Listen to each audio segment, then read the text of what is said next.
Hello, everyone, and welcome to the MVP Open at Maple Hill.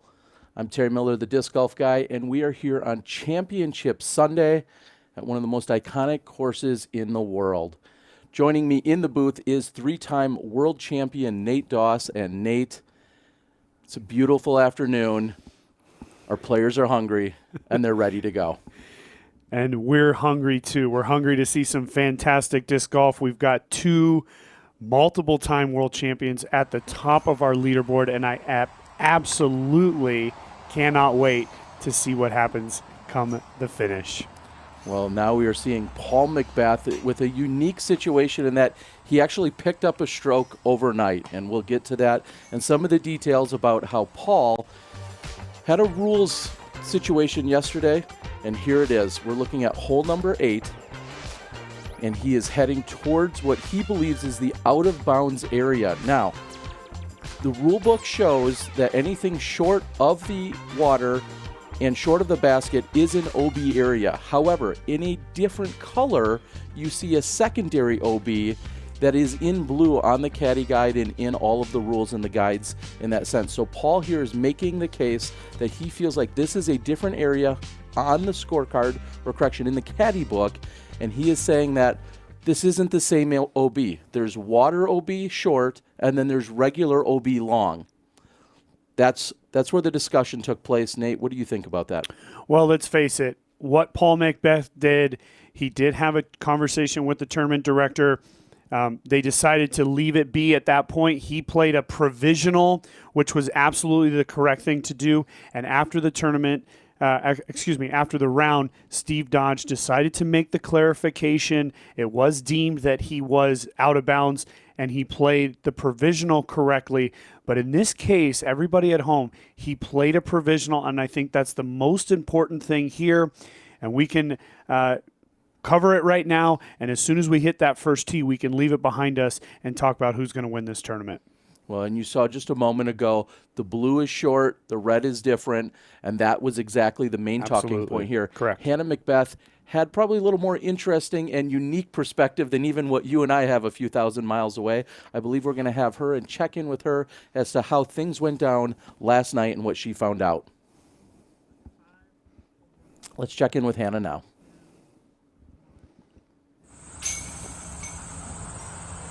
Hello, everyone. Well, while it is true Paul Macbeth was upset after the ruling yesterday, he made the decision to take the ruling further and appeal it to tournament director Steve Dodge. Steve Dodge then, he basically spent the majority of his evening discussing both sides of the disagreement with Disc Golf Pro Tour director Jeff Spring, as well as members of his staff and crew. Let's see, I have it written down. Oh my gosh. So Dodge spent a majority of his evening with his staff and crew, and then it wasn't until he decided that, you know, from a third-party perspective, Macbeth had actually interpreted the ruling correctly, according to what was written in the caddy guide, and I know you in the booth have discussed this already. So moving forward, he slept on it, woke up this morning, and then decided to make the ruling appeal official and grant Macbeth his stroke back on hole 8. Basically, if the ruling had stayed the same, then the PDGA would be involved, as Macbeth had the decision to either further appeal to the PDGA or take his 5 on hole 8. Fortunately for us, none of that happened in the situation, and between Steve Dodge and Paul Macbeth, they were able to come to a conclusion that is positive and in Macbeth's favor. But as far as everything else is concerned, it's another beautiful day here at Maple Hill, and we're looking to get this show started with our chase card.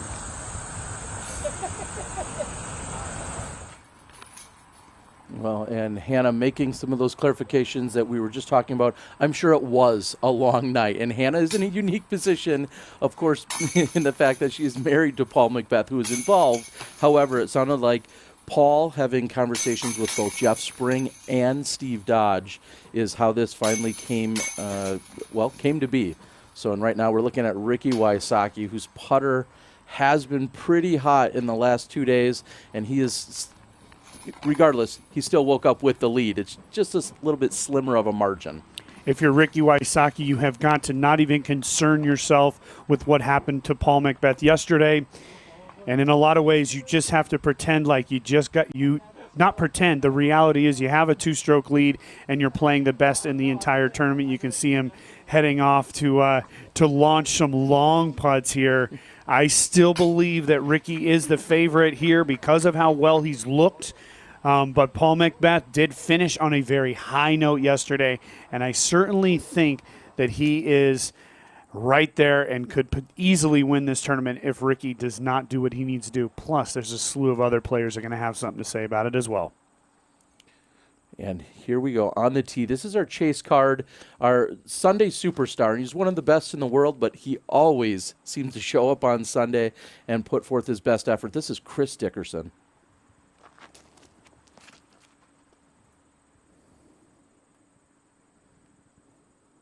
That's turning over. It looks like it'll fight back a little bit at the end.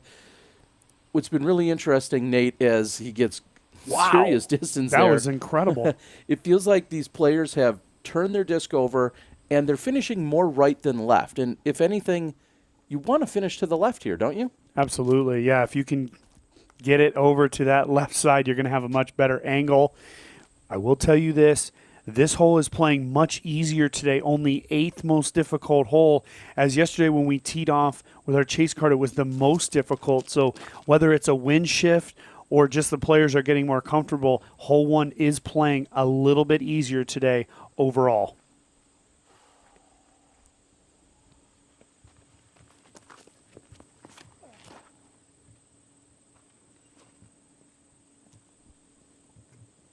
This is also drifting to the right side. We'll see how much it fights back. And that's a pretty similar position to what we saw from Dickerson.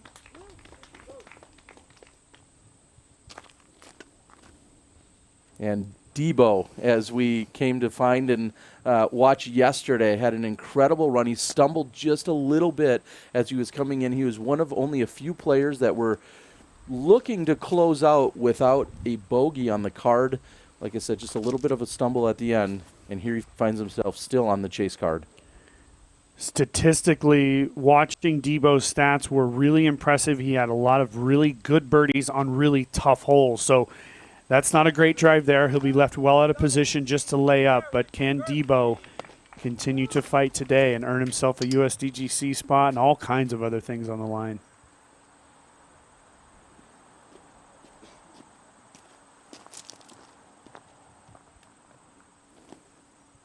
Last year's runner-up, Garrett Gerthy.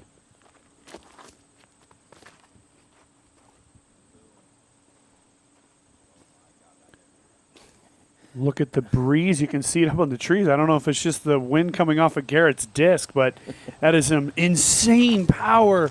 Oh, my. He's almost to the rock wall. Wow. Just short of that. The question is, will he be in position? Because, again, he would love to be about 50 feet left to make that approach a little bit easier. And here we are looking at what's at stake today. Ricky Wysocki trying to win his 3rd MVP Open, and Paul McBeth looking to do the same, but he would be the first back-to-back champion at this event. I think that really speaks to just how tough it is to win here, and then to win back-to-back, even a greater feat. Kyle Klein, we talked about him a lot yesterday. Can he get his first top 5 Elite Series finish? Kyle, just 18 years old, played under the pressure yesterday, did very well, and then Double G is looking to move up in tour points. Looks like we're back with our approaches.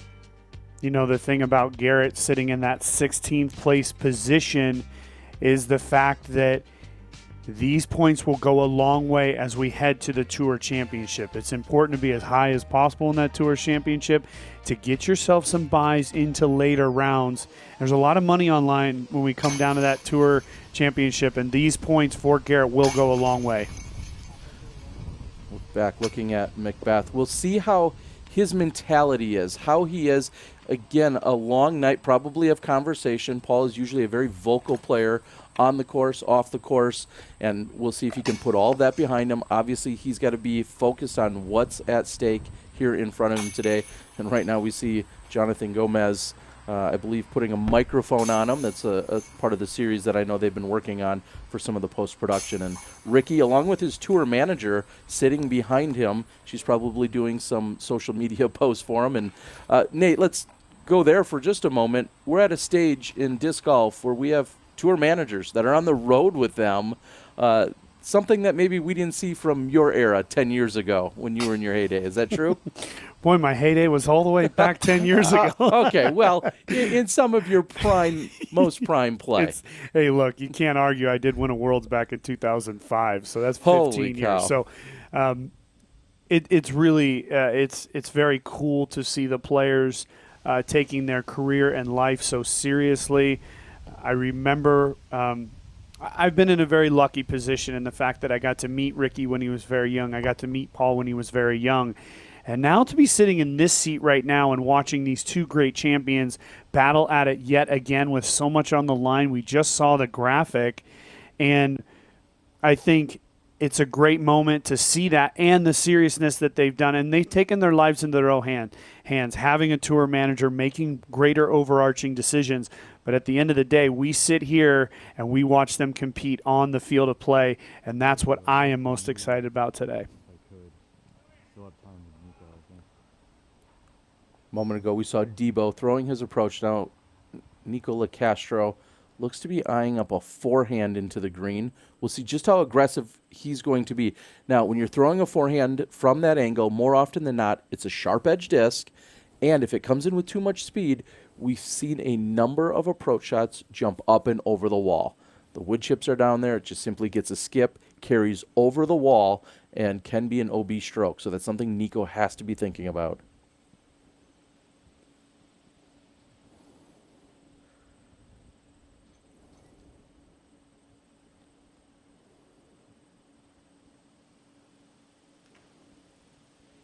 Oh, and that's short. He hits on the right side, but it looked like it kicked left and back into the inbounds area. So he's perfectly safe from there. And we invite everyone to go out and join us. Now, whether you're watching on the Disc Golf Network or on YouTube, or you're consuming us maybe on any of our other social media accounts, please join us in the conversation and share it with all of your friends so we can get more people enjoying Championship Sunday. You can find us on Facebook, Instagram, YouTube, and Twitter, all at the Disc Golf Pro Tour. And while we saw the battle between Macbeth and Wysocki back at the Ledgestone, it was a different story then, as Wysocki had a much bigger lead, and really Lake Eureka is not the type of place that a player of Wysocki's talent is going to give up a 6 to 7 stroke lead. With only 2 strokes today, it's not that many, and you also have players like Chris Dickerson, as we see him making the smart play, the prudent play here. As you could see, he was way out of position. But Wysocki's going to have a lot of people hunting him down. And with just 2 strokes, we could be through 5 or 6 holes, and he could not even be the leader. So we saw it a lot yesterday. Our lead card after 8 holes had completely dropped out of the top 4.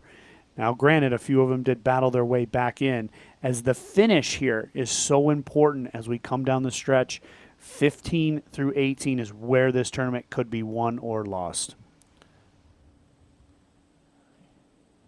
And Double G's trying to just finish off this hole because he threw it 676 feet to this point. However, it's this last 150 feet or so that is going to prove to be the biggest challenge. And, of course, I can make that estimation or that exact guess thanks to Bushnell. So we appreciate our tour partners. Yeah, had Garrett just finished 15 feet to the left, he would have been in a much better position, and what a shot from Garrett Gerthy. Oh, my goodness, almost throwing it in from there. Oh, wow. Finds the correct gap and executes it and almost puts it in. What an incredible start that would have been for Garrett Gerthy with an eagle. However, he's going to bring that out from the wall about 3 feet, and he'll have that short putt to walk away with a birdie. Picking up a birdie on hole 1 is great, as just 11% of our field have managed to do so thus far today. You got that right. He took a lot of risk there as well, because that wall is OB, and you don't go back inbounds till the other wall. Now, Debo's wondering, Garrett, what did you just do?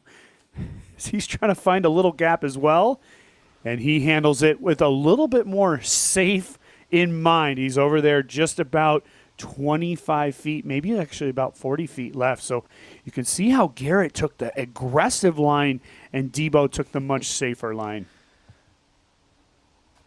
So maybe Double G here is looking to be aggressive and come out firing here this morning. Of course, you want to get off to that great start. We know how tough the front is, as you just mentioned. But maybe Double G's thinking, I'm going for everything right now. I will hunt them down from the chase card. We have to remember that Garrett Gerthy did shoot a 12 under par last year in the second round of the MVP Open, so he knows what it feels like. There's no way to just go out and replicate that, but he knows what it feels like and what it takes to shoot a double-digit round here at Maple Hill, something that not a lot of people know the feeling of. Nico LaCastro, a ex-champion here at Maple Hill. He knows what it feels like to jump in that pond off of hole number 1.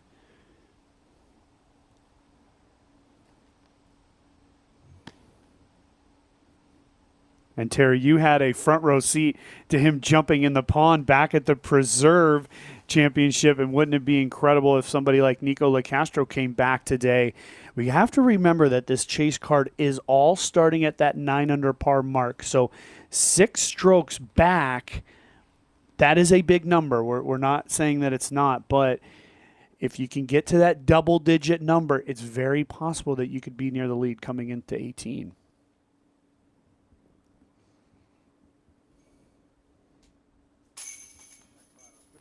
And Debo taking the play that you mentioned, hanging it out just a bit wider, but staying perfectly safe, and now getting up and down and walking away with the par. Solid opening hole there for Debo.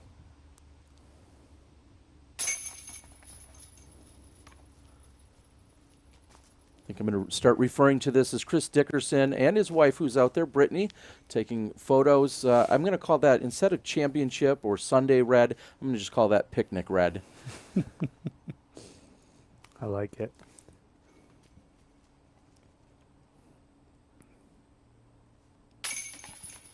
And great start.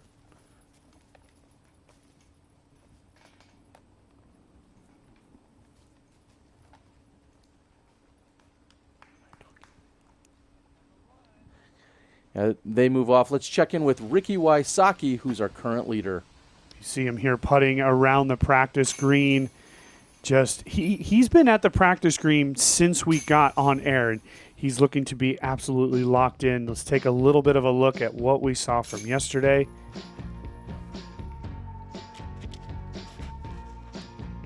This is Ricky Wysocki, hole number 15. Now that one's a little bit short. It gets a little love, a couple tree kicks. The question is, does he convert? And, well, it's Ricky Wysocki. Of course he does. We saw him a couple of times with the fist pump. You know, Ricky Wysocki's having a good day when he's pumping himself up in that way. This is his approach to hole number 17, and he's going to walk away here with the birdie. We saw him with an eagle look on the previous day, so you know he's got hole 17 dialed. And then on 18, when it looked like he was going to settle for a par, which he ultimately got, he still gave it a good run. We could see anything from Wysocki. Clearly, Nate, he loves holes 9 through 17, as the graphics show. He's 15 under par, and when you add up those holes from rounds 1 and 2, that puts him at 15 under par. You talk about closing it out here. I think Ricky Wysocki's listening to you. Certainly, if he could get to the back nine with a lead, it doesn't seem as if anybody would be able to catch him, although it's tough to do anything 3 times in a row here at Maple Hill. Look at that parked percentage, 33% on round 1, 0 on round 2, which is a good thing for Wysocki. He's doing it in different ways, and at the end of the day, he's still making it happen. Huge putts, and we caught up with Ricky Wysocki after yesterday's round. I think it's just me knowing that I have to, that's where a lot of the scoring can happen. And I feel like I've got those holes dialed in. The front 9, it's more of just kind of keep pace. Don't really take too many big numbers. And I got 2 bogeys in the front, and that's going to happen out here. So I think I have confidence in those holes, and I think that's going to carry over into tomorrow. I'm really high. I'm playing with a high level of confidence right now. That's when I play my best, and I think there's even room for me to prove. Like you said, on the front 9, I think I've only been 1 or 2 under. And I think I can prove there, and I think the back 9 is where I really do my damage. Awesome. Ricky Wysocki, 9 down. Thanks for your time, Rick, and good luck tomorrow. Thank you.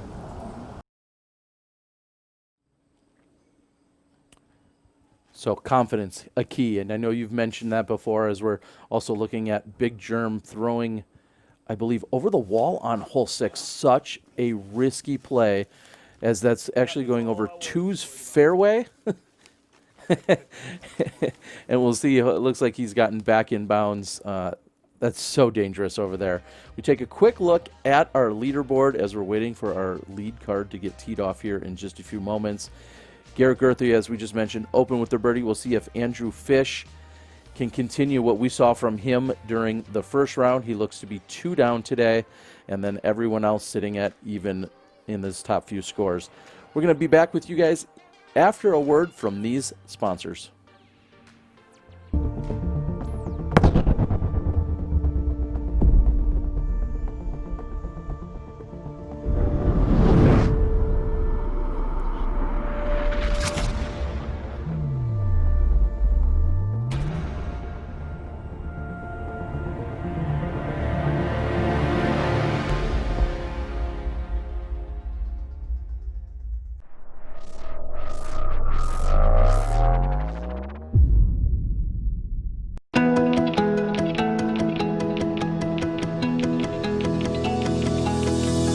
Disc golf is a relatively young sport, but its popularity makes it one of the fastest growing pastimes in the world.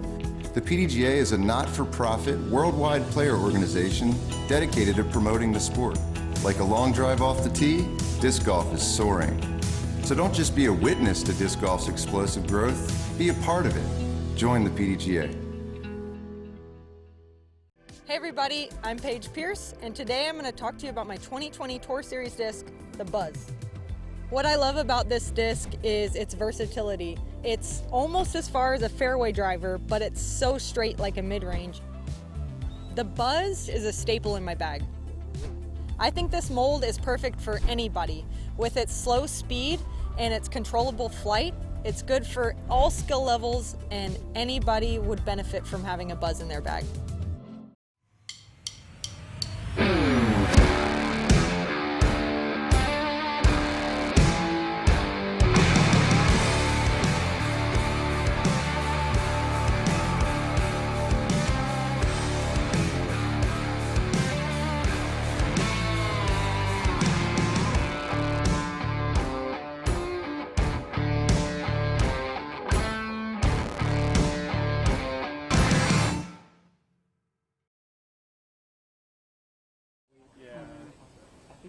Welcome back, everyone, as we're back with our lead card, getting ready to tee off. And per Kelvin's wishes, I am a few thousand miles away. Last week, I heard that he was calling for me not to join him on the course, possibly jinx him. Kelvin, here at the Disc Golf Pro Tour, we listen to you, buddy.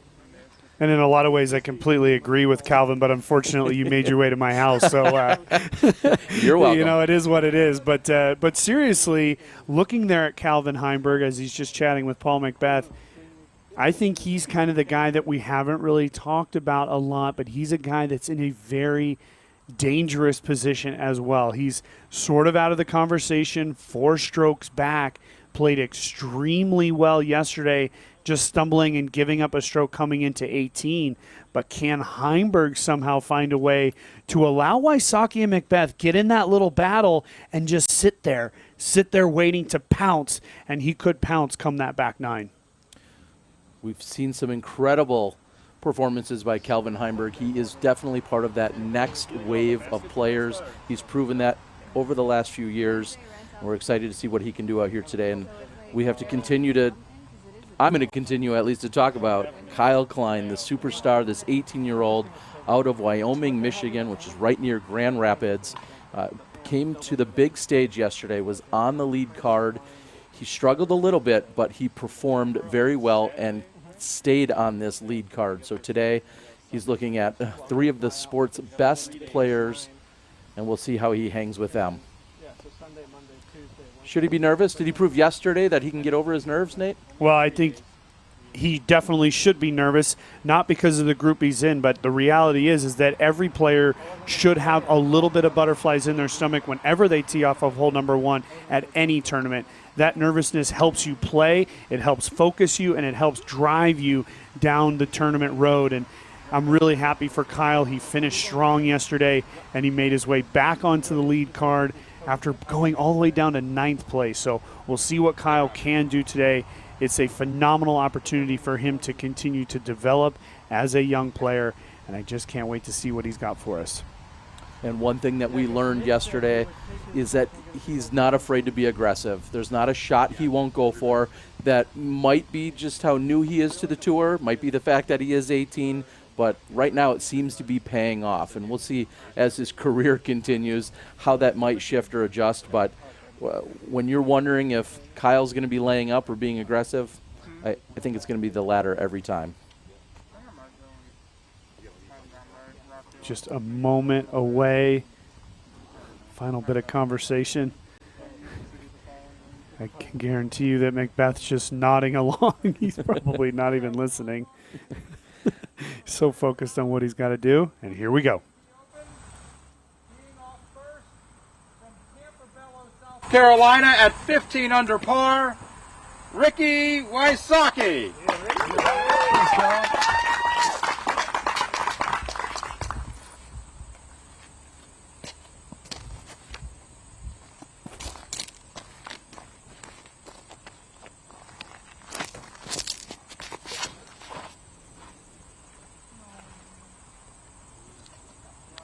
And if this hooks up just a little bit, Ricky will be in perfect position. That left side, we saw him there yesterday. He gets a little bit of the roll as long as it sits down. Next on Sit our down, lead card simmer down. from Huntington Beach, Good shot by Ricky. California, at 13 under par, Paul Macbeth.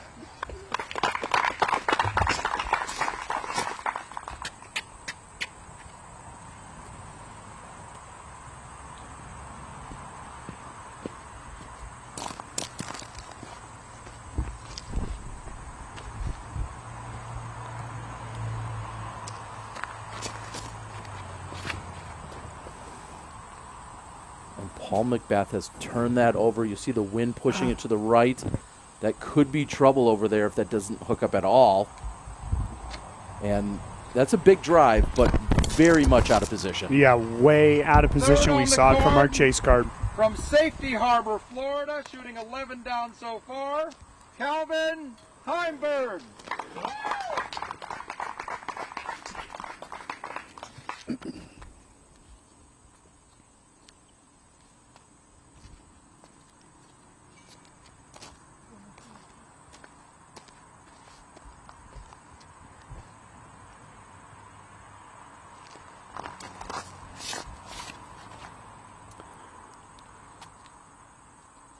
The wind lifts that for Heimberg's, but it looks like it might also stable it out as it's swinging left. We'll see what kind of position he has. Right next to Wysocki. Rounding out our lead card from Wyoming, Michigan, 10 down, Kyle Clyde.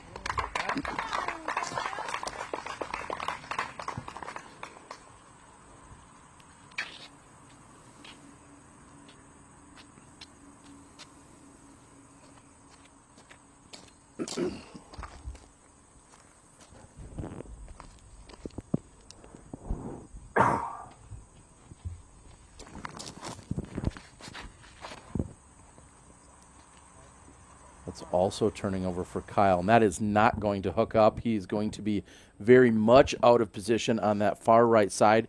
Now we'll see if Kyle will lay it up to the opening, which is what he should be doing for the safe play in order to try and just walk away from this with a par. Let's take a look at our previous champions. Let's not even worry ourselves about as long ago as 2011. Let's go back to right around that 2013 mark where we saw Paul Macbeth win his first. We saw Wysocki in a close battle against Coling in 2014. And ever since then, we've seen some amazing stuff happen on the course.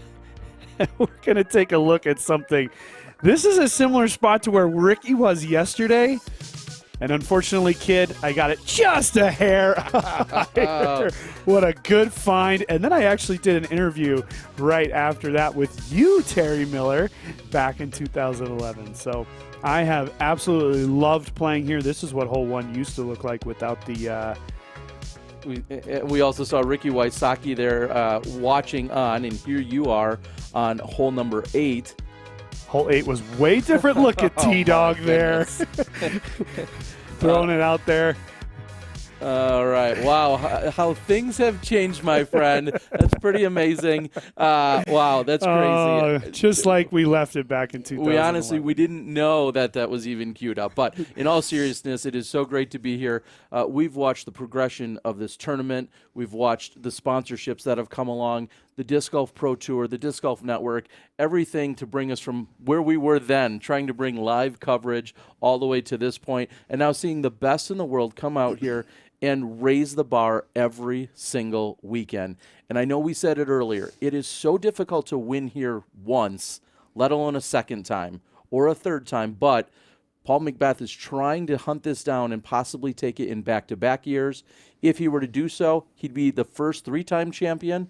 However, Ricky Wysocki says, just wait a minute. I know we love our battles, but I want to be the first 3-time champion at this course. Nate, the difficulty here at this course, it seems to be elevated every year. Our players are getting better, but this course is very challenging for everybody. It really is, and there's no real question of why we're not seeing back-to-back champions, why we're not seeing guys winning this more than twice over the last 10 years. And this is a great day to have these two great champions going at it to sort of prove to themselves and to prove to each other, hey, I haven't gone anywhere. Macbeth's been so dominant over the last few years. And Wysocki has been right along with him. And I have said it many times, this is a different Ricky Wysocki, and it's just been a real pleasure to watch him develop and get healthy again. It's so wonderful to see him at full strength. A moment ago, we saw Kyle Klein lay up just to the mouth here on hole number 1. That is, I don't want to say it's just the safe and smart play. I almost feel like it was probably the only play for him. So he was forced into that decision. I'm guessing he's going to be able to get up and down from there, walk away with the par. Now, Paul, in a very similar position. There's nothing to do here except for lay it up to the mouth. You do not even need to get it inside the rock wall at all. Do not bring this OB into play. Paul going to try to use those back rocks, and he's done that perfectly. Now he'll have a wide open putt. The difference about over the years that we've seen here is that they've put the OB very close to the basket. So from Macbeth's angle, any miss surely would find its way OB. So we'll have to see how he can handle that. Now we see what Heimberg and Wysocki are going to be dealing with. Perfect position, just a nice little sidearm, and you said it with our chase card. Controlling the speed is so important.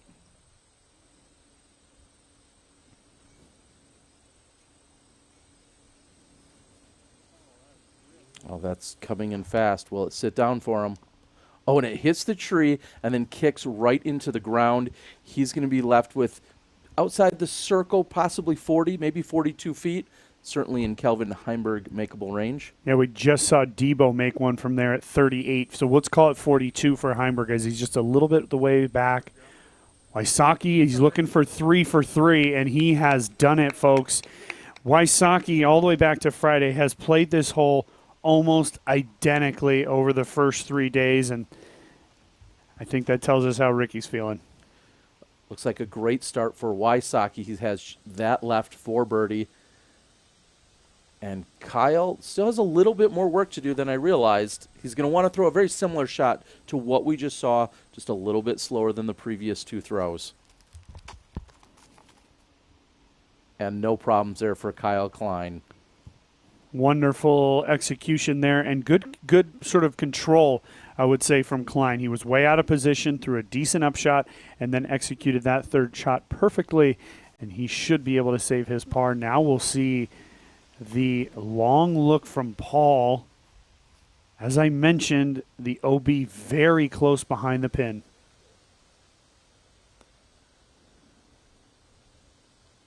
This is roughly 85, 90 feet.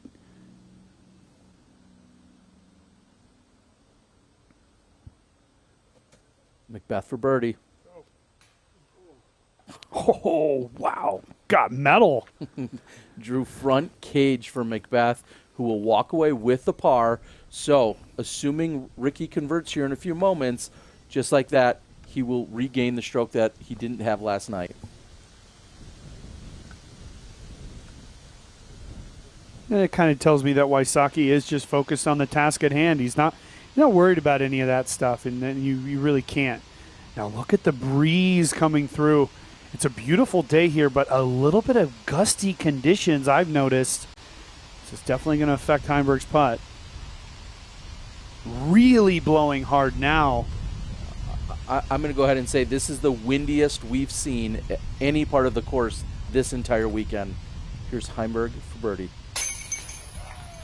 Wow, what a putt from Calvin Heimberg. He didn't fist pump a we are here in the booth. That was a phenomenal putt. One thing I noticed, Terry, it was a tailwind. That's why hole 1's been playing easier. The players have been able to get much more distance, and now Wysocki able to get it in. But that was a tailwind, but that's going to make 2 much more difficult as it heads right back into that headwind. And you may not have seen the fist pump from Calvin. I'm telling you, he is jumping out of his skin with excitement. I can read it on his face. He does hold him back, doesn't he? He puts the pizza in the oven, as he says, and he moves on. All right, let's take a look at the conditions we were just talking about, Nate. This is the windiest we've seen it. The one wind speed is absolutely incorrect. I think it's missing a digit or 2 because the wind speed has to be 20, 25 miles per hour at some parts throughout the course. We're going to be really interested to see how that affects the play because they've had relatively calm conditions for the last 2 days. Players have scored very well, but when we go out over the ponds, I think we're going to see a different story. Looks like we've got Chris Dickerson on the tee of hole number 3. Chris started with 2 pars on 1 and 2, and that was a beautifully. We just saw it come back across the screen there slightly. He will be inside the circle. And this is where we see his drive.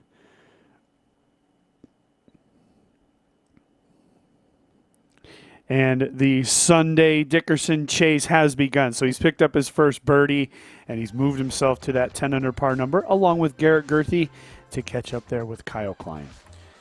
Nate, would it be fair to say that we're going to see the winner come off of either the lead or the chase card because there's just not enough room, enough time for anyone, no matter how hot the round is, for somebody to push up from that third card or beyond? While I don't mind looking foolish, I would be an absolute fool to say that somebody could win off the chase card. I think if we saw that, it would be unprecedented.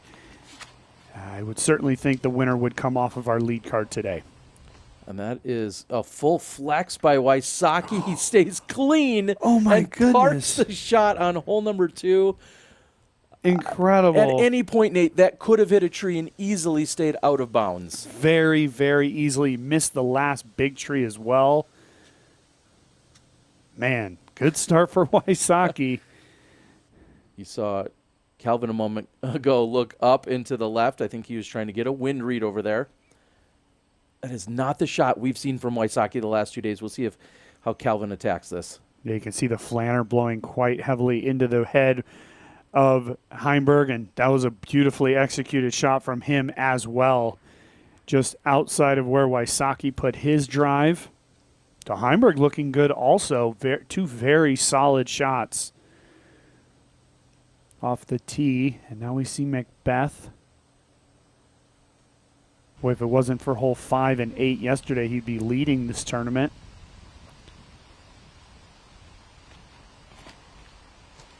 Which just tells me he's been playing incredibly solid. That looks low. We'll see what kind of skip it gets. Not much ground play. He's going to be short. He has a look from circle 2, but that was low right out of his hand.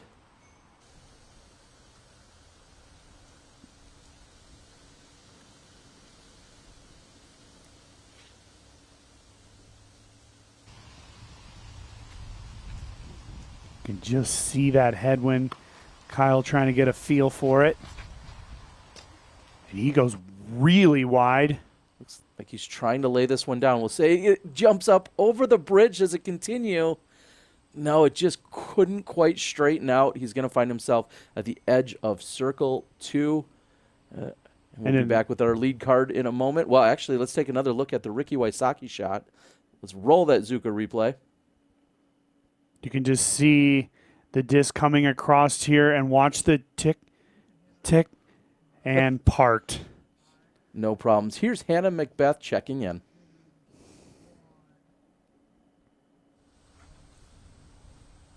Hey, Terry. And Nate's here on the tee of hole number 2. The wind has decided to pick up more significantly than the last 2 days. This is a 3-day event, so players will be looking to get much more aggressive than usual. Last week in Vermont, that was not the case. It was a 4-day event. Now they're looking to attack. Will the wind permit? Only time will tell. We're going to head into the woods after this hole, and we'll see what they can do. But it will open up again. This is Maple Hill. It has a touch of wooded and open holes, and I'm looking forward to seeing what they can do out here. Over to you both in the booth. One, Hannah really just telling us, I know we talked about the wind a few holes ago, including this one. They're both wooded and open, and we'll see how that affects the flight. I think about holes like 8 when they're throwing out over the water. I think about holes 10 and 11 when the wind can come into play versus what we're going to see in the next 2 or 3 holes. So the big thing here that I'm noticing is how gusty it's been because now it's completely still.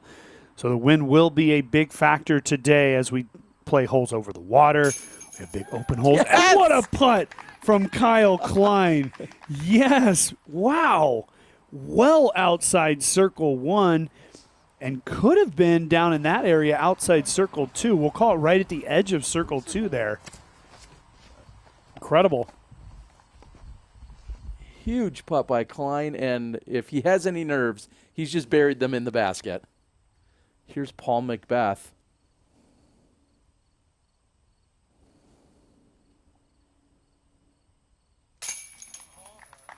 And McBeth answers with a birdie of his own.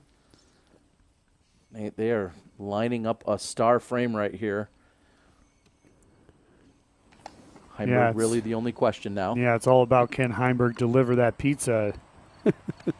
I love that.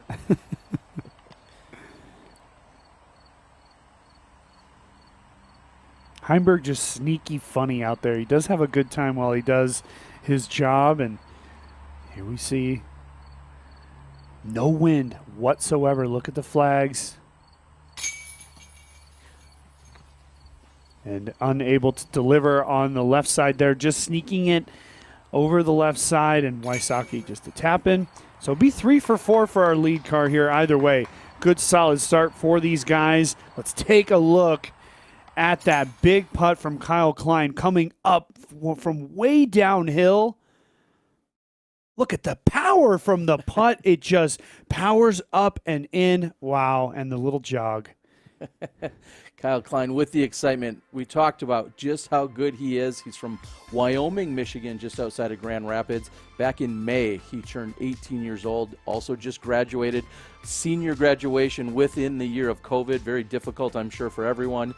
He has 12 wins in 37 starts. Something else I want to talk about, besides his rating going up so much, is the fact that he only has 4 or 5 years in the game.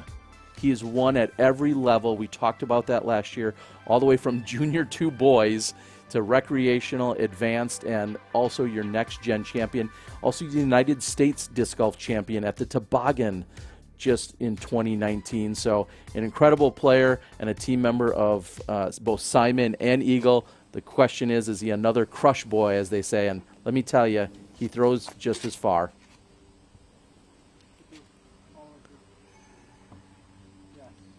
Wysocki trying to filter all the way through. I'm not sure he could find that line again if you asked him to throw it, but Wysocki's looking at a putt on 3.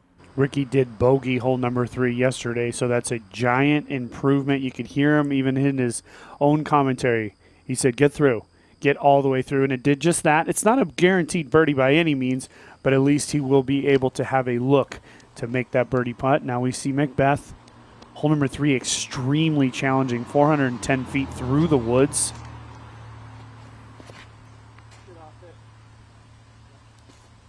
Oh, and it just sneaks by McBeth with some body English. And he'll end up just on the right side of the green. A tricky green here as it's up on the top level, very quick, not a lot of grass or anything. It's just all dirt. So McBeth got very fortunate as he asked it to miss it, and it certainly did.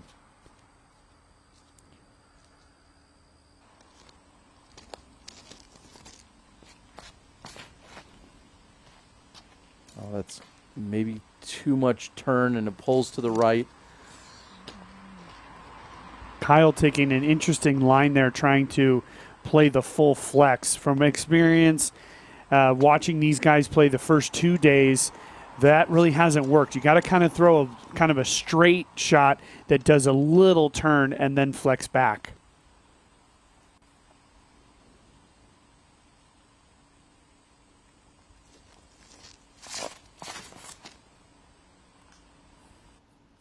We'll see if that remains clean. That looks like a beautiful shot there. This is money. Absolutely money from Calvin Heimberg. Trying to pick up on the stroke he missed out on previously. But what we don't want you to miss out on are the free giveaways thanks to MVP.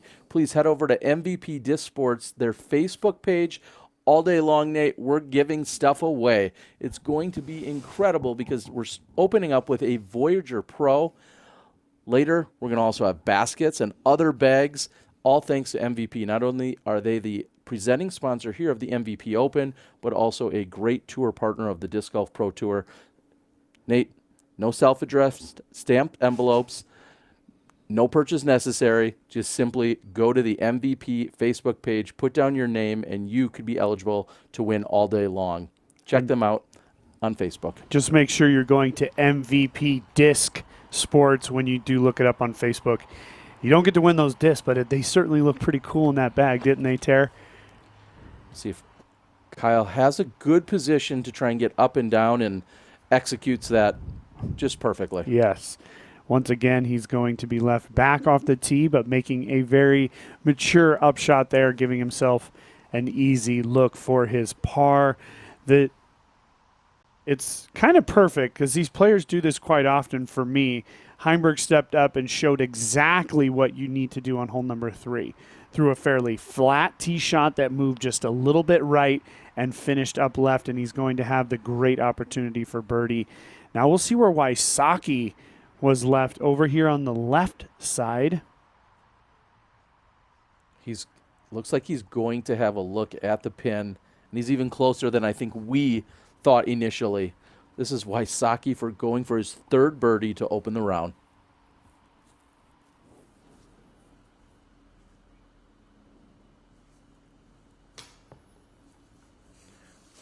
On point, but short. Maybe just not taking into account enough of the elevation between where he was and the basket. Obviously a very small one, but just not high enough by Wysocki. It was right on line, though. Yeah, dead center. The one thing he would be concerned about is going long behind the pin because it does, as you can see just to the right of Macbeth, slope away very quickly. So still a par. He did gain a stroke from yesterday as he did bogey it.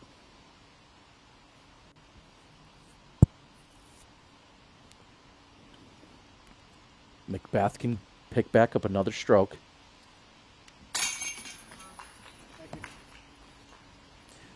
Yesterday, Nate, you talked about seeing Macbeth's putt and the release and angle and what that tells you, and maybe in terms of his confidence or how he's feeling. Anything you noticed there? Well, the last 2 have looked absolutely beautiful, and he gave it a fantastic run back on number 1 from distance. So Macbeth certainly looking comfortable around the green. It did not have all that angle that I do look for. And now we see Heimberg able to make his birdie putt. Man, just a short birdie on 2. He would have started 3 for 3.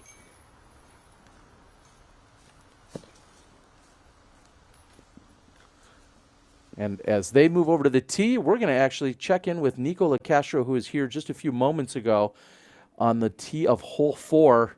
Look at the skip. Tear Bear. Oh, my goodness. Almost puts it in.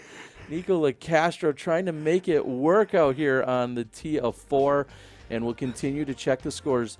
That chase card, it looks like they're going to have to do some real work if they want to even be thought about in terms of taking down this championship, because right now our lead card is all off to a very good start. Nico LaCastro sits at 2 under through 5. He picked up, of course, the birdie there on hole 4. Double G sitting with a couple of birdies thus far. And now we are coming to you just from behind the basket.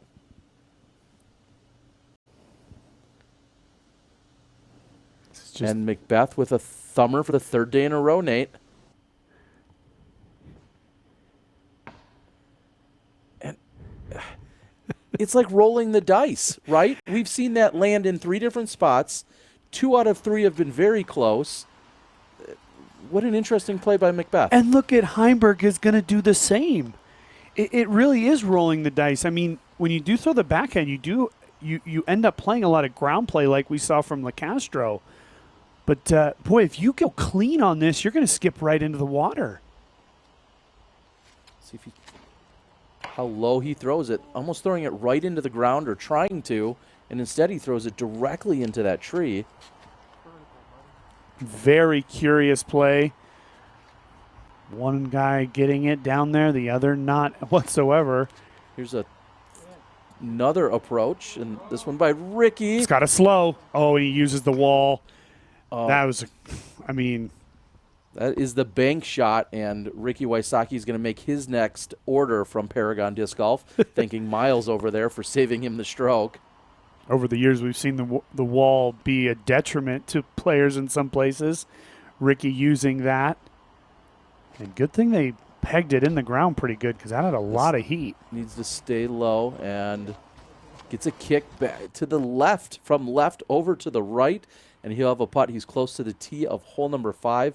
Hopefully it won't be too obstructed for him.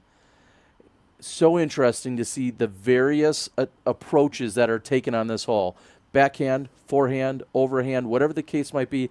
Nobody has hole 4 100% dialed in, and we've been watching this for years, Nate. Yeah, totally. I've just never been able to go the entire tournament without either hitting short or going long or whatever. So 4 while it's short, not so easy. Looks like we have Hannah Macbeth on the tee of hole number 4. What do you got, Hannah?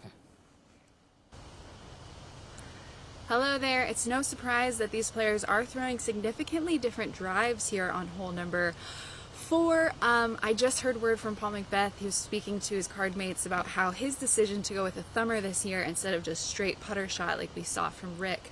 The issue is the roots on this fairway are just becoming more and more exposed throughout the years, and as competitors and players and locals come through and expose them, it's these changes that Maple Hill offers all year. Not only is it a Christmas tree farm and sometimes the trees are there one year and gone the next, now you also have all of these changes because of the play that happens on these courses. Back to you in the booth to further discuss. And thankfully, Hannah actually giving us a little more insight as to why we're seeing Paul Macbeth go with that overhand. I'm not going to change my opinion, though. She said that because of the roots that are exposed, that's why Paul's going with a different option. However, you're still rolling the dice because when that comes down and hits, those overhands can go anywhere.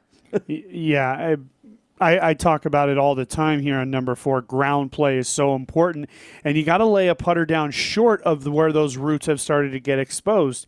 Now, I haven't been to the course in 2 years in person, so we kind of have to trust his judgment there,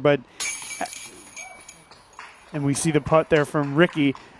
Even with that being said, the overhand just seems so curious to me, and he actually has made it work all 3 days, giving himself a look here in the final round. He's birdied at the first 2. There is no doubt that someone can't argue with the results. I understand that conversation. I just still find it very curious as he's gone that route. Now, here's Kyle Klein. This is him for a birdie, and it looks like he is not obstructed between him and the basket.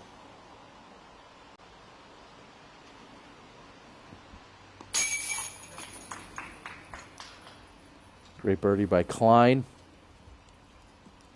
Klein looking good in the early going. 2 pars, 2 birdies. Now this is Heimberg for his par. Did pretty good work from way up on the hill there to get down to pin high, just past pin high.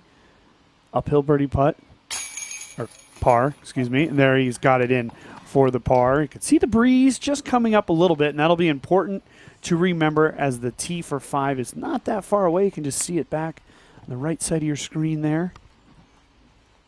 Now Macbeth for birdie to keep pace with Wysocki.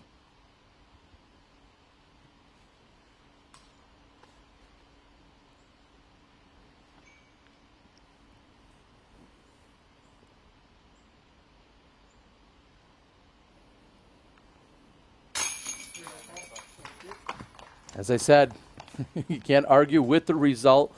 Paul Macbeth for the birdie. He has now picked up holes 2, 3, and 4. A great start for him, but he's only keeping up with Wysocki with those 3 birdies. Let's take a look at hole 5. We saw Simon Lizotte. We saw some challenges here during the opening round, and I've been quite surprised to see so much OB in these first few days. Nate, what are they trying to do, though? Well, I'd have to question you. We always see OB here on hole number 5. I think that 25% rate, that's just from today here for hole number 5. You got to go out over the water if you want to get the birdie. You can go backhand, but sidearm is the ideal route because the sidearm is working back towards the basket with a nice angle. If you go with the backhand, you have to be very, very confident in the disc selection. And let's face it, we're heading into the most difficult stretch here at Maple Hill. 5 through 9, how do these players play this could define their tournament. see if it has the distance, and we have to verify that might have kicked out of bounds. The spotter's going to run over there. I have seen this many times. If you come in short, the backspin from the sidearm can work its way back OB because the wall ends right where the spotter is. He is not seeing it. It looked like he put up an undecided pair of flags, or maybe he's... I saw Macbeth's disc take that backspin, but it looks as if maybe he is OB, or there might be a little question. So we'll see what happens here. Wysocki pushing it inside as well, getting a little bit more fortunate than Macbeth, and now he's going to have just inside the circle for his birdie. When you do come in short, that backspin from the sidearm can hit the ground and come right backwards, as we saw from Macbeth. If Macbeth is out of bounds, he would go to the drop zone.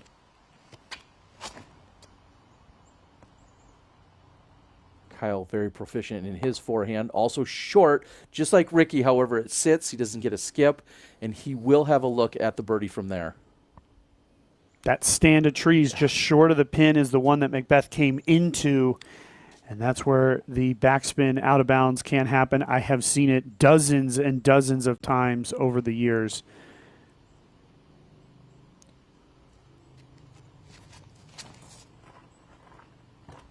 Calvin, the first person to actually put it out over the water, and it was perfectly executed. He'll have an inside the circle putt as well. Should be a short walk for Paul up to the drop zone. The drop zone sort of just to the left of the basket there. Now you see Paul walking directly towards it. And we could all but guarantee, I would expect for him to call a provisional to the rest of his group right now. That would be the safe play because there was some uncertainty near the basket, near his disc. He should have called a provisional. Let's hope that he did. I'd bet all the money in his bank that he did. And coming, that's going to go just a bit deep of the pin. Very makeable putt. However, he's putting for bogey right now, Nate. He executed that much better than he did yesterday because he threw from that same drop zone yesterday. But you're right, he is still deep, and he's going to have to make that putt for bogey. At the same time, Wysocki has hit his putt for birdie. 5 and 8 have just proven over the years to be so important because of that water, because of having to throw multiple shots over the water if you find the water with drop zones and curious out-of-bounds lines. We saw it with Lizotte in the first round. I think it's a quick answer. Okay, yeah, Paul is... There's a line back there, I believe. So it appeared to be very clear that Paul was out of bounds. The only reason why we paused for a moment is because the spotter at first seemed to have trouble locating it. So looks like we've got Wysocki. This is for birdie and potentially a 2 or 3 stroke swing. So we know Wysocki is going to pick up at least 2 strokes on Macbeth. And Nate, what jumps off the scorecard for me right now is Macbeth is looking to take the first bogey of any player in the top 8 through this amount of holes. That is You wouldn't something have taken that's that not, bet to the no, bank. exactly. It doesn't happen that often, and Ricky just put the hammer down right there, stepping up very confidently with the straddle and making his birdie. Can Klein keep pace now? Yes. Now watching him now for our second consecutive day, I'm starting to get a feel for his game. You're right, he is an aggressive putter, has the ability to make it from 60, as we saw in number 2, but also very confident from inside the circle as well.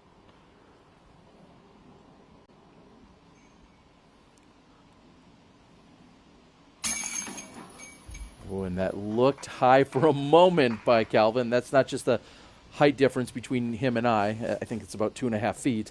But Calvin does get that one to pull in. And now 3 birdies are carded, and Paul Macbeth is putting for bogey. COVID or not, you interview Calvin with that boom mic.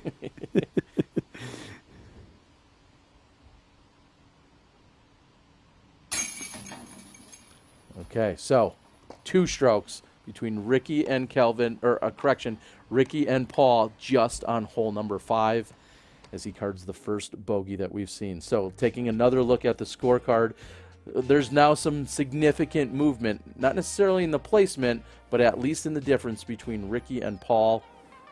4 strokes after the first 5 holes. Well, and how's Ricky feeling, Nate? Well, in Ricky's words, if he can just survive holes 1 through 8, he believes he will win this tournament, and I do as well. If he has a 4 or 5 stroke lead heading up the 10th fairway, I have to believe that he's going to take it all the way to the house, but there's no guarantees. But at least here in the early going, he's done a wonderful job at laying down the hammer and saying, hey, guys, I've played 5 holes. I've only missed 1 putt by an inch low, but I've birdied all the other 4. This is our chase card here on hole number 7, Double G, with that clean scorecard thus far, including getting through hole 6 with a par. That's incredible, and it seems like everyone is maybe getting things dialed in on one of the most difficult holes, but they have to follow it up with this tee shot on 7. Worst to worst for Garrett. Back to number 6's tee. Here's Wysocki. You've got to remain clean on this one. He has found OB. He has found OB on all in his first 2 rounds, but he is safe here. But he is in a horrible position. Over there on the left side, there's a lot of scattered trees, and he has a long way left into the green.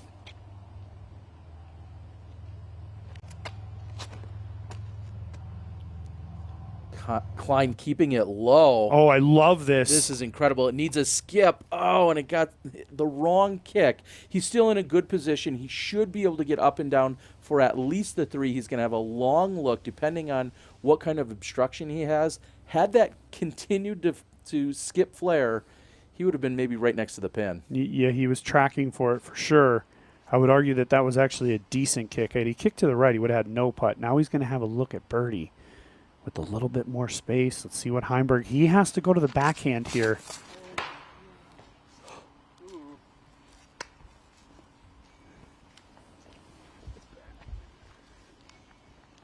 When you're forced to play the backhand, as I always was on number 6, you have to be aggressive.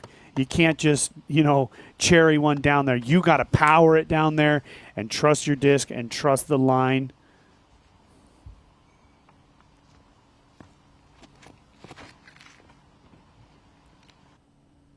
That needs to stay clean, and it looks like he's tracking down the fairway, and what a shot. Perfect. Macbeth just outside the circle.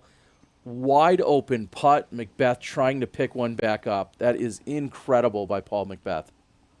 That was a perfect shot from Paul at the perfect time. Wysocki left in a very difficult position. He's going to have a lot of battling to do.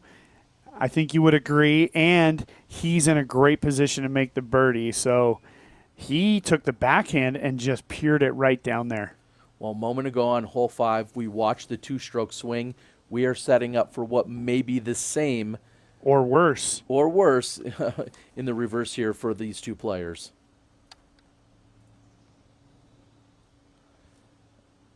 And Kelvin has a lot of work to do right here. He has to be careful. An errant shot could kick out into the right over that rock wall where we saw a big germ earlier today. He needs to keep this low and in the fairway.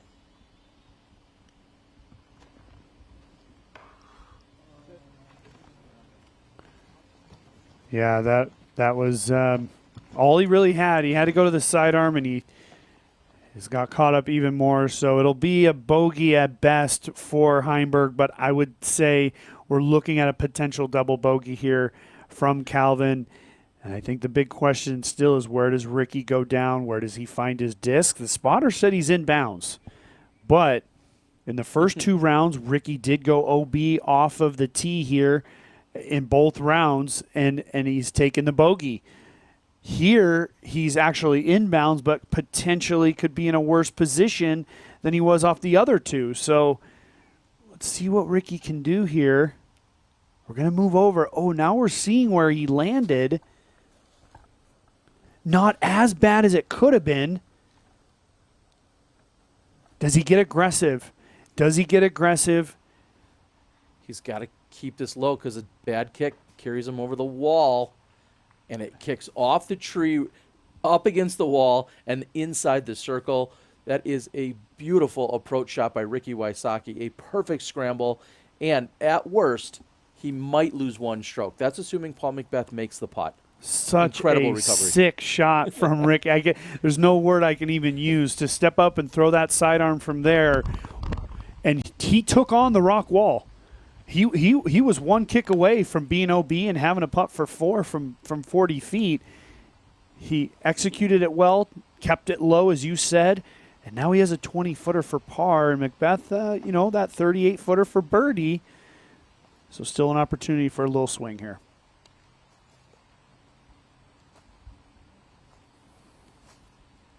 Calvin in a much more difficult location than Ricky. He's got to go with a roller here. Let's see if it stands up. If it hits the gap, it does. And you almost hits the koozie. Trademark, Terry Miller. I guess what I'll say here is, as perfect of a roll as that was, and even though it did roll at least 35, 40 feet from the pin, it was still an awesome shot.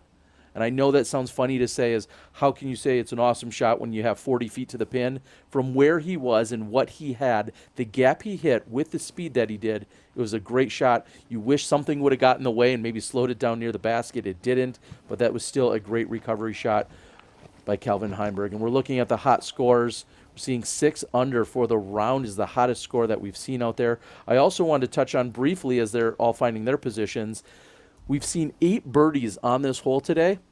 2 of them have been from 50 or so feet, 1 from 66, and 1 from 99 feet. So in order to get this birdie, some players have been throwing it in from way downtown, which proves just how difficult it is to get near this basket. And that's why I say a 38-foot putt from McBeth is a perfect drive. You're going to have to make a circle 2 putt on average to birdie hole number 6. Heimburg left now with about 50 feet for his bogey.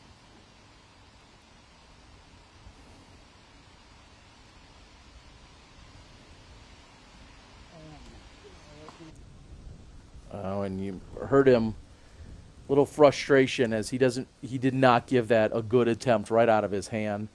Calvin Heimburg hopefully will reset himself as we're through hole number 6. Now this is why I did mention that I thought it was a quality kick. If he kicks to the right, he's in that stand of trees and there's not a lot of opportunities to make. But as he did trickle down here to the left, at least he has an open look at the pin.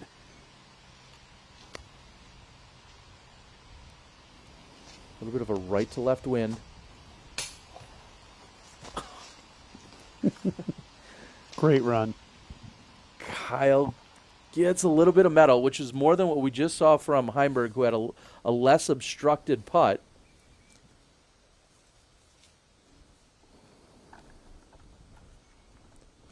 Next up should be Paul McBeth. 3 players all putting from a very similar position. So Paul's had 2 win reads if he's paying attention to those.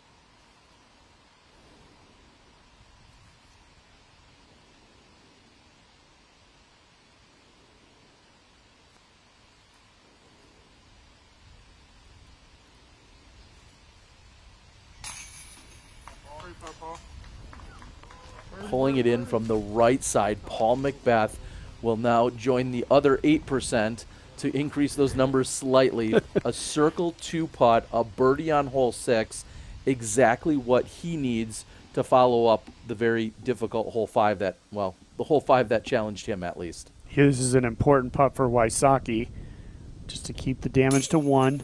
Yes, and a great save for Ricky, and an even better birdie from Paul McBeth. Oh boy, it's a little game of cat and mouse. Almost back to where we started.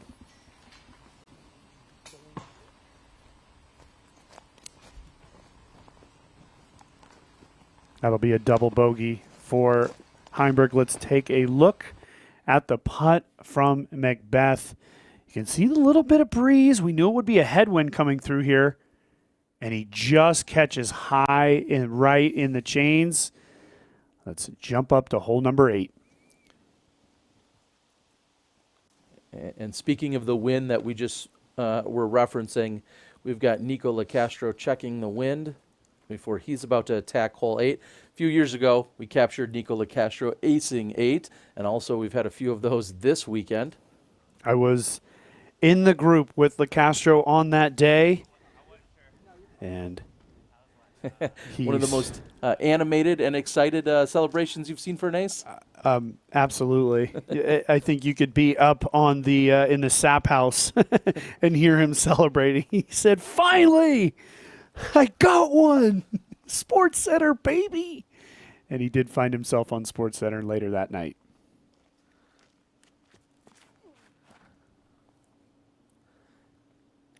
That's turning over. Will it fight back for LaCastro? Does it have the distance? It hits the tree and goes out of bounds. Oh, and now here we are back. Hole number 7. This is Paul McBeth after the birdie.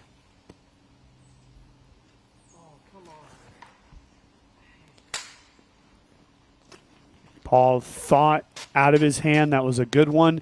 The disc just carried a little too much straight, and now he's kicked to the right. That'll be a tough save from down there.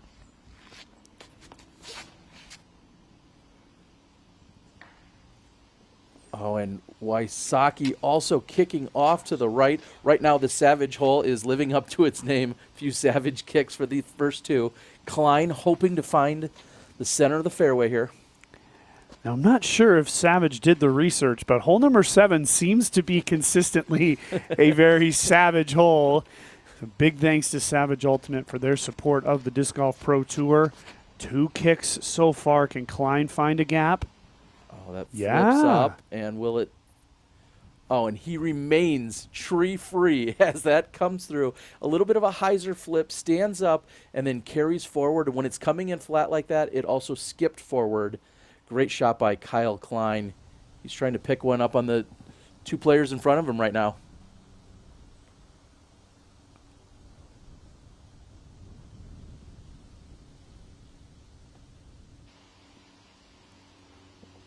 Let's see if Heimberg can get back on track here.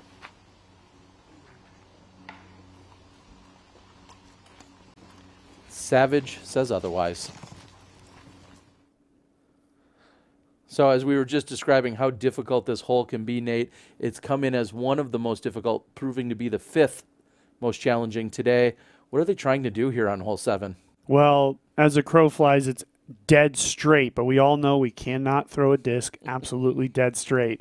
So really the play here is to pull a disc that you can throw similar to hole number 3. Get it to go straight, move it a little right through this gap, and then finish out to the left.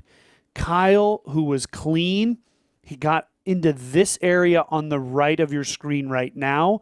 But ideally, you get your drive out to the left, and then you have a open putt back to the right. Today, playing the 5th most difficult, and I will tell you, looking at the difficulties of our holes, the wind shift that we have seen is bringing more challenge to the back 9. I'm looking down through our competitors as we're playing through the course. I'm seeing a lot more orange on the back 9 today, and that wind shift is going to challenge our lead card as they get to the top of the hill and make their way back to the clubhouse. So the front 9 actually playing slightly easier compared to yesterday and Friday, but the back 9 playing much more difficult.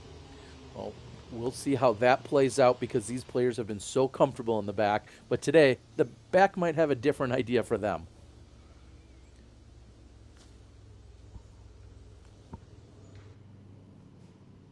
And although Calvin gets some good distance, it hits a late tree, kicks down and to the right. He'll, in fact, be behind where even Kyle's drive landed, so he still has some work to do. That's going to be an uphill putt. It may or may not be obstructed from down there.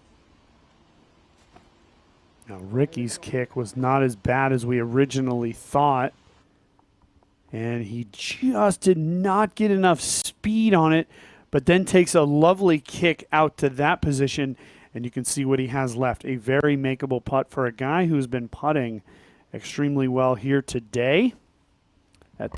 See that White, Casey White is 6 under par, and that is with a bogey. Casey out of Shirley, Massachusetts. Well, he knows this course very well. I think he's maybe even shot a video or two with one Simon Lizotte. And now Macbeth also obstructed.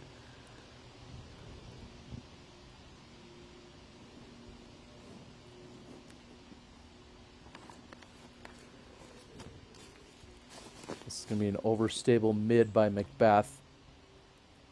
He's going to want the similar speed that we saw by Wysocki. Maybe just throw it a little bit harder than what Rick did. He's just over here where the trees are a bit more scattered.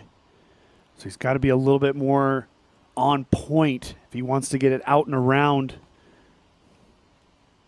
Ooh, a lot of touch on that one.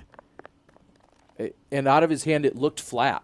And right. What he really needed was more hyzer in order for that to either hook up a little bit quicker or to get a bigger skip toward the basket. And instead, it carried straight for him. And he's got that left for his par putt. That's not an easy putt, Nate.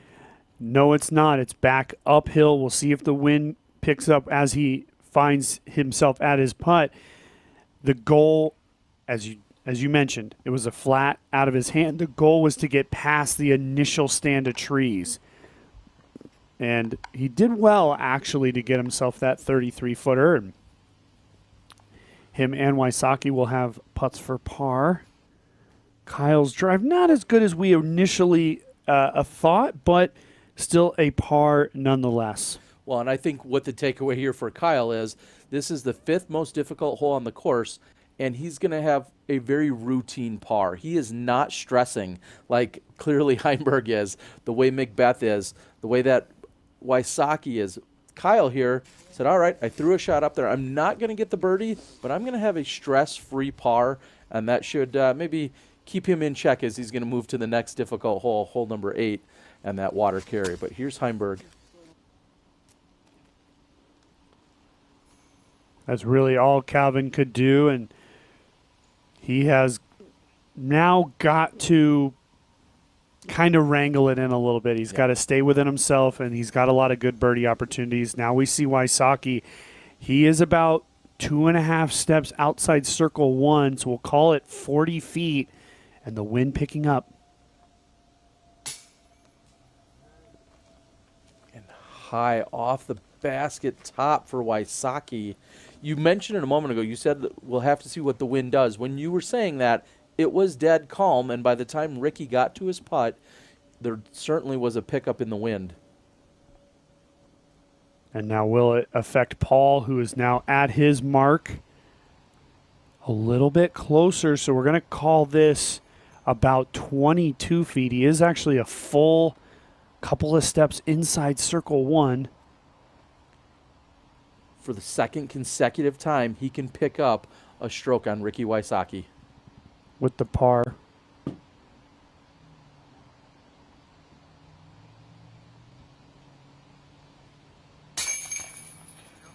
A little bit high, but it brought it in, and Macbeth is going to walk away with the par and pick up a stroke on Wysocki. He snatches it out of the basket. He's lucky the basket snatched it in the first place. Yeah, got that right. Kyle just going to make sure the basket is in its proper form.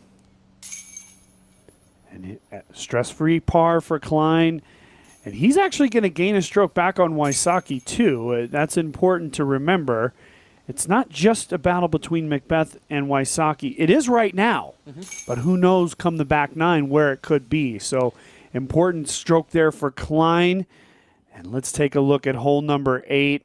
Today playing as the 8th most difficult, and over the past 2 days we've seen everything from a hole-in-one from our card member here, Paul Macbeth, to a triple bogey that we saw Wysocki take back on the first round. Just think, our 2 leaders, it couldn't be any more different. You cannot leave it short. I said it many times. If you're going to find out of bounds, it cannot be in the water. You're left still battling at drop zone number 1. You have to pick a disc that you kind of trust to just fly enough to get over, and use the slope behind the pin to slow the disc down. But any mistake here must be long. Well, and speaking of long, as we're looking at that wall behind you, the wall is not the OB line. And we're taking a look at our virtual 8 holes. They're enjoying the action out here. This rowdy and rambunctious crowd that we've had for the last couple of years, well, COVID, unfortunately, we'll say limiting them this year, but nonetheless, having a good time out here. We've got the spotters, and we have the enthusiasts that are taking it all in. Eric Oakley coming up out of the ground. Usually he's coming up out of water with that face. What a fun time out here, doing the best we can in our COVID world and the Disc Golf Pro Tour. A huge shout out to all of them for giving us disc golf and allowing us to still come to Maple Hill here in 2020. And Eric, I think he's going to have that face after he sees these drives. So the blood pressure will be ratcheted up for all 4 competitors here. Again, it's finding a disc that you trust to get up and over that wall, and then use the hill behind to slow it down.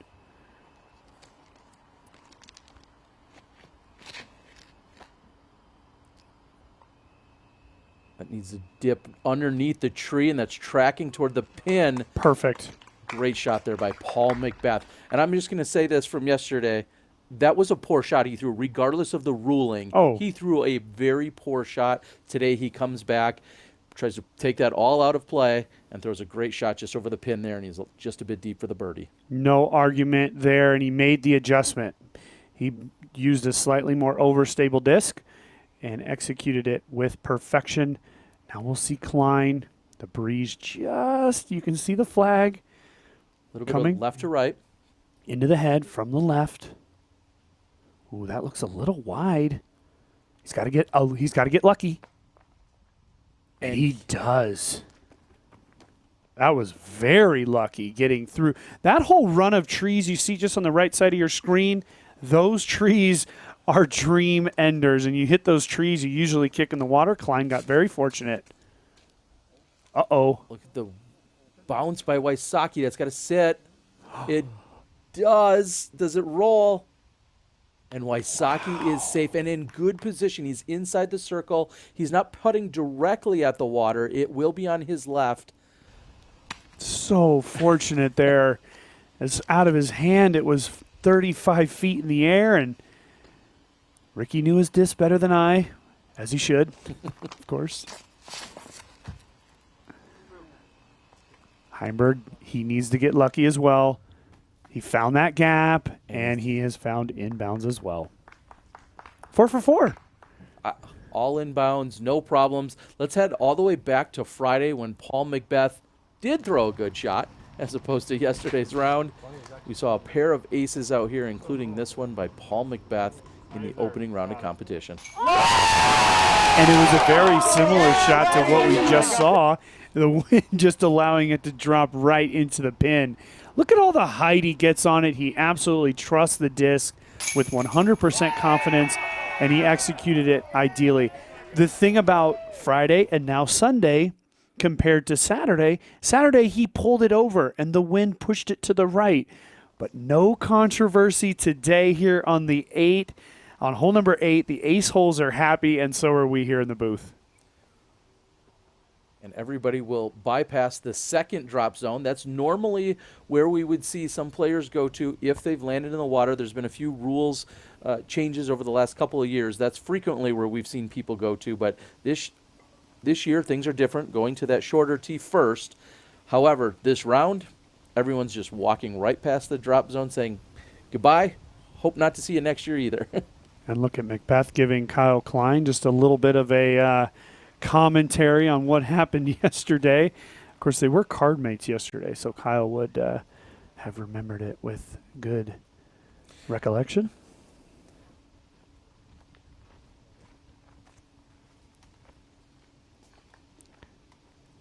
So So everyone is safe.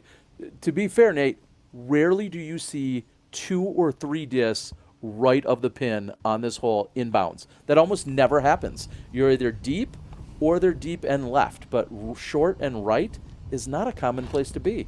It's almost like the disc golf god said, hey, you guys have worked pretty hard looking at that caddy book. We'll give you a little break today. But this is a tough putt. It's a long ways out, but at least he's putting along the water.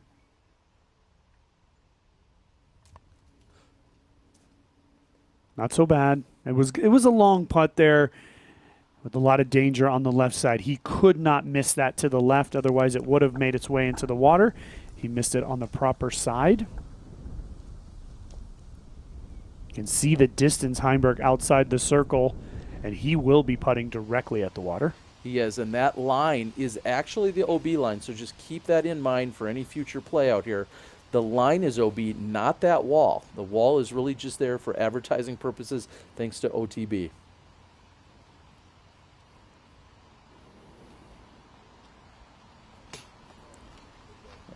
Tentative, and understandably so. If you're going to miss, you need to miss this one a little bit low as he's putting directly at the water. Kelvin, unfortunately, though, not able to pick up the birdie. This is a huge putt for Wysocki.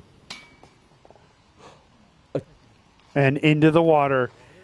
That did slide OB. So Ricky missed off the front rim, slid into the water, and now Macbeth will have a putt here. He will have a putt here. It is definitely in the water. And he'll have a putt here to potentially tie Ricky Wysocki for the lead. We talked about it. The first 8 holes so important.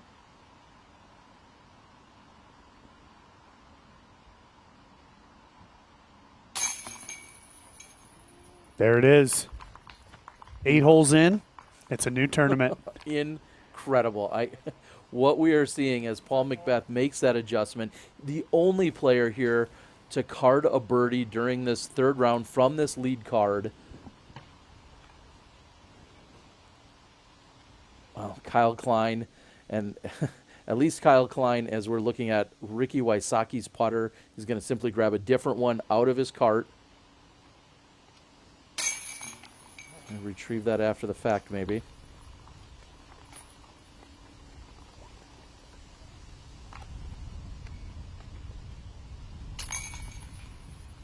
Now the bogey for Wysocki, and that officially means that Ricky has played hole number 8 at 4 over par. What a challenge. Wysocki with the pro move, retrieves it with his left hand to keep his right hand dry. I do like that. I also like check-ins with Hannah. What do you have for us on this crazy hole, Hannah?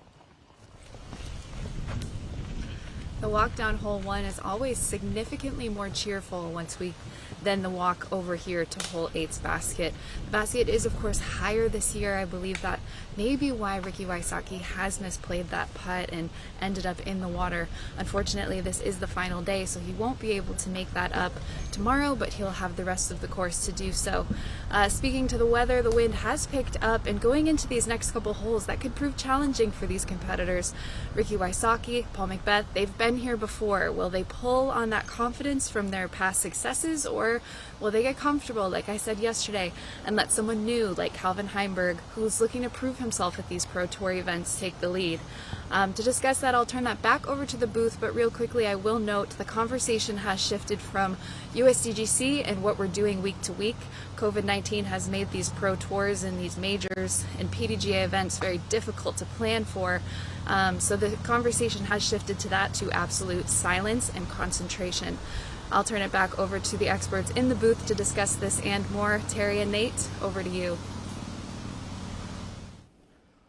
And thank you very much. And Hannah, giving us a little bit of what they're feeling on the ground, and as you can imagine, the competitors that we see in Paul Macbeth and Ricky Wysocki, the long history that they have, they're probably not walking up the fairway, talking about where they're going for dinner later. We'll put it that way. So as we watch now some of the action, this is actually Nico LaCastro or correction, this is Debo, who is lining up on hole number 9.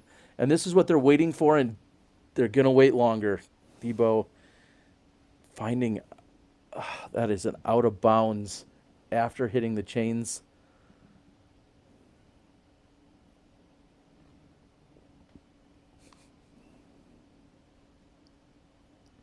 This is Nico for his birdie. Nico has 2 birdies on the round and 1 bogey, and that makes 3 birdies, so he'll move to 2 under par. A lot of the guys have slipped a little ways down the board now, but still our top 3 are fully intact, with Garrett Gerthy just sneaking up there at 11 under par. But he's still 6 strokes back of the lead, and now the lead is a tie. It's a tie between Ricky and Paul. We can guarantee that Paul and Ricky were not talking about what car they're going to buy after the round, as we know that we saw Paul and Simon chatting about that in round 1. And I'm not surprised to hear that the tone has completely changed.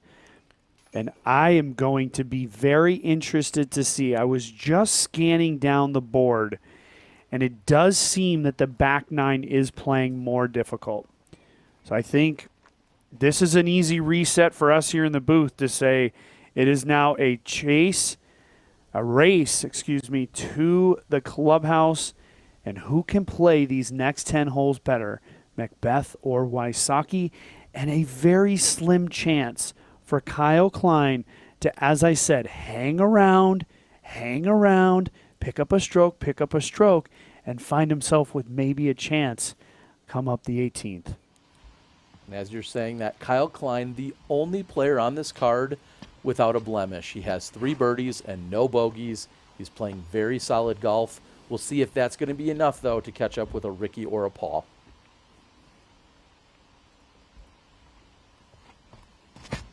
Oh, come on. He said, come on, look at this. Look at this. It's got to avoid going OB. He has to avoid going OB off the tee pad. And we're getting an early indication. We haven't seen the official spotter mark it yet.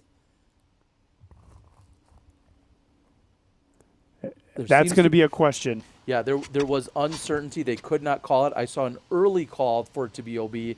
However, nothing was officially determined. Kyle with another perfect shot and the little roll. Just stay out of the woods. All right, on the edge. On the edge there, Yeah. yep. Macbeth saying, come on off the tee. He has to avoid going long OB down by the pin. I believe that he feels like he missed his mark. However, he's going to be all the way down the hill. Heimberg off to the left, and he'll be left up on the hill. Still can make a shot happen from up there. Here's a chance for Wysocki. He's played this hole extremely well. And on both the first and second rounds, Terry, Ricky has turned it on starting on hole number 9, and he's done it again. A beautiful shot, almost a certain birdie with some execution still left. But let's take a look here at number 9 and what Macbeth potentially went into here. It's completely blind off the tee. You got to come up the hill.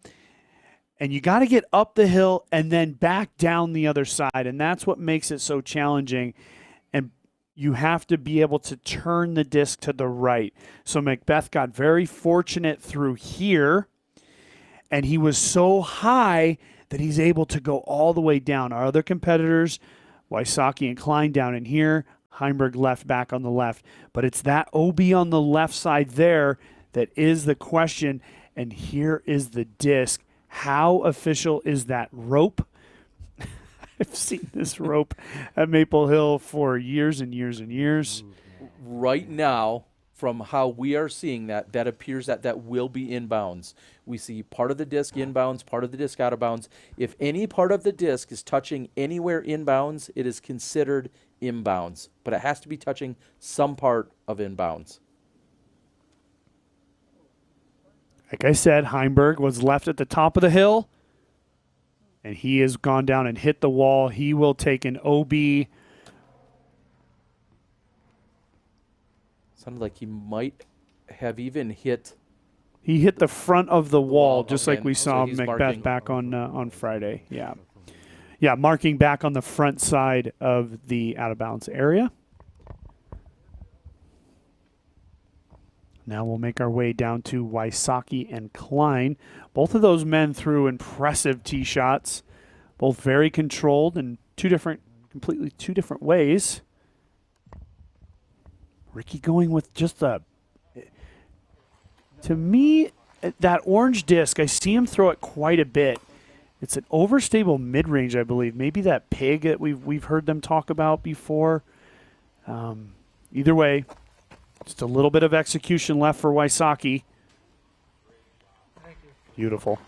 Very well played. And what a tough shot, because he's right between an actual throw versus a long jumper like you just saw him.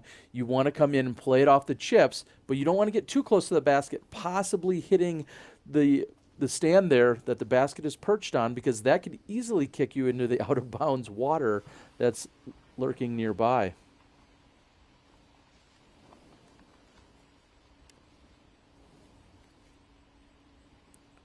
Like I said, for Klein, he did work his way into the woods, but it's on the edge. Now, I think back to Friday, Macbeth was pinched a little more than this, and he made an errant shot. Can Kyle correct?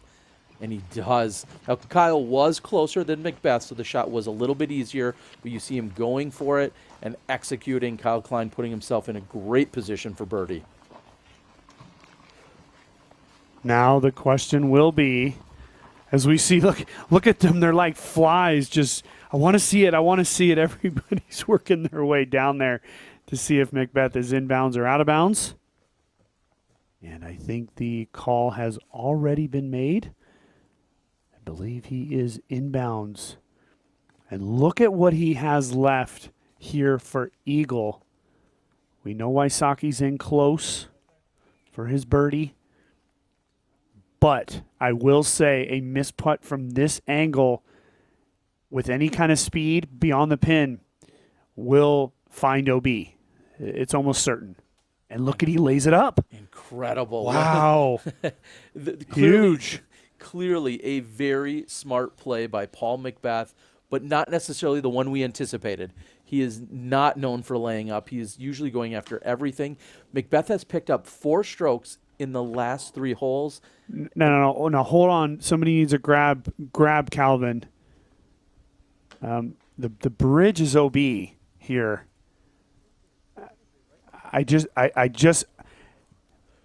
The bridge is out of bounds. We need to make sure Calvin understands that. It came right down the middle, basically right. He should not be putting from the bridge. Someone stop him.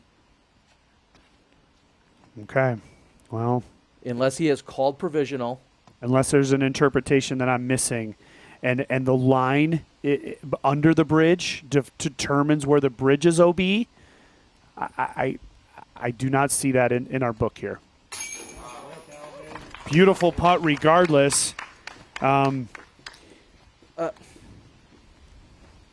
we will see if we can get a clarification. Now, you make a good point. If the line goes directly underneath, that could determine where the bridge is starting to be OB. But our book here does not say that. It says bridge to green is OB. So, yeah, reading at face value, we're that making did no not look judgment. like the correct play. We're making no judgment on Calvin. We're just reading the book and interpreting it the way we see it.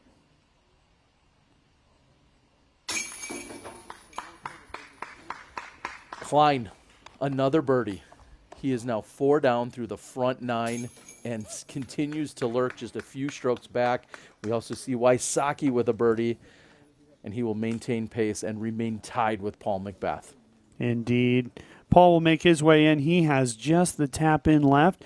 Hole number 9, they played extremely well for the most part, besides Calvin, who we're going to call it a par. We're not going to, judge him on what he did, but he did take a par there. So really, 3 under par for this group. Here is that. And you can't quite see it down at the bottom fully, but it does say bridge to green is out of bounds. So we're not making it up, folks. Well, we'll see if there is any other clarification. And again, we're not on the ground. We didn't hear the full conversation among the card mates, among all the people that are out there competing. We might be able to get some information from our field reporter and Hannah Macbeth.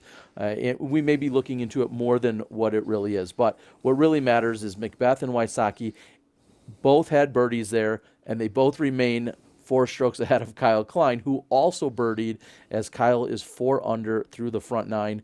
We're heading into the back. We have just 9 holes left to play to determine our champion here at the MVP Open.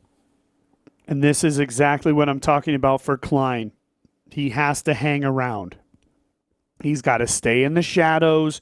Right now, both Macbeth and Wysocki are concerned about nobody.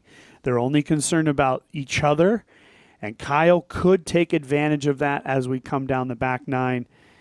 And we are on the back 9 now. We have the beautiful hole number 10, the castle hole here, as we head way up the hill.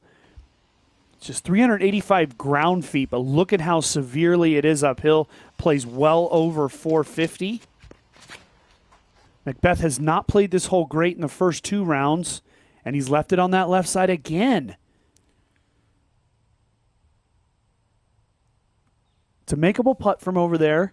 Yeah, we'll have to see if that tree that is just right center of your screen at the moment, if that will be a factor, if he'll have to straddle around that, or if that will be in his line of sight whatsoever.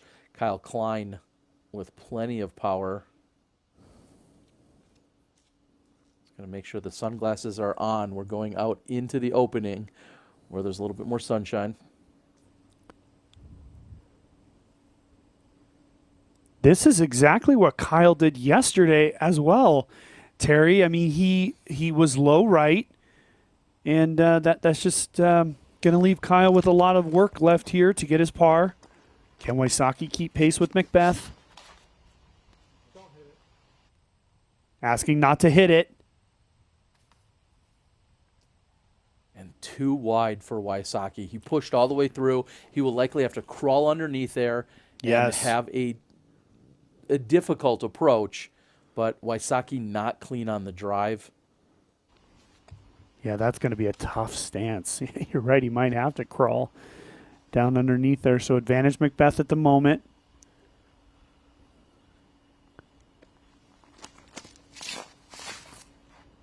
Heimberg looked good off the start, and he's picked up a bogey and a double bogey, so he's sitting at even for the round. But what a shot, taking the skip inside the circle, and it should be a good birdie chance for him.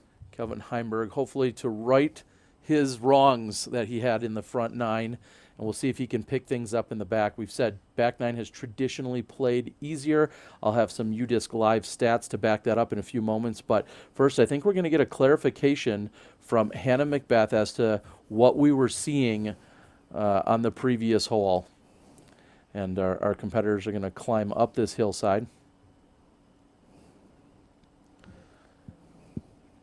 We've got an update from Hannah Macbeth. What do you have for us? Just to speak on what we saw earlier between Calvin Heimberg and Paul Macbeth. According to Paul Macbeth, he was questioning whether or not Calvin was playing from out of bounds. That bridge in the caddy book, it was a little bit unclear to the players as to whether or not the entire bridge was OB or just sections of it. According to the spotter, who admits to being well versed in this hole and has been spotting all weekend, and was told by Steve Dodge, the tournament director and designer of this course, the pieces of the bridge are OB, but not the entire thing. So Calvin, so far, so good. We'll see how this continues to affect his game, but from what I just saw, hasn't really affected him at all. Thank you. And thank you for the clarification. And Nate, it was pretty much exactly as you were saying. The bridge does carry over the out-of-bounds area. However, if the line goes underneath the bridge, he went back to where he was.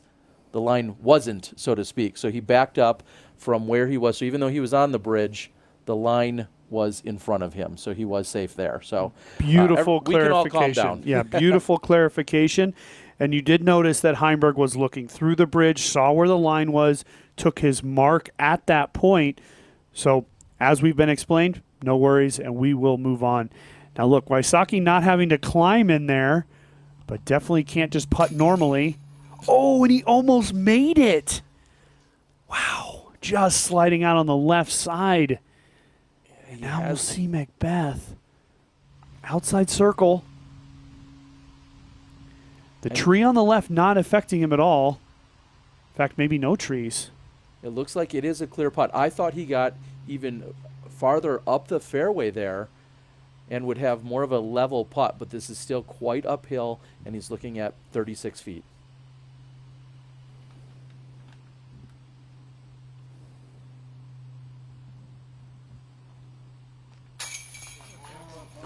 Wow.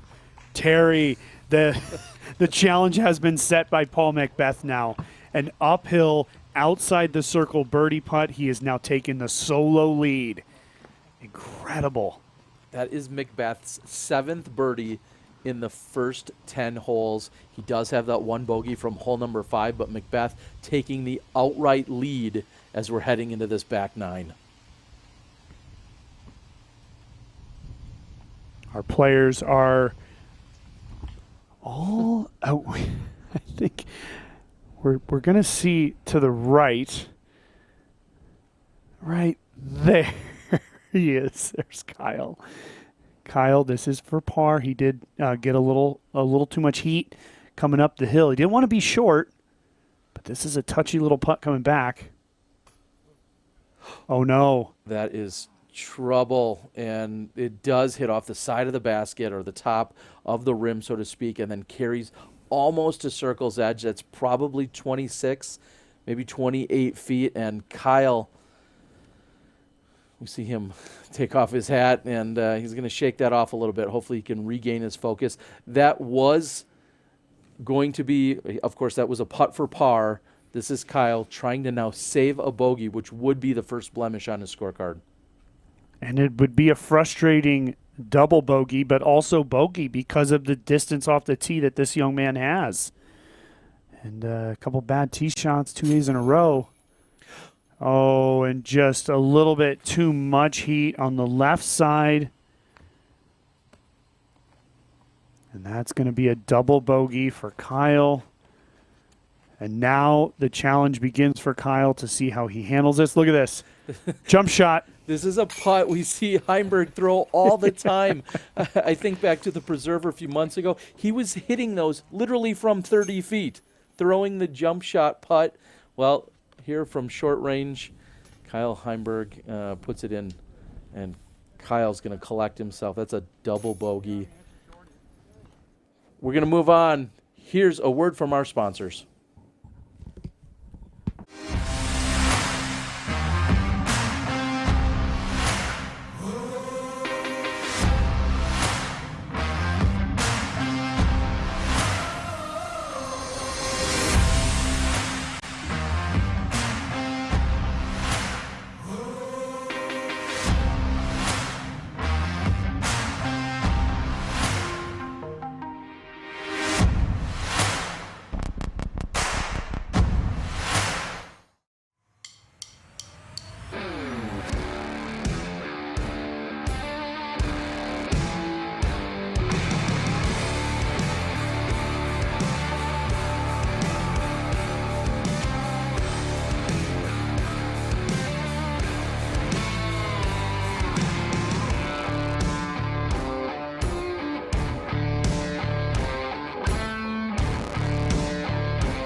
Nice.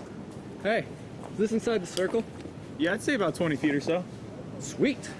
Means I can jump putt.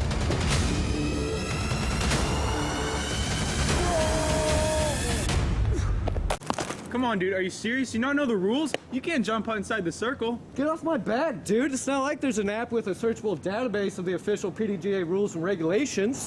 The UDisc app has a searchable database of all the official PDGA rules and regulations. This guy didn't know, but now you know.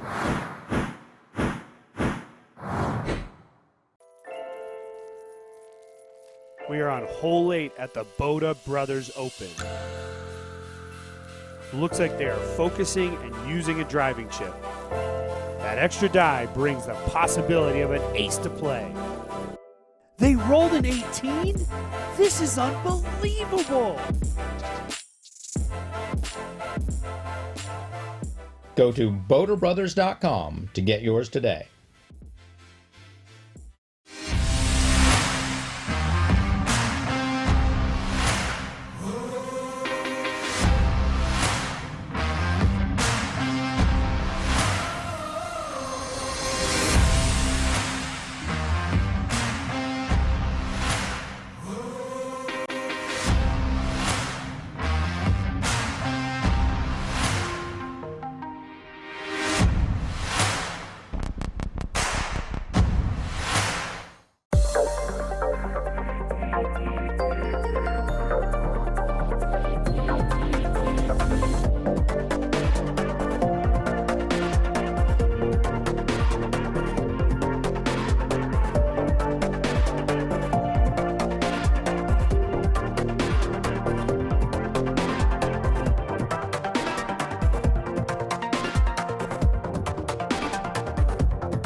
Welcome back, everyone. We have Paul Macbeth on the tee of 11 with a significant tailwind.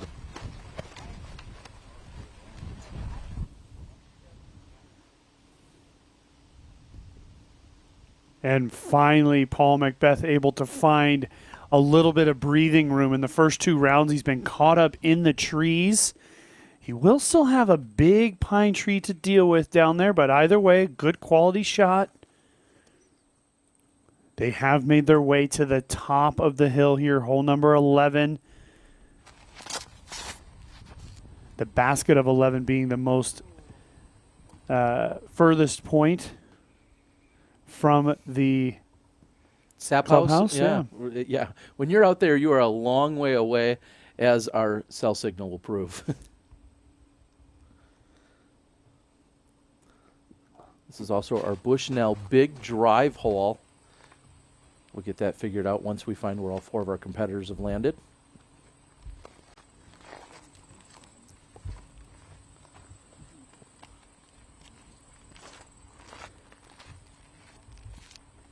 Not sure if Ricky is waiting on a possible distraction or maybe the wind. I think he's definitely in between discs right now.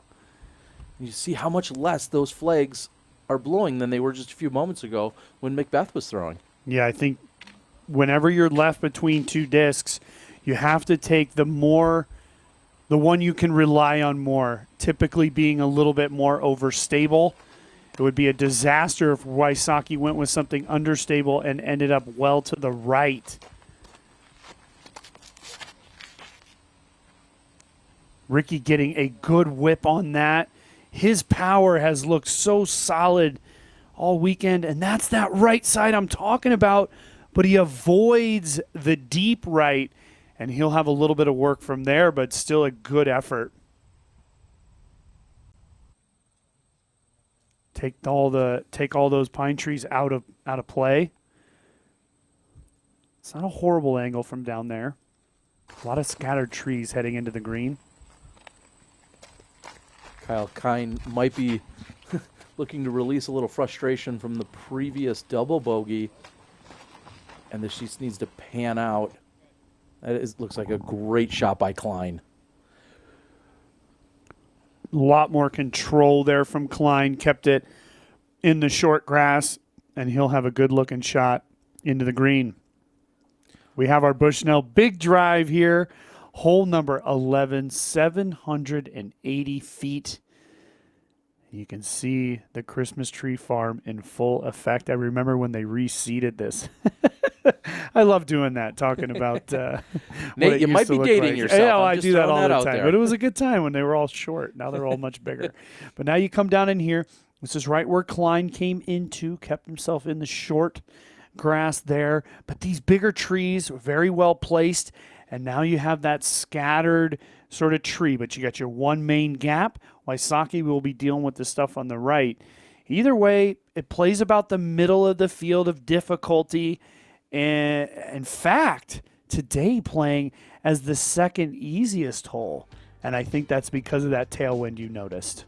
Interesting, as it is averaging 3.83. We're taking a quick look at the leaderboard. Paul McBeth, of course, has jumped out in front of Ricky Wysocki. You see McBeth 6 down through these first 10 holes. Wysocki struggling in the last few holes as he's had 5 birdies here today, but still sits at that 3 under for the round. Kyle Klein now knotted up with Heimberg and Double G, along with Chris Clemens, who's having a pretty solid round, for a tie for third. Kyle just that single blemish on his scorecard thus far. I think soon we will find the exact distance of this Bushnell big drive. I think a pair of binoculars will be awarded to whoever our winner might be.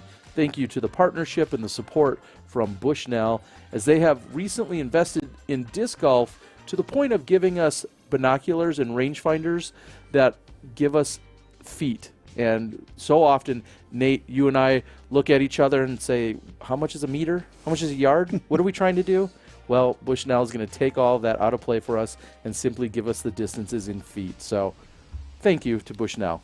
I was lucky throughout my career to have my brother-in-law and best friend Avery Jenkins, who's the human, the human binocular, right? The human Bushnell. I'd always say, Avery, convert this for me. 80 meters out. What's that in feet? He would get it right away, man. So good on Bushnell for making a change there, and now our players won't need Avery out there with them. But I was lucky to have him. And in less than 30 minutes, we're going to be catching up with the FPO, who are going to be starting out, and Kyle Klein cutting that short, not getting around the corner. A kick to the center, so he'll have a long putt from there. But Kyle maybe just a little bit rattled, not quite staying clean on that approach shot. And while he was in the quote-unquote short grass, those properly placed large pine trees down there proving to be a good distraction for Klein. And now this is Wysocki going to go to the sidearm. Uh-oh. That's a loose shot from Wysocki. Yeah, you cannot miss that shot. Yeah, I was just going to say I'm so surprised. That's what I was trying to finally spit out to you guys, is that is a shot I would expect Wysocki of all players to hit every single time. So the fact that he cut that short, hit the tree, kick to the right, that's going to take him out of birdie range as well. And Wysocki might be giving up another stroke to Paul McBeth here, depending on what Paul can do on the approach. You just cannot miss that shot. Ricky got a little loose. You have to make that shot here. We're in the battle of the ages here. I mean, every opportunity has to be taken advantage of. And now, depending on where McBeth found himself, he could now take a 2-stroke lead potentially. Calvin way too far to the left and trying to put it just on a little angle. The crowd likes it. And it looks like McBeth will be last to approach here. So once we'll find his distance, we'll be glad to share that with you guys.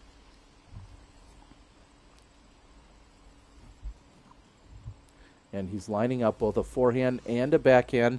And 587 feet is what we have tracked in for the Bushnell big drive. I think it was yesterday, Garrett, well over 600 feet on this hole. But nobody out there in the real world besides Lizotte, maybe a couple others, can even keep up with Garrett. So it's all about positioning here. McBeth wants a title, but he's going to take home a pair of free binoculars as well. So, and a loose shot from McBeth. Just a flat-out shank. That was a terrible shot by Paul McBeth, completely missing his line. He looked down at his hand. I'm not sure if he has anything on it, but that was not a good shot by Paul McBeth. And maybe just equally as important, where's the momentum right now? I mean, McBeth was ready to pounce, to take another stroke here, lined up. He had the biggest drive. He was closest to the pin. He's ready to pick up at least one on Ricky, and he's not going to do so now at this point. Yes. Shy of a throw-in by one of the two, that is. I don't see it happening. I was going to say my bingo word, but I'm just going to go with a simple yes. You are absolutely correct. He had that moment. He had that moment right there to take the 2-stroke lead, and now both him and Wysocki are going to be battling for par. This is Klein. I am actually never going to count Klein out. He's made stuff from all over. And what we are also seeing is this is just from short of the mouth that we were talking about. If we go any farther in, we will likely lose any form of good bit rate, as we would say in the industry. So got it. That's why we're going to kind of zoom in from afar. The closer you creep to that basket, the less the cellular signal wants to provide for us. So we're going to watch Macbeth from the deep right side. We saw Wysocki chip up. He's within tap-in range for his par. Can almost guarantee that Macbeth is going to dig in here and try to make this. But this would be an incredible make from down here.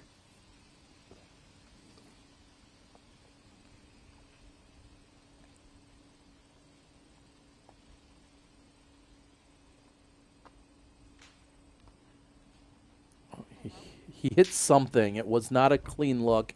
You also heard a little bit of a powerful clap out of frustration there by Macbeth. What a missed opportunity.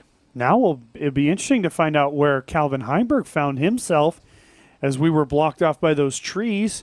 He's now just passing the basket. Oh, and he's absolutely parked.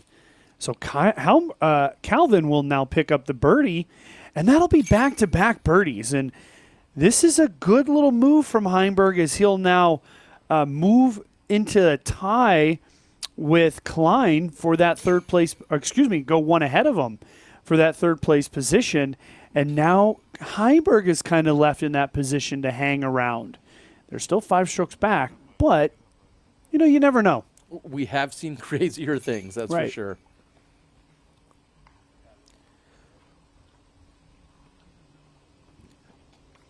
Paul Macbeth has had some great success on this course. He talked to us about that yesterday after his round.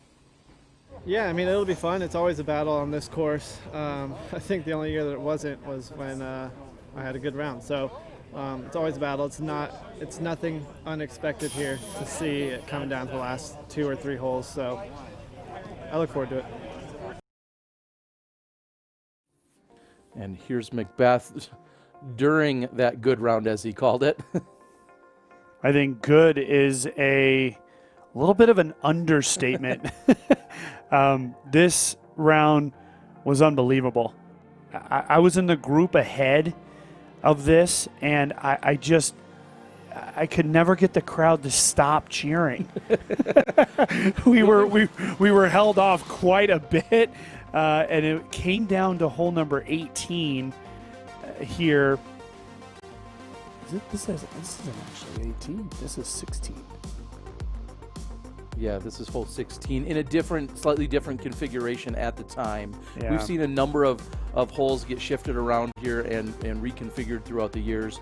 Paul Macbeth clearly on point. So dry that year, but man, oh man, it wasn't a good round. It was a great round, folks. And there's the official course record. Yeah, incredible. And a record that will likely never be touched again. However, here we are now looking at the specifics of that. The 14 under a 45 back in 2013. Nate, this course continues to provide challenge, and each time that it does, Steve Dodge says, okay, well, let's tweak it. Let's take another look at it. Do we need to move this pin back? Should we come up with a different tee area? And I think about holes 11 and 12. When I was here 10 or 12 years ago for the first time, these were completely different holes. The tee that for hole number 12 used to be in the woods, 200 feet left of where it is today in the woods, and they played through a very difficult par 5. So they're always tweaking, always trying to provide the best course and the biggest challenge, because this is such an elusive title to take down. Yeah, and I was fortunate to take down the victory, and the course was much easier. I needed it that way. But after 2013, the course started to get much more difficult. Steve made a lot of big changes heading into to 14. But at the time This was the greatest round of all time ever played, and since then, Paul has set the gauntlet down with a couple of 18 under pars for 18 hole rounds. Of course, that includes par 5s and par 4s. But that day was a special day. He had no bogeys. He went on a couple of streaks, and he picked up a few pars, 14 under par in a place like this.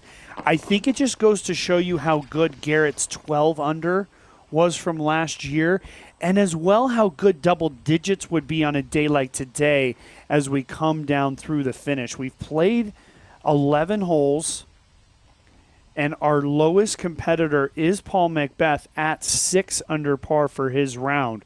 So double digits still in play for him. We talked about Wysocki yesterday trying to get to 22, 23, and 24 under par. Right now, McBeth is 5 strokes behind that 24 under number. Wysocki is 6 strokes back of it with only 7 holes to play. So just think of that. We talked about it yesterday. I think 24 is a for sure victory for either competitor. 23 could see a playoff, and 22, you might not win it. Well, I want to briefly touch on the back nine. Thanks to our friends over at UDisc Live, who have provided so many of the stats and information, including what we're seeing at the live leaderboard right now. But earlier today, I had asked, are they really playing the back better? And sure enough, it was confirmed that on the front nine, our MPO division is averaging 4.3 over par. On the back nine, our MPO division is averaging 2.24. So it's playing nearly a stroke and a half easier overall on the front versus the back. We had 23 players under par during the front nine and 35 players under par on the back. So we talked about that earlier when you were discussing it, Nate, saying Ricky has gotten 15 birdies and gone 15 under on the back nine alone over the first 2 rounds. Needless to say, he enjoys the back. The most interesting thing about that statistic, yes, thank you, Josh, for that. But looking at the course map, on the front nine, there's only 2 par 4s. On the back nine, there's actually 4 of them. So they're not playing it just a little bit better. They're playing it tremendously better. But I think today's a little bit different because of that different wind direction. A headwind on hole number 12 makes 12 extremely difficult.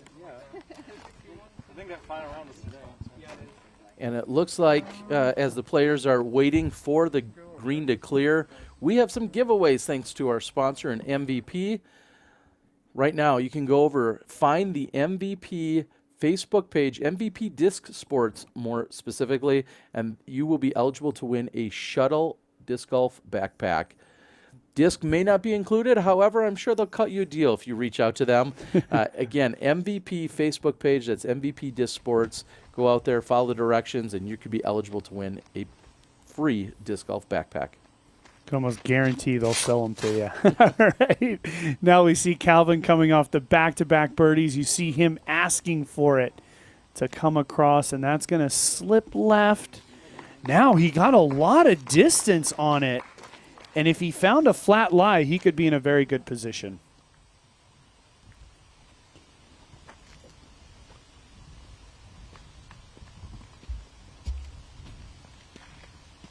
See that breeze.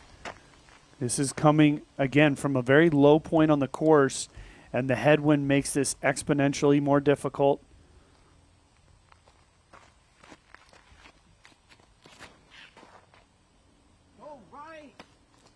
Yeah, he needs that to stand up more and turn over to the right or release it more right. That is not a good shot from McBeth. We'll have to see how lucky really he is, if he has a lane or not, because right now, again, that's a roll of the dice. That is not where Paul McBeth wanted to be. He might have a lane or he may be obstructed. We'll find out. Good or bad, Tear Bear, he made an incredible upshot and picked up his birdie from a similar position yesterday. Now Wysocki, look at that. This is perfect. This is exactly what you are trying to do. He's going to fight, and he crests the hill, and he's looking down the hill. He is on that left side. We may see a little bit of a reach-out forehand by Wysocki. That is a powerful shot and a great one at that. Perfect shot from Wysocki.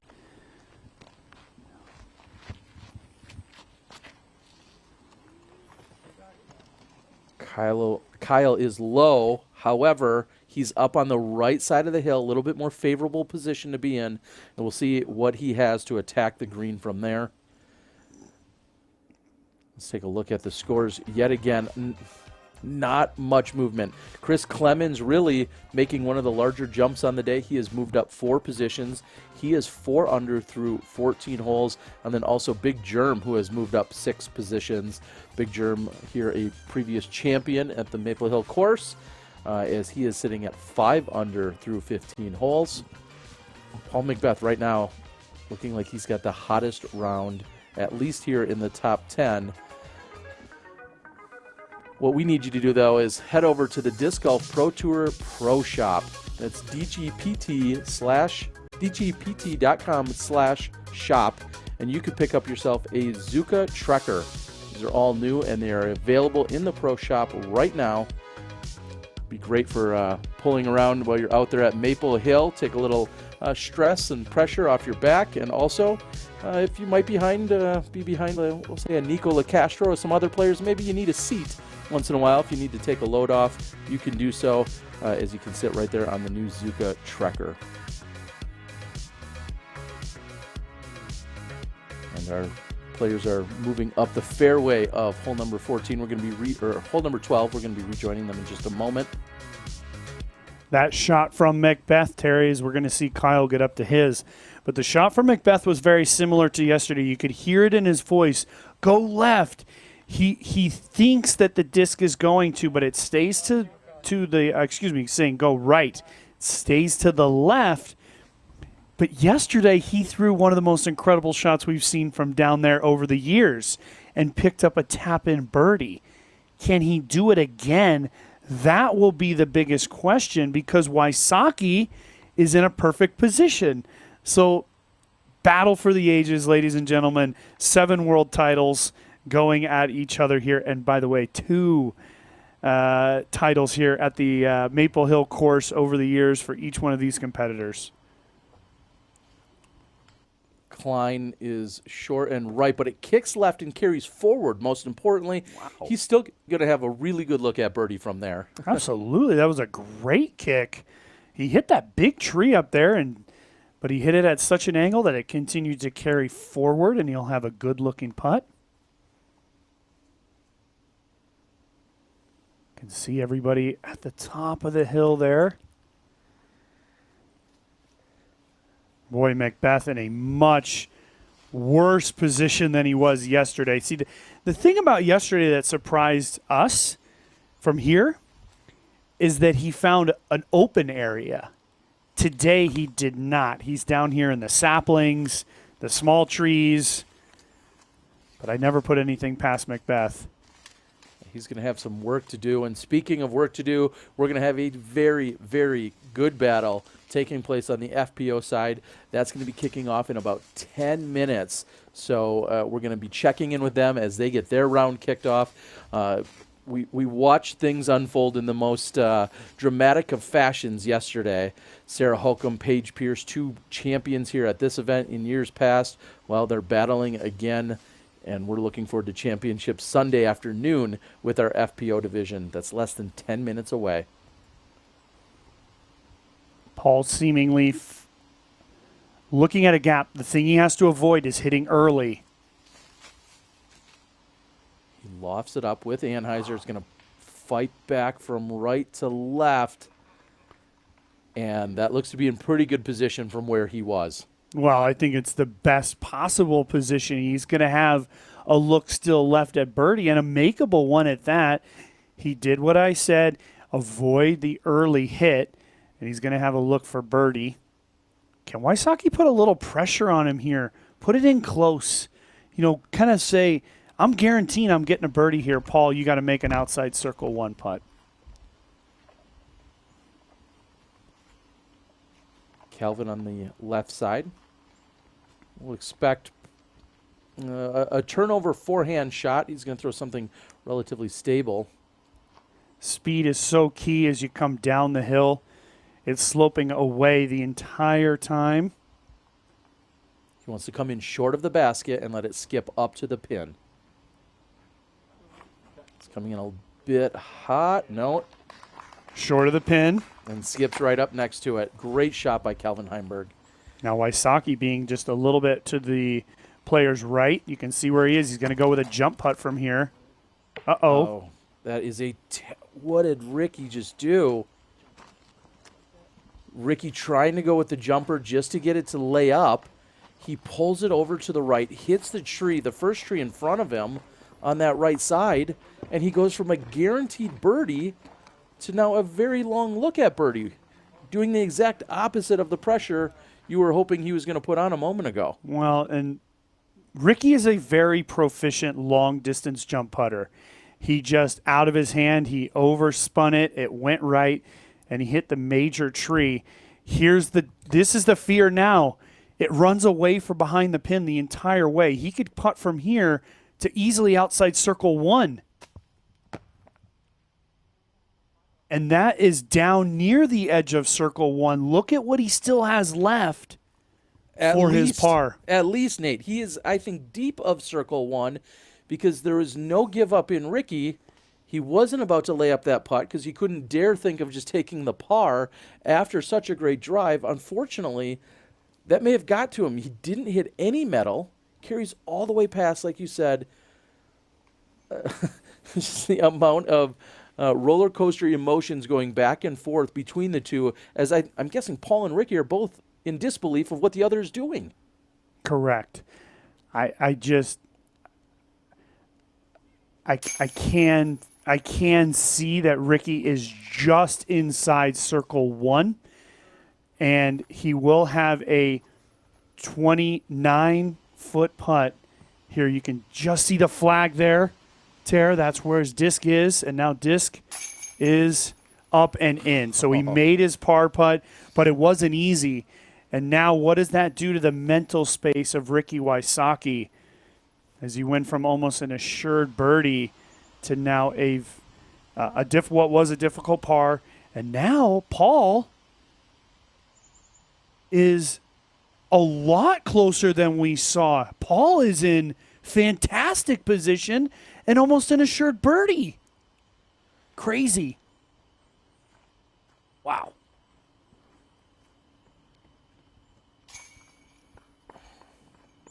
Incredible. Paul with the scramble from the left side fairway. He walks away with the birdie. Meanwhile, Ricky Wysocki, who threw a nearly perfect drive, is going to walk away with a stressful par that he just took. And now he's going to relinquish another stroke. I'm in complete disbelief as Paul's saying, yeah, I threw a great shot, landed right here. And Vinny's like, uh-huh. Yeah, sure did. Sure he is. Again, now we have a 2-stroke advantage for Paul McBeth. He has every bit of the momentum that you could ask for out here. Ricky Wysocki has stalled ever since the bogey on hole number 7. He had the bogey then on 8. And now he's only taken 1 birdie in the last 4 holes, including giving up that all but guaranteed birdie he had lined up after that drive. Well, and let's face it, he's thrown well off the tee since the bogey on number 8, but he has played below average on the upshot. He was in beautiful position on number 11. Now he was in beautiful position on number 12. And while McBeth didn't take advantage on 11, he's taken advantage here on 12 in a big way. Because of the challenge of that shot and the high level of execution, Paul is now feeling a little bit more stood up, a little bit more, hey, I got this now, and he's got the 2-stroke lead. So, boy, Ricky, he cannot make these mistakes late here, but we still have some challenging holes left, and Ricky, the only thing he can do is put that behind him, move on, and make some good shots as we head into some still very, very difficult holes. As of right now, I'm looking at not necessarily what happens here on 13. I think we're going to see a par or birdie, but hole 14. Yes. And what happens at the end of hole 14 or off the drives on 14, I think will ultimately decide who's going to walk away our champion. I don't think there's going to be enough room after 14 to have a big catch-up because you are all but guaranteed 2 birdies in the last 4 holes. I think hole 14 is going to decide this tournament. And if they both come through with pars, Paul McBeth is going to be in that driver's seat. I would agree with you on almost all of that. The only birdie that I feel like is fairly assured is hole number 17. 15 is still a very difficult hole, a lot of trees in the way. Yes, our players do birdie it, but you can gain a stroke there. But you're right, 14 is a huge point of concern, and you can see a lot of different things happen on the green. I'll tell you this, it's nice to have a two-stroke lead heading into hole 18. So that's going to be something we're going to keep an eye out on for sure. But, yes, the next 5 holes are going to tell us the answer. We'll see if Macbeth can keep the pressure on as he has pulled away from Ricky Wysocki over these last few holes. Big A good tee crosswind shot here could really keep the pressure on. Big crosswind for Macbeth right now, though. He says it's too high. Overcorrected, and it's too far to the right. Oh, he battles through. And if he's been watching our coverage at all, which he'll know Paige Pierce has smashed 2 putts from back there. Teammate Paige on the FPO side making it look very easy from about 70 feet. Jeez Louise, He amazing. could channel his inner Pierce. Right. I've been trying to do that for years. And Kyle Klein hanging right in it, in the thick of things. He sits at 13 under overall, 3 under for the round. It'll flip up. Will it stable up for him, or it pushes to the right? That's that crosswind coming into play. And then somehow, whether that was a full flex back out or if it hit something, he finds himself in the middle of the fairway. Short, but in the fairway. Okay, Wysocki's been going over the top. Looks like he's unwilling or unable to make the adjustment. We have yet to see an over-the-top shot park this hole, and that's exactly what they're going for, playing a little bit of Plinko. Really tough to tell. Our other cameraman could not find the position. Mega deep. We can hear a little commentary. And let's take a look. Here's Paige Pierce from round 1 to save her par during round number 1 from way outside. Huge putt by Paige. And then here, let's take a look at round 2. Maybe a few feet closer, slightly different angle. Bang! Oh, yeah. She is amazing, man. She rings it up again. So Paige Pierce has hole 13's putting dialed in. Let's take a look, and I believe we have Valerie Jenkins joining us. And Val, you've been watching some of the action so far, and we're seeing that the chase card is off and running. What are we seeing so far here, Val? Well, we know that the chase card has a little bit of room to improve, but we can see Katrina Allen already off to a great start, 1 under through 2 holes, but you can see she's got to make up the strokes as best she can because the lead card, I feel like, has just been on fire. Seeing Paige Pierce take the lead today, but just 1 stroke over Sarah Hokum, and I expect the battle between those two will continue on today.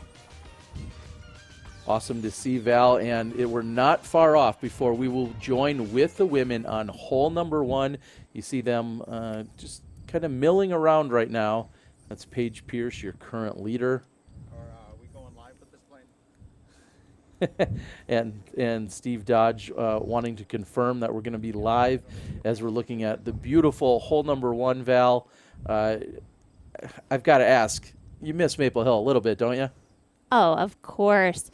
Not only do I miss playing and being in the mix of this competition, you got to miss just being in the atmosphere that Maple Hill provides. And this guy right here, he knows how to start a party.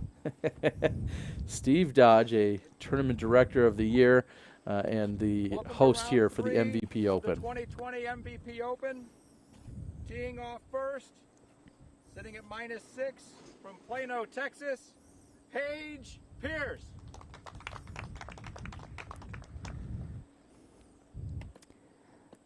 Looking at some statistics so far in this weekend for Paige, she is ranking first in so many statistics. Fairway hits, park jobs, hitting circle 1 in regulation, and of course, birdies, but she's also had to combat multiple bogeys on her scorecard. So those birdie percentages have definitely helped. Steve Dodge now here with the call. This should be Sarah Hokum. Sarah, who told us earlier in the weekend, this is her 13th year at the tournament. Very few professional players know this place better than Sarah Hokum. She's trying to claim a title or reclaim a title that she once held 7 or 8 years ago. And that's turned over, Val. Oh, and that is not a good start. Sarah knows that, being very vocal on the tee. Third on the box. Sitting at -2 from Round Rock, Texas, Lisa Fakis.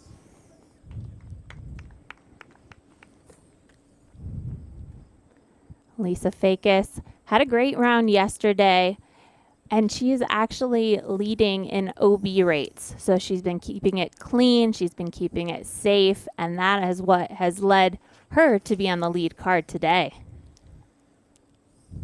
She's going directly over the pond. It looks like she's got the distance, not by much, but she keeps it clean. Great shot there by Lisa Fakis. Lead card sitting at -1 from West Bend, Wisconsin, Haley King.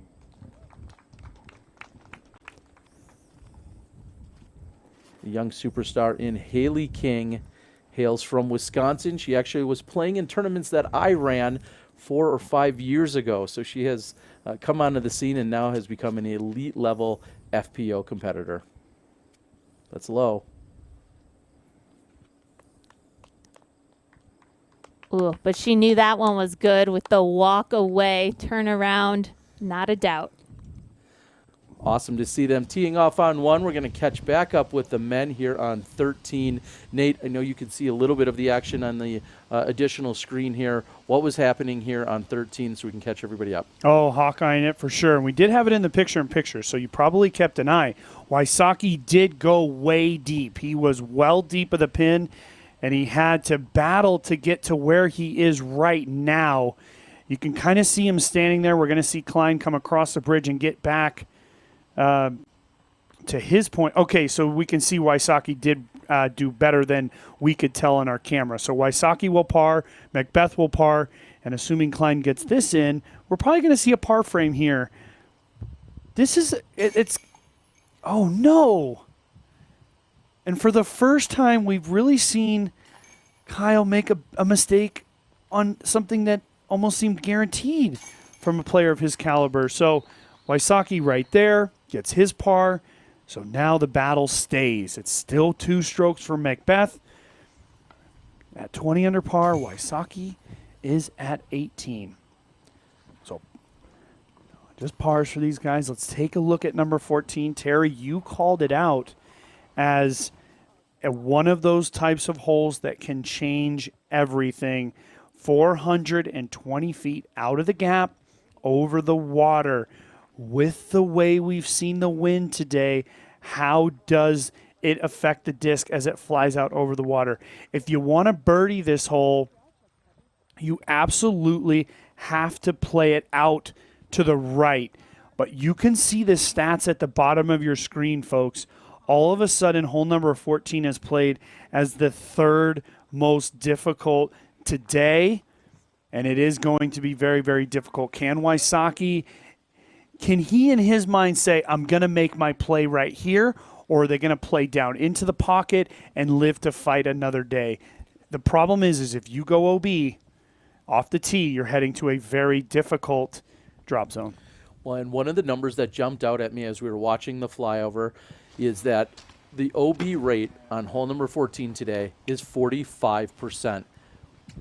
Maybe even more interesting is the OB rate back on hole number 8 was 56%. So we'll see how that's going to factor into these two, into what the players are throwing, and then if you make the mistake, how you head to the drop zone and the challenge that presents itself from there. We see Macbeth still with that 2-stroke lead. He has caught and surpassed Ricky Wysocki. And with the bogey that we just saw by Klein a moment ago, he's going to dip himself off of those top 4 scores We'll see if he can battle back here as well. Yesterday, we saw a great shot by Kyle Klein, and now look at the wind. Terry, it is coming right through the gap the players are throwing through. And with this type of breeze here on number 14, we can see our 15-mile-an-hour wind speed. It's even hard to get to the pocket. I mean, it's that difficult. Vinny, bold. Watch that push up and down. It's going to be in bounds, but left. It's just a matter of how left. There's the pocket that you talk about, Nate. More often than not, that's just a pitch up from there. Yeah. If you have any headwind coming at you, you're going to just lay it up next to the basket, walk away with your par. This is a huge moment here for Paul McBeth. It was Wysocki years ago that smashed a putt from the pocket in a final round. What can McBeth do here? This could affect what Wysocki does, depending on where McBeth finds himself. Wow, the wind significantly dropped. You see it pushed down and maybe even kept it straight. If he's going to be in bounds, it's got to be long. Yes, he is in bounds. McBeth making sure to put enough power on it. Not a common place to find yourself. However, he's putting uphill, and he's in bounds, which is the number one goal here. Just make sure you get in bounds so you're not heading to that drop zone. Here's Ricky. He's attacking the pin that needs the hyzer up, and it doesn't. And that is nowhere close. And, folks, that is the end of Ricky Wysocki's run here. I'm going to call it. I'm hoping for the best possible battle, but I do not see Ricky Wysocki recovering and picking up enough strokes in these next 4 holes of play. Well, Terry, if there's anything I've learned from sitting in this seat for the last 2 years, don't ever make bold predictions. Here's the scenario. Wysocki will go to the drop zone. He can still pick up a bogey, assuming McBeth goes ahead and lays up. It's going to be 3 strokes with 4 holes to play. And we know 18 is still lurking. But I do agree with you. This dashes the real chances. Now they're outside chances. I would love to be proven wrong, as Ricky Wysocki has such an incredible skill set. Kyle bold as can be, shot. and it's parked. Yes, Kyle Klein, the young gun out of Wyoming, Michigan. And let's take another look at Ricky Wysocki. I'm not sure if the wind just caught it, but as we look at the Zuko replay. And watch the disc about right now. It takes a slight flat, and the wind just grabs it. And once the wind has it, it had absolutely no chance. Wysocki was banking on the push back to the left, but as soon as the nose of the disc came down, the wind grabbed it, and it just took it down. We're going to take a look at the quick keys here. Number 3, push to the finish line. McBeth has been doing that lovely. And now, as you said, Terry Miller, 14 is a killer for Wysocki. He did not play to the pocket. He played aggressive. He has to get this close. Ricky could put this in, save the par. Oh, my goodness, Terry. Wow, so close to disaster, but now some brilliance because McBeth is left back. That's the bogey. And now let's see what McBeth does. Am I bailing or are you taking me? Like, you pick one, man. And knowing what we're seeing from Paul McBeth, he may not want to lay up. He may try to put the dagger in now, pick up an additional stroke. We're going to see what he has and how aggressive he wants to be. We've said it before. Kyle Klein, who's a youngster, but Paul McBeth is not one to lay up. I don't know if he's going to do it here. It may be the smart play. It may be the play that we think is right, but that's why we're sitting in a booth and Paul McBeth is out there throwing discs at Maple Hill. Bold prediction time, since we're in the game of playing bold prediction. I predict that Paul McBeth does lay up, and here's why.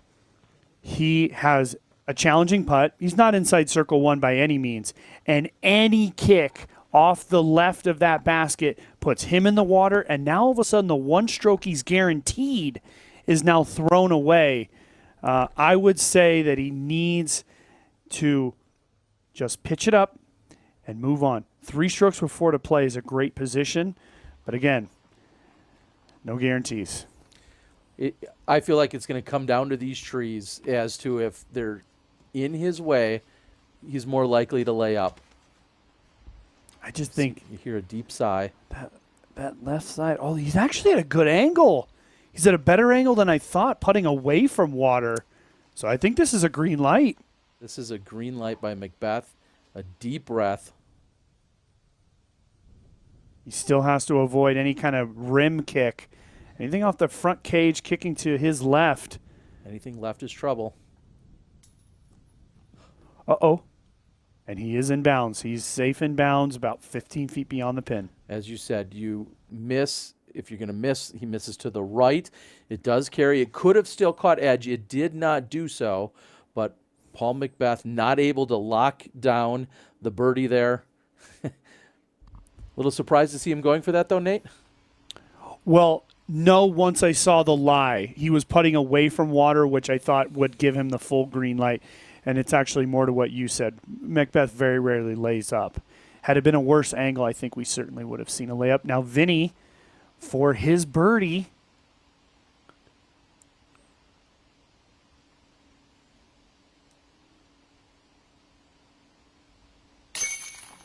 yeah, what a putt from Vinny. That is fantastic, and that'll move him to 15 under. And with Wysocki going back to 17, all of a sudden Heimberg actually in conversation for a second place potential, depending on how he finishes.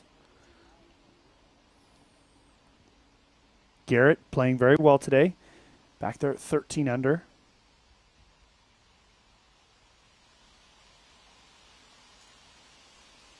So is that 15 feet we're talking about?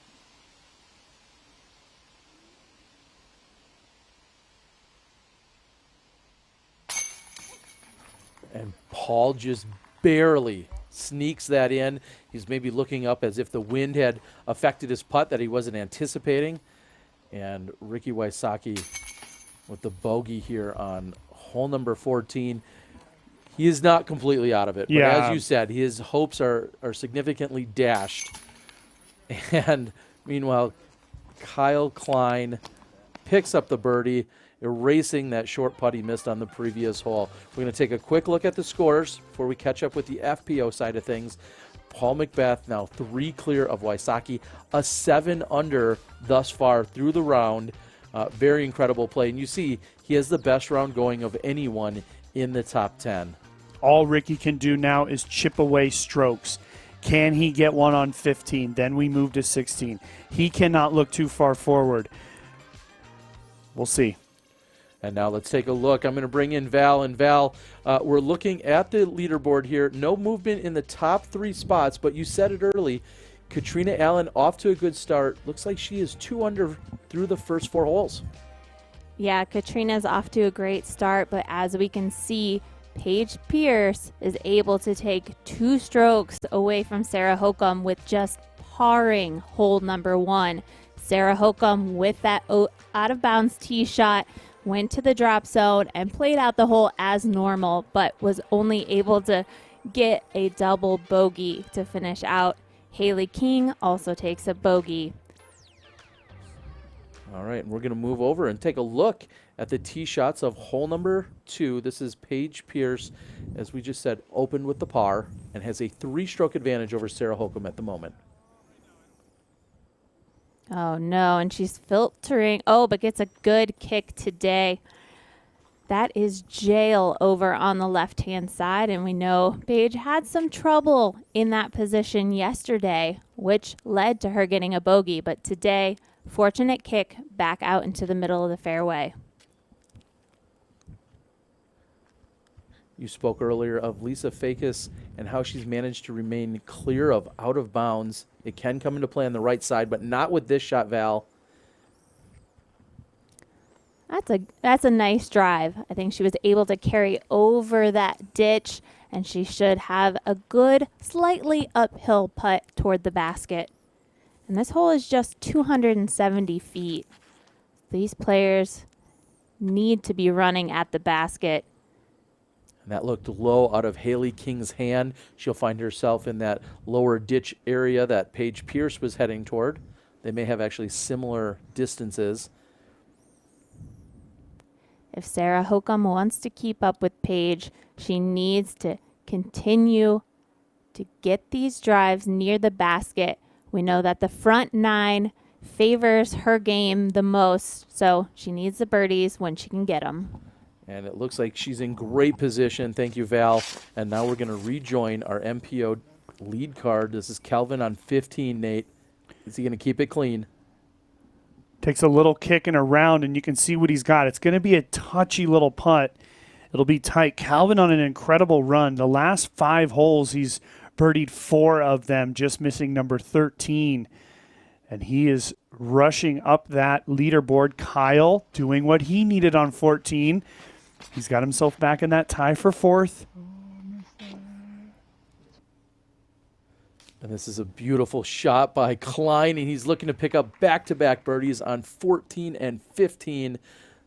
The young kid has some fight in him.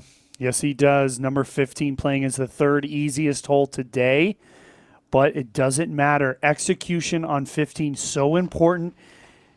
Macbeth, while I just said Wysocki has to take it hole by hole, so does Paul. He needs to execute here. He cannot leave himself back. This is low and center. And just really not enough height. It looked like he kind of turned it over, pulled it to the right. He's in a good position. He's going to have an easy up and down. I don't know if he's going to be close enough for a long putt, but it's at least a guaranteed par. Wysocki needs to get clean. And he does not get clean. He kicks off to the right, so it could be a push here, and it could be 3 strokes heading into the final 3 holes. Wysocki needed to put it right next to the basket or at least get himself in birdie range. So shy of throwing one in from way out, he's going to be in trouble here. We're going to head over to Lisa Fakis. Val, this is her putt from outside circle 1. And it's a putt for birdie. And just short. And you can see frustration on Lisa's face because she is one of those players that shoots daggers from outside the circle. So Lisa looking to dial it in, just a little more height, and she'll be cashing those in no time. This is where Sarah Hokum's drive ended up.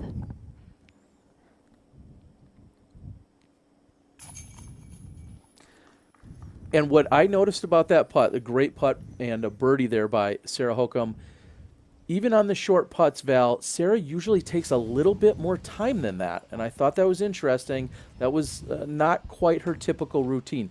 Obviously effective, obviously somewhat of a short putt, but surprised to see her not take her full routine there. And as we're back with Wysocki throwing his approach, Nate, he's right next to the pin. He's looking at taking the par, but par's not going to be good enough here. Well, and this is why me and you are usually on the same page. I know you always talk about 15 and 17 being so easy. In my opinion, 15 is very, very difficult.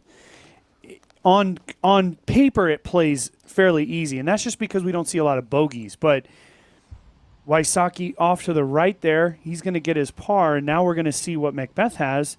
It's a long look for birdie. Macbeth has to be careful here because it's a quick green behind the basket. He has a better look than I anticipated him having, and it looks like he might be around Circle 2's edge. I don't see a blue flag, but the white flag denotes Circle 1. Boy, Paul going to the straddle and then not actually jumping at all. He went with a standstill straddle from, you can see the blue flag there, 50 feet or so. So either way, par is not bad here for Paul. He's going to have the 3-stroke lead. And now it'll be left to Wysocki to get aggressive. He's 3 down with 3 to play. And he has to get aggressive, but he's got to watch out for Calvin right behind him. This putt is to take him to 16, which would be 1 stroke behind Wysocki.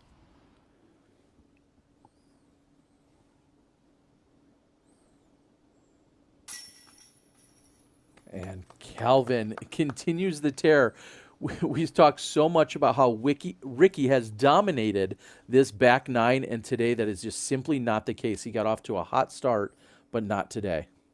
Ricky Wysocki 1 over for the back nine today.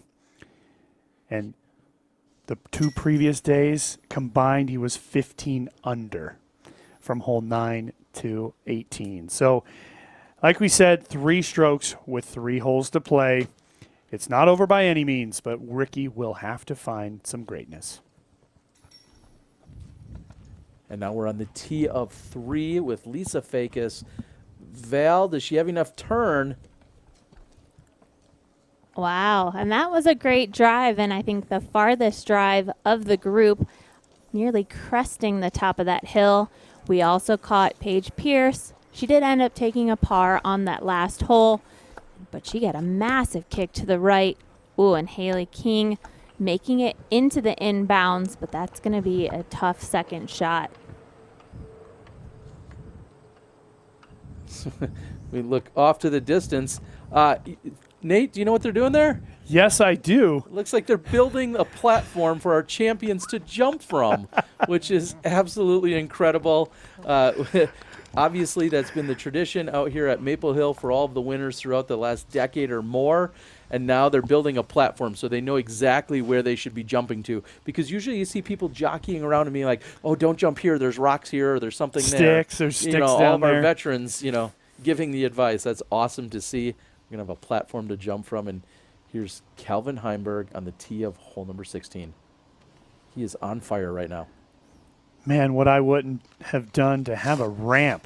That would have been awesome. All right, Calvin Heimberg getting a little lucky there, Terry, and getting all the way through. All the way to the pin, a park job by Heimberg. Heimberg on an unprecedented run here in the final round. Boy, had Wysocki done this, he'd be winning this tournament right now, and he's 1 stroke behind Wysocki. Incredible. Calvin elated, as you can see underneath the mask. Oh, my goodness, yeah. He is just jumping through his mask there. He wants to go right to that dock and jump into the pond right now. Stay clean for Klein. It kicks off the right, but kicks forward. Uh-oh. Okay, he is in bounds. There is an OB line over there. That's actually a great shot. We haven't seen it, but just in that pond out there is out of bounds. Macbeth, just like 15, he has to get at least 2/3 of the way down this fairway, keep it clean.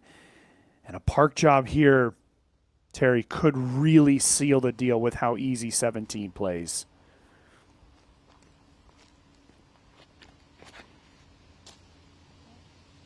Paul keeping it low, just like the previous. Oh my goodness! Huge. Terry, he skipped off a rock.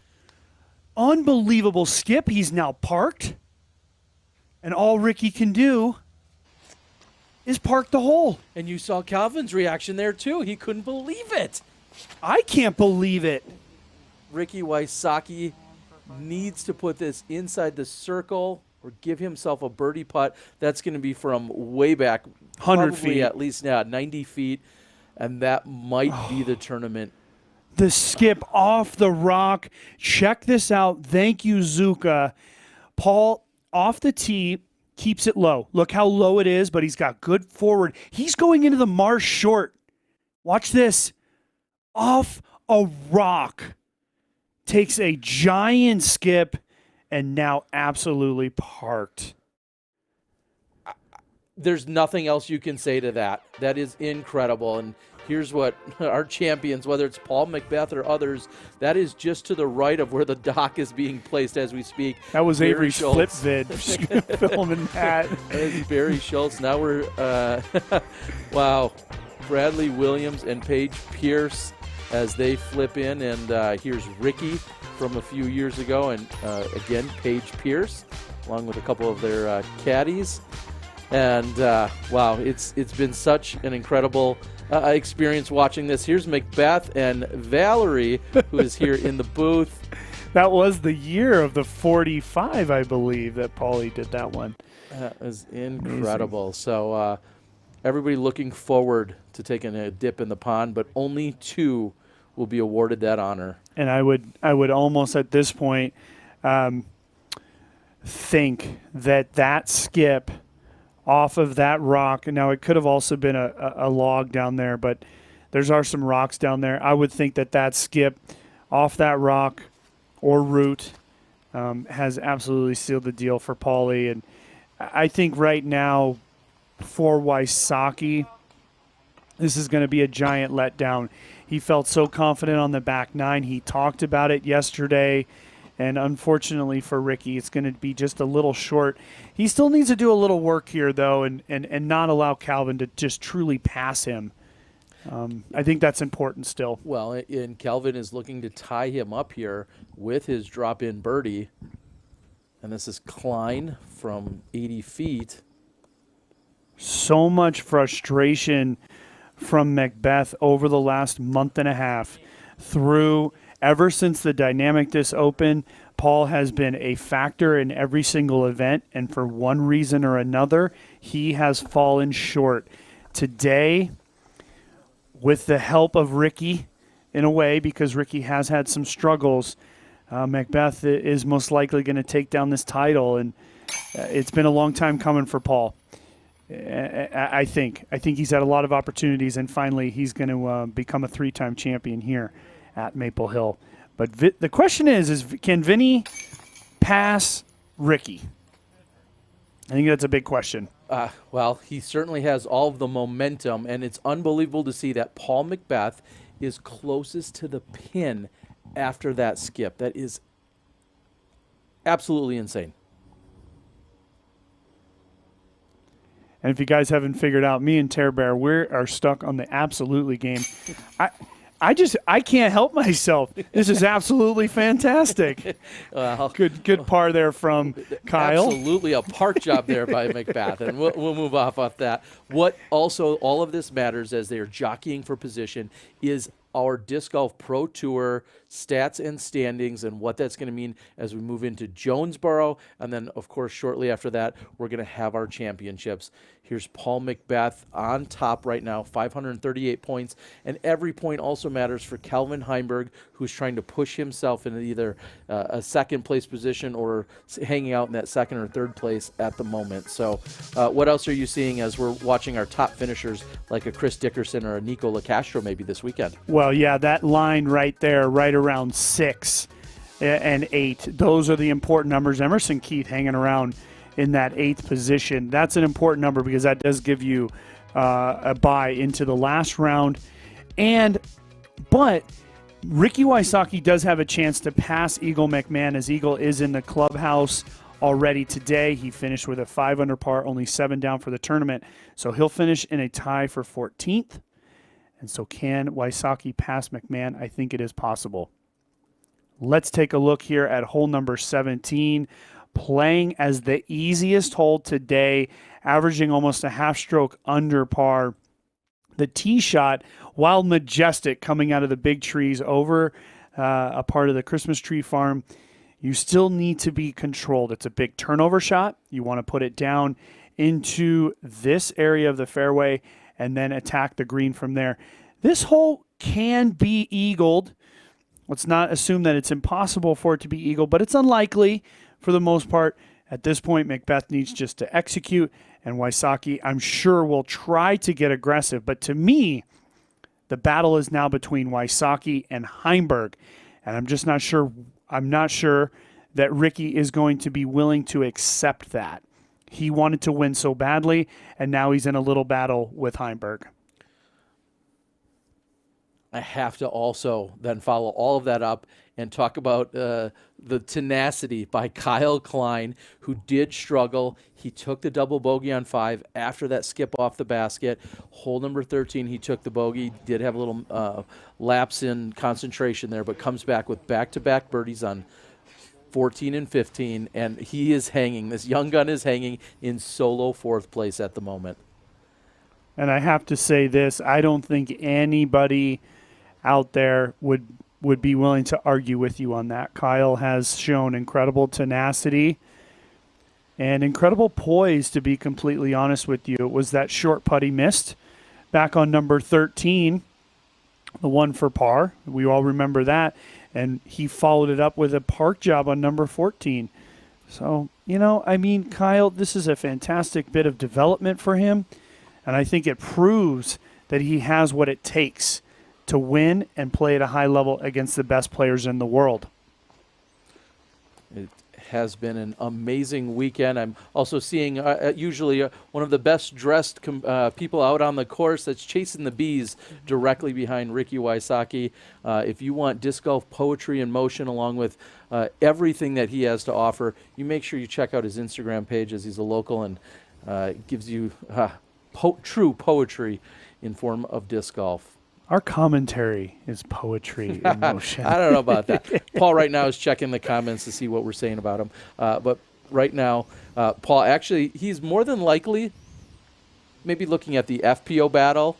He might be looking at some of the scores or some of the stats that are going on, but he's usually in tune with his phone and everything that's happening out on the course. Yeah, and it's important that to know that Wysocki's sitting right in front of him. There's obviously no conversation. Paul will internally be extremely happy, and he'll also know that Wysocki is not. And so I think a little bit of respect there. Just a little bit of quiet time. They have a backup, a slight backup here, and they'll play their last two holes. Yeah, we're going to truly, as you just mentioned, this hole can be reached with an incredible drive. So they need to wait for the entire chase card to clear off of the green and then move down to the tee of 18 before our lead card can attack hole number 17. And it looks like we might even be able to catch up with what's happening on the green. So just left of where you see those red shirts by about 150 feet, this is exactly what's there. This is Garrett Girthy. This is for birdie. Oh, my goodness. That was a birdie for Garrett. That would have taken him to 5 under on today's round and would have tied him up with Kyle Klein. And unfortunately, that's unfortunate there for Garrett because he had a chance to get to that 14 under par number before heading into 18. We're going to see Dickerson putting for birdie as well. This is Dickerson. This is his chance to move to that 14 under par number and tie with Kyle Klein. And Dickerson, we see him frequently make a push hard on the final day of competition. Today, he had a solid round out there. Like you just mentioned, he is now at 5 under for the round, but that's not going to be enough to make a true push toward this lead card. Another solid performance, though, for our Disc Golf Pro Tour champion in Chris Dickerson. And Double G, although he missed the putt, is still looking at a top 10 finish, all but guaranteed, back-to-back years, solid performances out here at the Maple Hill. And all of these points, we didn't see Garrett's name in our top 10 for points, but he is in 16th heading into today. We were talking about it a little earlier, and so these points will go a long way to guaranteeing him his spot in the finals and giving him a good chance to progress to our final round come Sunday. So there we go. The hole is clear, and we'll head back to the tee. We see the long shot from the tee. What a beautiful look it is. It'll be Calvin Heimberg, as Heimberg is 6 down for the last 7. He'd probably say that's okay.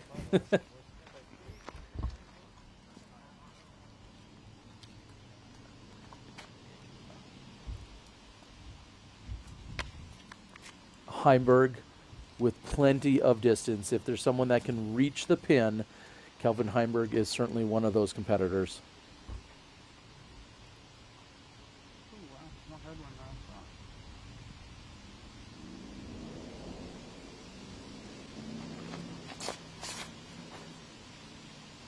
He needs to turn to the right, and it stays straight on him.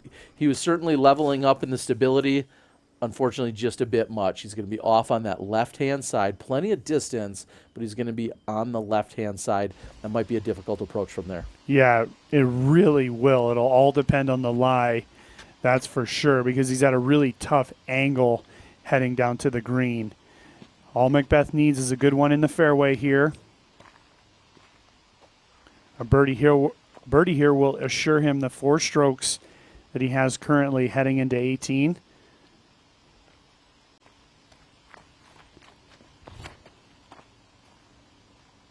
Paul getting on it nicely. This is on a beautiful line. How's the distance? He sneaks a little bit up there, but he's not too bad there. Yeah, that's going to be an easy pitch up to the basket. Paul McBeth should be able to walk away with a birdie here. Now, important for Klein, if he can get himself to 15, it'll be tough, I think, for Dickerson to birdie 18. Chris doesn't have that big sidearm that you kind of need into the green.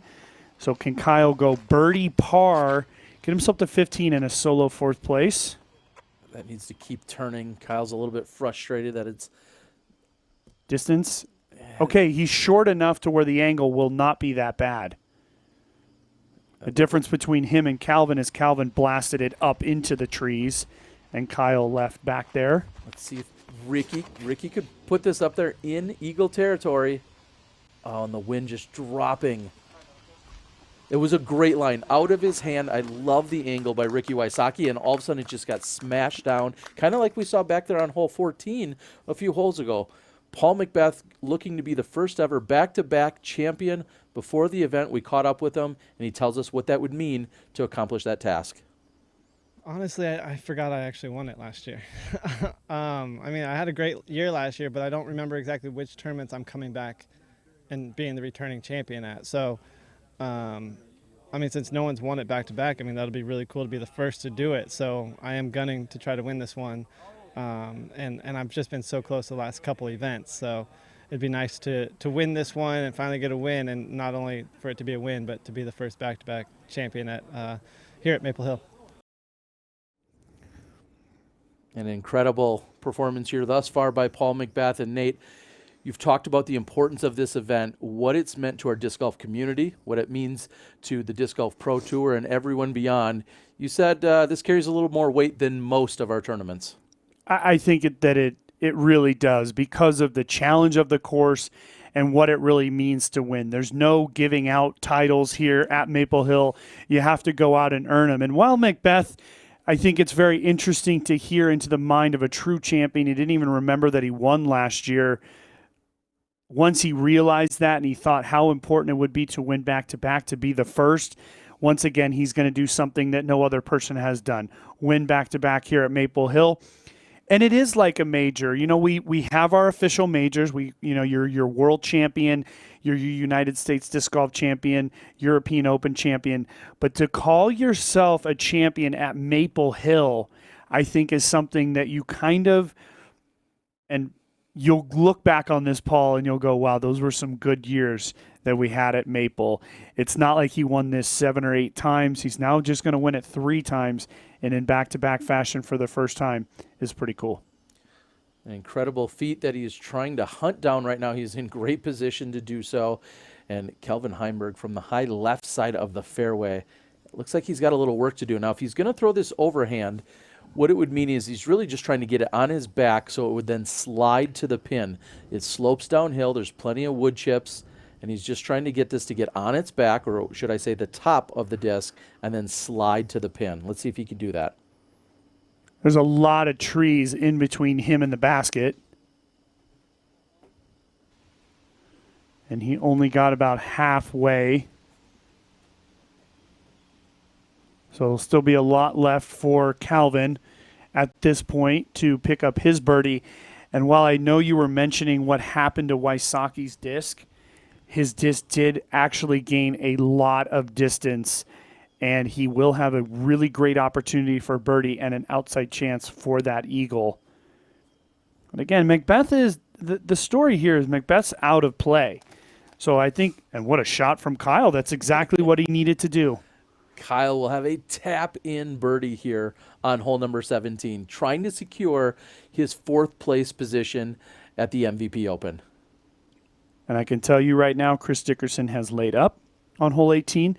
So the best Chris will do is 14 under. So can Kyle, I know he's a young man, but I'm sure he's looking at his phone. Take your birdie here, take your par on 18, and walk away with a 4th place finish. At this point, the only thing you can do is get worse, right? So take the 4th place and take the check and move on. That's exactly what he should be doing. we'll see what Paul McBeth now has lined up.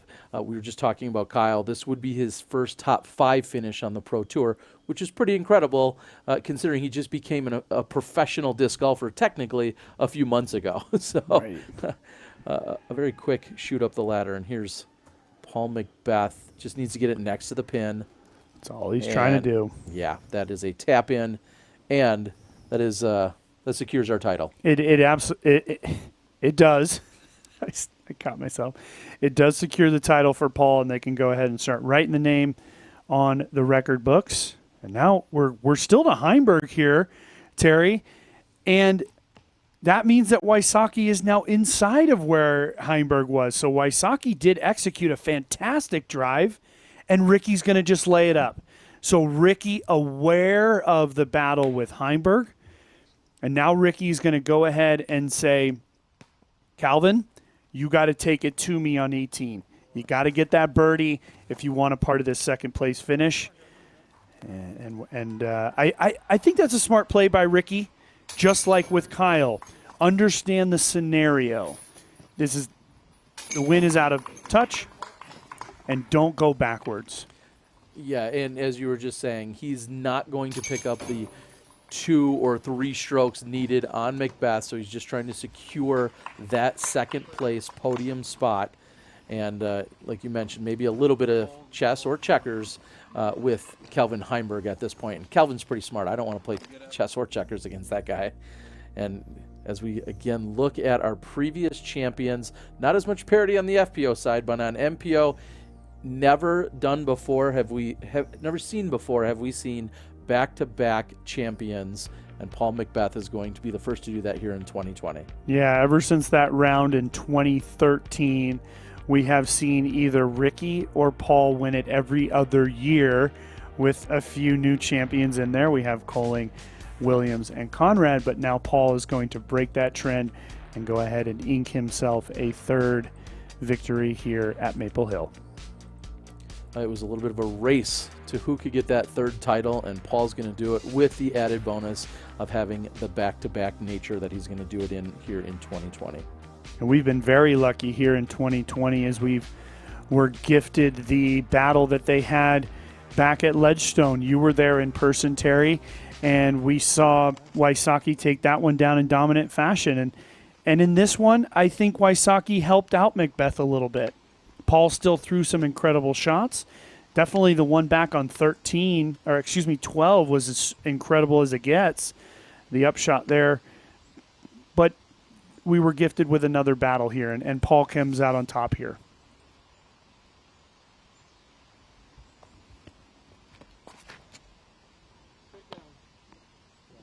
Paul just guiding it up the fairway, not trying to do too much, avoiding any disasters, and that's a beautiful shot. And now with Paul, I know this sounds funny, but with a 4-stroke lead, will he still just try to pitch it on to the green? He has so many extra strokes. Because it does creep into Paul's mind, I love to beat Rick. I'd love to beat Rick by an extra stroke. I'm just saying, I think he feels that way. I'm not even going to comment on it. I'm just going to say, go ahead, go for it. I mean, it doesn't really matter. Yes, Paul is in great position. Might as well go for the green. He's not going to take a quad here. Well. For Ricky, on the other hand, trying to do square dancing on our last hole. Right. I just think he can't give this to Calvin. What a shot. Whoa, my good Terry, that's the best shot we've seen from anybody, to where basically Ricky now can't lay it up. I mean, he's within a good amount of distance where he can just chip the sidearm out and around the corner. We'll have to see what Kelvin Heimberg does. If Kelvin is well out of position, Ricky still may lay it up. Correct. But if Kelvin puts himself in a good position, we'll have to see really which one's first and who has to throw. Good point. Their approach first. Very, very good point. Calvin overturning it, but gets through.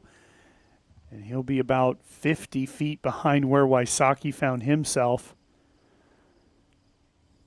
And there it is. And pretty much we can assume that might be the top 4 officially. There might be a little jockeying for position, but Important for Klein to just lay it up. Now, Klein is left well back. I think he would have laid up anyways. Really kind of an impossibility. But check this out. I remember a moment just like this. It was me on the right, or me on your right at home, and Paul on the left and Kyle Klein. And who knows, 10, 12 years from now, it could be Kyle talking to the next great player.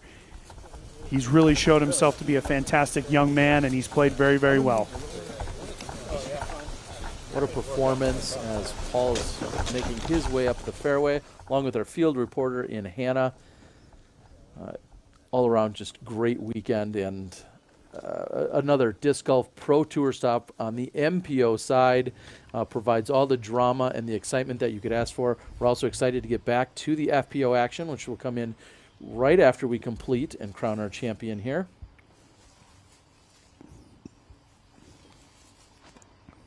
Kyle laying up, looking to secure his 4th place finish here at the MVP Open. If he can just get up and down for the par, he secures that finish, getting ahead of Chris Dickerson, Garrett Gerthy, Nicola Castro, Coling, so many players, some players of which have won this event in years past. I just couldn't be more proud of this young stud out of Michigan. Is Paul lining up the backhand? Yes, so it's going to be a layup. It's just a layup for Paul. Not going to judge him either way. No worries. I wasn't about to throw out the word boring. Nope. I would not have said that. By any stretch of the imagination, today has not been boring. It's been incredible, in fact. Now, Heimberg is in a position to have to go for this. This is a must because of the fact that even with a bogey here, he will still take that solo 3rd place. So this all green light here is what you're saying. Green light, There's yeah. no reason to not. He's 2 go ahead after of Klein and 1 behind Wysocki. If he can find himself on the green, he could potentially finish in a tie for 2nd. Otherwise, a bogey still leaves him in solo 3rd.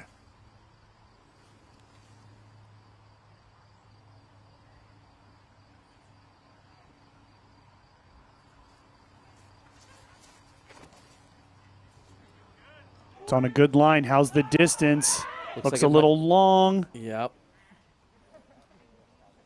Coming in just a bit hot, and Heimberg will move to the drop zone. He is out of bounds. And like you said, he had nothing to lose there because if he can put himself on the green, take the birdie, he puts the pressure on Wysocki. And now Wysocki is left to just lay up.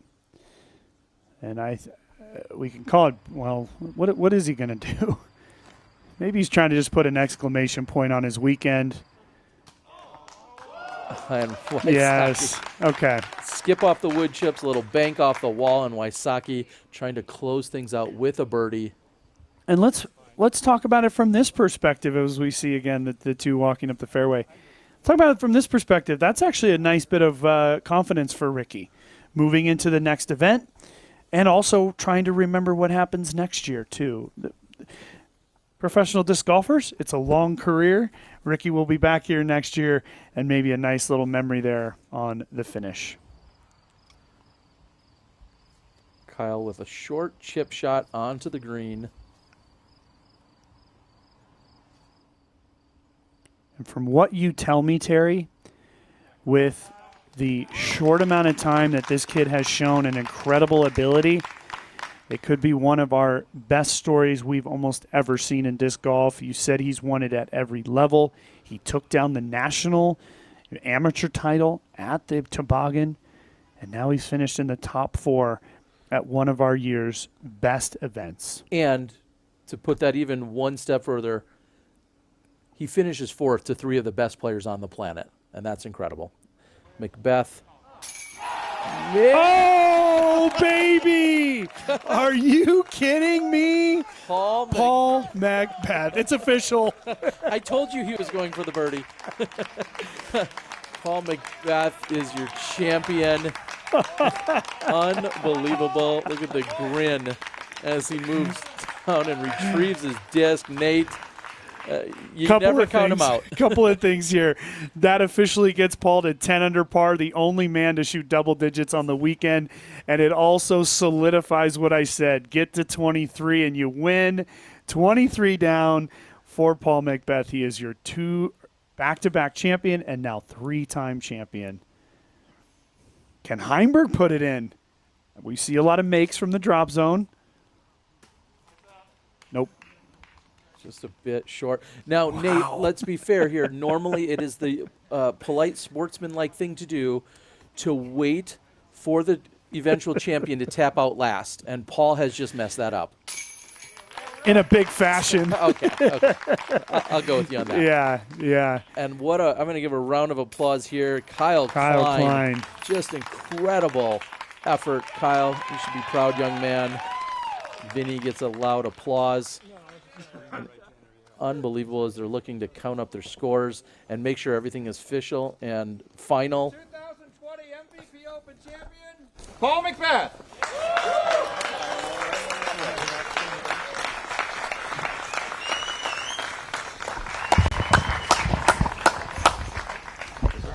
All right. Paul, congratulations. The first ever back-to-back champion in Maple Hill history. Been called a number of things. Our friends at MVP we want to thank, but how does that feel today? It feels good. I mean, it was a battle. I knew it was going to be a battle, and I just had to just keep fighting out there, and I didn't really make many mistakes, so that really helped me. There was only one I can really think of that I really made a mistake on, and I'm just happy for that. And that was hole 5, correct? Well, hole 5, I feel like I got more of a bad roll than anything. It's actually 11. The upshot on 11. I threw a great drive, and we decided to go with the forehand. I should have just stuck with the backhand, and that was the only, I guess, mental mistake that I made today. 10 down. Are you proud of that round, looking back on like all the pressure that there was, being 2 back coming in? Yeah, I mean, shot a 10 down. I think I played a little safe there at the end, which I wish I would have just been a little bit more aggressive. It would have taken a little bit more pressure off here at the end. But, 10 down, great score. Another classic battle with Ricky Wysocki. Can you give us your thoughts on that developing story as you guys continue to go back and forth in your careers? I mean, I think you just said that. It's a developing story. I mean, I think we're going to get 10 more years of that going on. So it's a lot of fun. You know, we both get to be on both sides of it, win or lose. So we know how it feels each time. And it just makes us, want to drive harder next time. You got a firm grip on the Disc Golf Point Tour point series at this point, moving into first place, but you're headed to Jonesboro. Any thoughts on the upcoming events and the last stretch of the season? I'm excited. I think that leaves 3 events left for me, Jonesboro, USDGC, and then the finals. So 2 more Disc Golf Pro Tours. I want to play well at that, and then the 1 major we have left. 2 weeks off, and then 3 weeks on, and then the year's over. Last question. What does it mean to have an experience at Maple Hill without a huge crowd? Was it a little odd out there? And what does this place mean to you now, being the first back-to-back champ? It was a little bit odd. I mean, this is known for the crowds that they bring out here. And it was a little odd, but, I mean, luckily a lot of players stuck around. You can hear them throughout the course. I mean, here on 18, you can hear them, from across on 11 practically. So a little bit different atmosphere, but it's still a fun track to play. And, I'm grateful to be, back-to-back winner. Well, it's been quite the season. Congratulations on becoming the first back-to-back MVP Open champion. We'll see you in Jonesboro, and thanks for your time. Thank you. And back with Paul McBeth as he is lining up what would be his final shot. I don't think anyone was necessarily anticipating this to be his final shot of the tournament, but in Paul McBeth fashion, no problems. He cans that one from up against the wall. And Nate, we just heard from him. Congratulations, Paul McBeth. You are the 2020 MVP Open champion. I want to get your reaction, as what I thought was most incredible about what he just stated is he feels like there might be 10 years yet of him and Ricky battling. Boy, wouldn't we be the luckiest 2 people to get and sit and watch that for the next 10 years.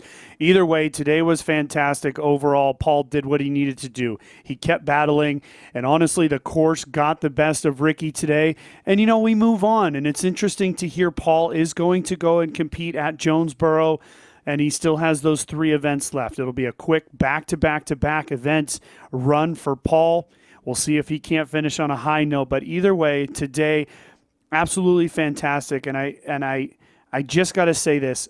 Really happy for Paul Macbeth, but I'm also extremely happy for Kyle Klein. He showed a really great amount of poise out there, and for the young 18-year-old man, I couldn't be happier. Congratulations to him. But overall, just a wonderful weekend, and I can't wait for the rest of the season. Well, Paul Macbeth with what you would say is a statement round out here. He comes out and shoots better, almost twice as good as anyone else on the top 10. Yes. So he didn't just limp this one in or just squeak this one by. He comes in with a 10 under. He finishes in style on the final hole with the huge throw in. Again, congratulations to Paul Macbeth. We're going to stand down for a few moments so we can catch up with a few words from our sponsors and our supporters here of the Disc Golf Pro Tour. We'll be back with you shortly. For the FPO, don't go anywhere.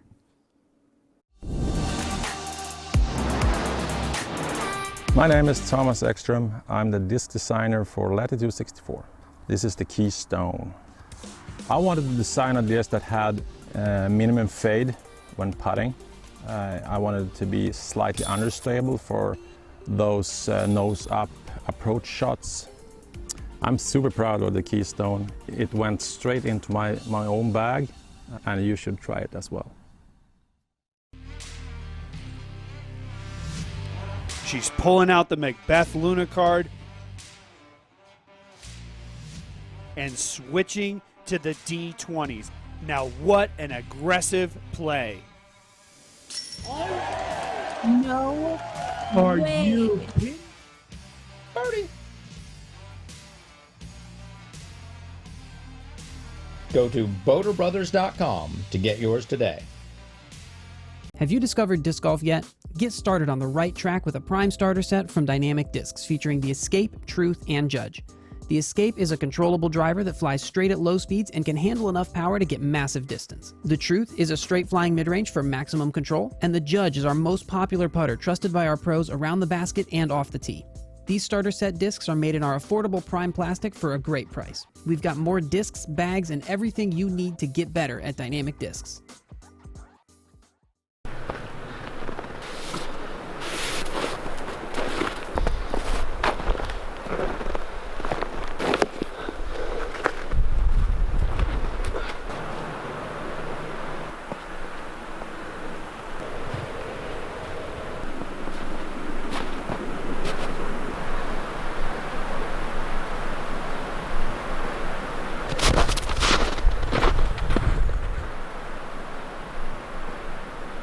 Hey everybody, I'm Paige Pierce, and today I'm going to talk to you about my 2020 Tour Series disc, the Buzz.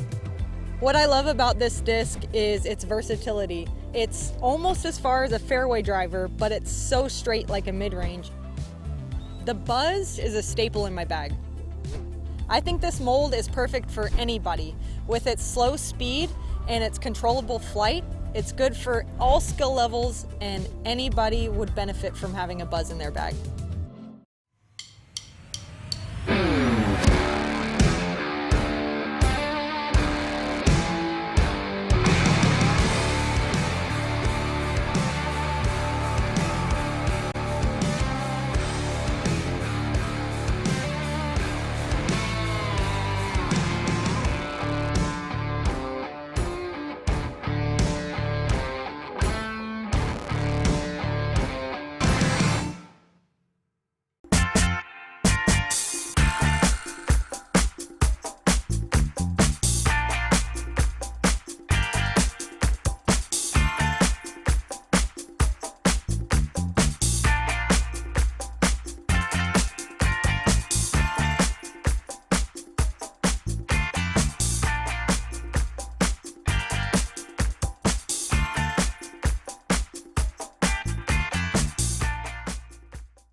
Welcome back, everyone. Terry Miller alongside Valerie Jenkins. And Val, we have Paige Pierce on hole number 7. Oh, man, that kind of took us for a little shock there. Didn't realize how close that tree was. But that was Paige for her birdie putt. Oh, and also interesting to note, she walked over to her lie, and I think typically you would have seen her maybe just tap in, but she instead noted that Lisa was actually out, and it's not by much, and then Paige walked back. So I think that was to go maybe collect her thoughts for a moment, because typically I would think she would just tap that out and moved on to the next hole.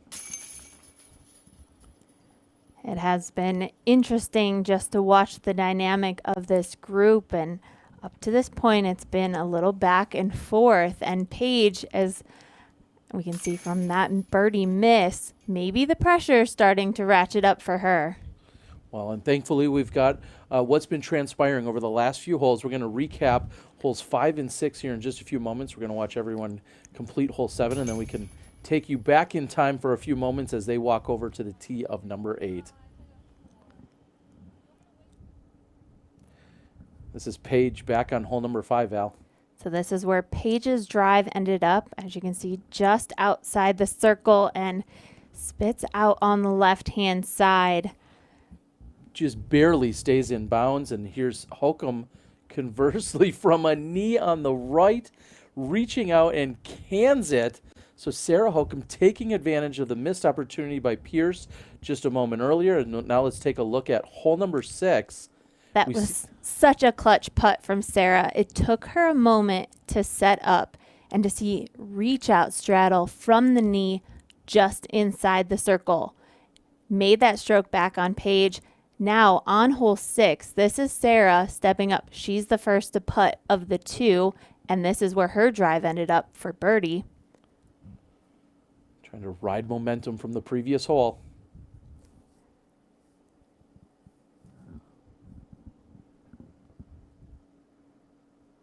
There she is, sticking to the routine, as you mentioned. Oh, and just off the top. And then Paige would go on to make that putt. So a little momentum shift back. Here's Pierce on 8. She doesn't like it. It looks low. And it did hit the rocks and maybe would have crossed over if it was just another few inches higher. But as we know from kind of dissecting this hole and every bit of it, she will be heading to the drop zone, throwing 3. Big opportunity here for Sarah Holcomb. She needs to throw this in bounds. Go long, if anywhere. Even if you throw out of bounds, just do it long. No matter what, get over the water and find yourself somewhere basket side.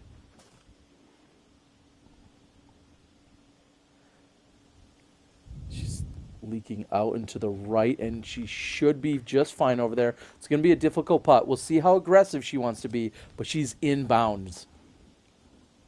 Yeah, and that's huge. Sarah Holcomb at this point could just lay up underneath the basket because it is very unlikely that Paige would throw it in from the drop zone. So Sarah can get that stroke back. And right now, as we stand on hole 8, Paige Pierce has a 2-stroke lead over Sarah Holcomb.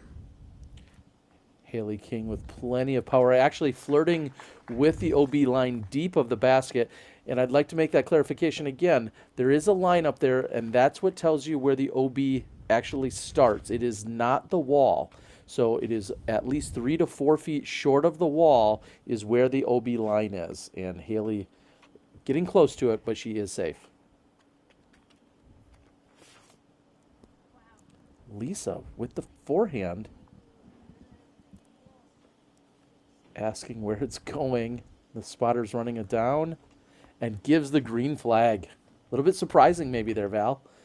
What's not surprising is the competitors that we've seen take the title here at Maple Hill. Paige Pierce seemingly very dominant over the last 5 or 6 years. Sarah Holcomb is right there, always challenging her. And we're seeing that this year, Val. Yeah, it is incredible just to see how many times Paige's name is up here as a champion of this tournament. And it is the aggressive play that she has that keeps her in the hunt each and every year. But Sarah Hokom, her steady golf is always bumped her up into these lead cars, and she's always been a part of the conversation here at Maple Hill. You mentioned 13 years Sarah Hokom has been playing this tournament, and to see her name on there 2 times, she does have the potential this year to make it 3. Paige's jump putt from the drop zone. It's going to give her a bogey at best. Interesting to note, the only person not named Hokom or Pierce in the last 8 or 10 years to take that title, yourself, Valerie Jenkins. Val, you said earlier you missed this place, the camaraderie, the competition, the beauty of Maple Hill. They continue to push things forward year after year, and we watch the competition level rise. The only problem is they're not rising and getting past Paige Pierce most of the time. Right, and I am seeing a change in the competition this year specifically. We do see championship Sundays, and usually that leader has a massive lead. You know, having a couple of rounds under their belt allows the strokes start to add up. But this year, the competition has been fierce, and it hasn't been just Paige Pierce leading the pack, but we have seen Paige win plenty of tournaments since the restart, and including last weekend at the GMC. And unsure of exactly what they're waiting for. It might be Lisa, who is most likely out.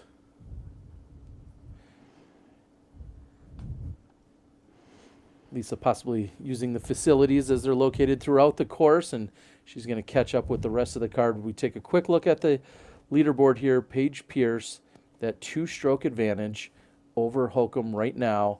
And Fakis, Young, and the rest, I don't want to say they're being left behind, but as we continue to push into the back half of this course, it looks like it's a 2-woman race right now. I would agree. And comparing the 2 players, Sarah Hokom, this is her time to shine. In that front 9 is when she has the best potential to rack up as many birdies as possible. We know the back 9, it starts to stretch out, and that's when Paige Pierce can really put her foot on the gas. Haley King, that was her birdie putt. Having a little bit of struggles here in the front 9 for Haley. Taking a triple bogey on hole 6, so just a few holes ago. This is for Hokom to get a share of the lead right here with this birdie. Didn't realize she was this close, but great opportunity. Oh, and maybe just a little too amped up. The chance was there for Sarah, and you can hear her vocalize that. Oh, it was right in her grasp, but still, she'll be able to gain 1 stroke on Paige. That's assuming Paige converts, and she does. The downhill putt. She'll walk away from hole 8 with a bogey. And we'll see the other 3 lead card women all take their pars.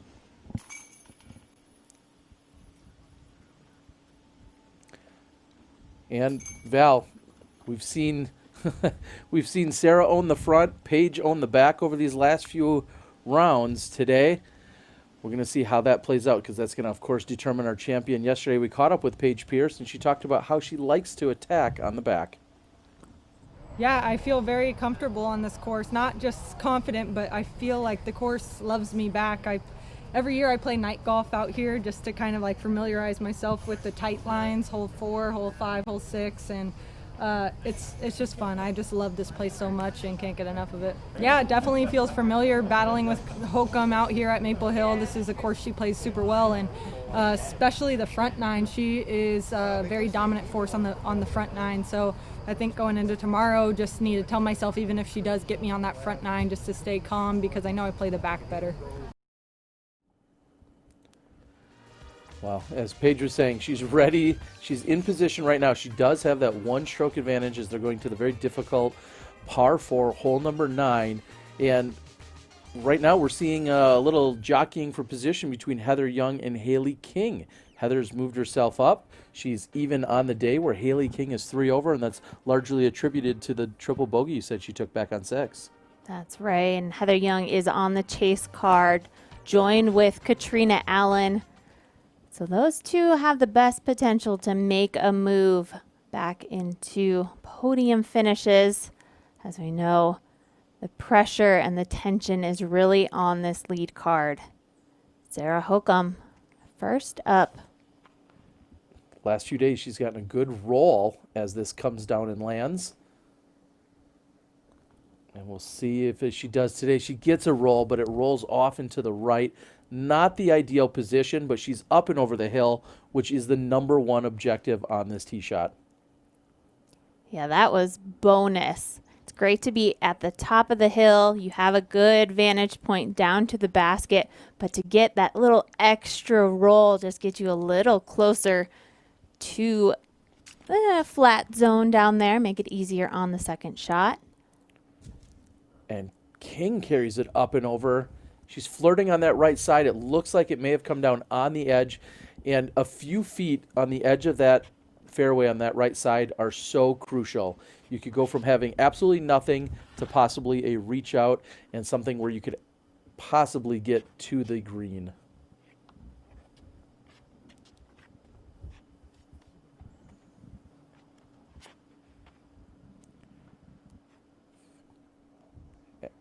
And Lisa not trying to take too much there.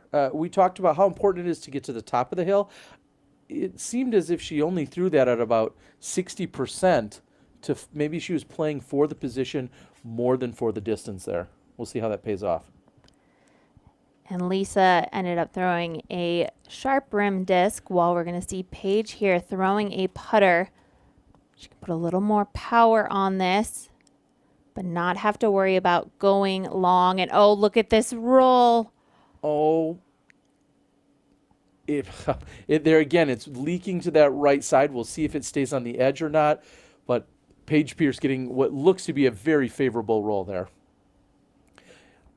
Speaking of favorable things happening, well, the MVP Disc Sports Facebook page is where you need to go, because you can win an Axiom Pro basket and you don't even have to pay for it. All you have to do is head over to the MVP Facebook page, make sure you find MVP Disc Sports, and follow any directions that are out there. Usually you just have to put your name down in a pinned post, and they are constantly drawing for these giveaways. We're just going to keep rolling them throughout the weekend, thanks to all the love and the support that we've received from MVP. Practice basket, I know there's a few people that stocked up on them during quarantine, got their practice basket, went out and really took it. And there's a few of you that didn't, and I can tell when I check UDisc that you haven't been practicing. So MVP wants to help you out. All you got to do is head over to their Facebook page, and you could win a free basket. And Val, when's the last time you went out and practice putted? Should we get you a basket? Do you need to? Terry Miller, he's always watching. So get out there and practice as much as you can. And I've actually been playing more than I have in the last couple of years. Started a women's league here in Central Oregon. So I love it. And Lisa there, we watched her approach. Not enough. She didn't get enough on her drive to really be able to attack the pin. Looked like a conservative approach. I do like the play, because now she should be able to pitch over to the green and hopefully just walk away with the par. And kind of remarkable, we don't see this happen too often. We see most of the players usually landing at the top of the hill, while today, Championship Sunday, we see 3 out of the 4 players down and almost to this flat point. So all these players should be right around each other. And this speaks to exactly what I was saying. 3 or 4 feet make a world of difference right now. We'll see if Hokum is able to stretch out and have a clear look, or is she just going to have to pitch out and maybe concede to the idea of taking a par. Let's see as she reaches in there. She's got 2 or 3 discs. Yep, she's going to take 3. And this is what I was thinking she was going to do. Just being that far tucked in, she now has to reach back with the back foot, and she's forced to throw a backhand shot. And she's not going to be able to generate enough power to get to the green. She's just trying to throw down to the bottom of the hill, I'm guessing. We'll find out, Terry. There's not much power in the stance. Oh, incredible. She was going for it. Out of position. I'm guessing she's going to still be in bounds. That was a risky play. Yeah, I was thinking about my yoga moves. I'm not sure they're quite up to speed with what Sarah was doing there. To just reach out so far to your right and then have to worry about in her backswing possibly hitting her back arm with the tree. That was a risky move by Sarah, but she's in bounds. And Haley just fluffing the sidearm. And you can hear the group agreeing that Haley did cross the corner up near the basket. So nice to hear that everybody is watching the shots. We did have some controversy on this hole yesterday with Paige's approach. And I will take back a little bit of what I was saying. Normally we talk about how good a roll can be. This continued to roll not just downhill, but way off to the right for Paige. She goes with the smart play. She pitches it out in the fairway. She really didn't have a look at all at attacking the green. And so we'll see how aggressive she wants to be on the putt, or if she possibly just lobs it over and doesn't bring in that elevated basket into play whatsoever.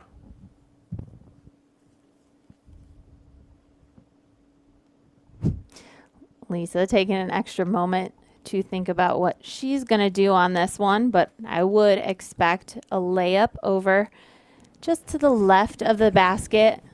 It's nice, safe, wide open over there. Wow. Or she could run at it, hit a tree, and kick right next to the pin. No laying up in Facus. A million ways to get to the basket.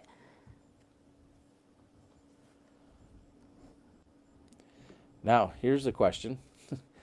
Is Paige trying to be aggressive? Nope, she's just trying to get it over. And you couldn't throw a better shot. That was perfect by Paige Pierce. She says thank you. We say thank you, Paige. That was great. This is such an interesting moment. Paige and Sarah, they know how close the battle was when they started this round. They know that it's been handed back and forth between each player, and they know what the competition is. So Paige, knowing that Sarah laid up to where the green is, but is probably out of position to make the putt, chooses a safe play, chooses a safe upshot, and not willing to bring danger into play here on hole 9, knowing that a par is tying her closest competitor, and just let the rest of the holes play out. Wow, and I wasn't sure that this was as clearly safe as it was, but you can see that line kind of cutting off the ditch right there.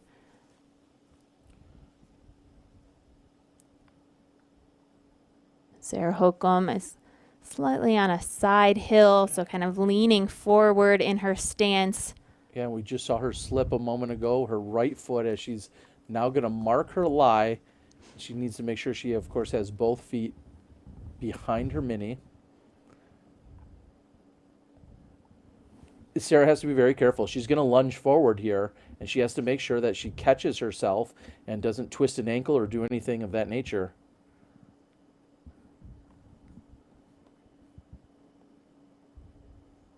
This needs to be controlled by Hokum. Oh, and she stands flat-footed and gives it that much power. That was an incredibly tough shot by Hokum. Executed very well. And that was a little bit of a run. It appeared to be. I thought she was really taking her time to possibly set up and then just pitch it underneath the basket. It looked like she was going for that. So we might have a little more aggressive Sarah Hokum these days. Yeah, that's what I was just about to say. Yesterday we saw an aggressive play from her, going for the putt over the water. And we can see how close the basket is to the out of bounds on the right-hand side. Sarah Hokum, knowing she needs to take every opportunity she can to gain a stroke on Paige. As we know, we are headed into the back nine, where Paige says that's her favorite part of the course to play. Haley King dropping in for her par. And here's a fun fact. 1 birdie on this hole today, and that was taken down by Rebecca Cox. Nice work, Rebecca, as we're seeing Haley is out retrieving her disc. And also off in the distance, that was hole number 14's green that we'll be at in the next hour or so. Hole number 10, Val, 0 birdies here thus far today. And, well, we haven't seen any in rounds 1 or 2 either. Today, that might change. Yeah, this is a difficult hole. You can see it's a par 4, and this hole is actually longer than what the men play. It's a dog leg off to the right. So here's the landing zone we want to see the players shooting for on their drives. If they can get far enough around the corner, they can get a good visual up the hill to the basket. And what we've seen from the previous rounds, it takes a full out power shot just to get near circle's edge. We haven't seen Paige Pierce was around circle's edge, but want to see the players see if they can get inside circle run and run for birdies. But otherwise, the division is playing this to par.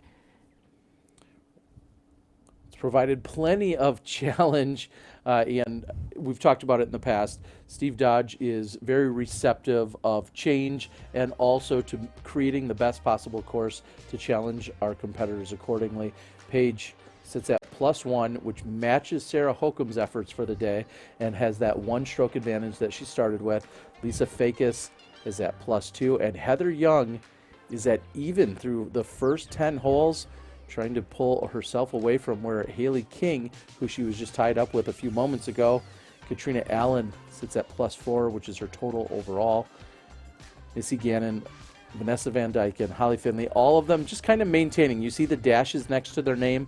That is an indicator that that's the position in which they started in. So not too much movement other than in those 4, 5, and 6 spots at the moment. It looks like we're going to be ready with Sarah Hokum in just a moment here on the tee of hole number 10.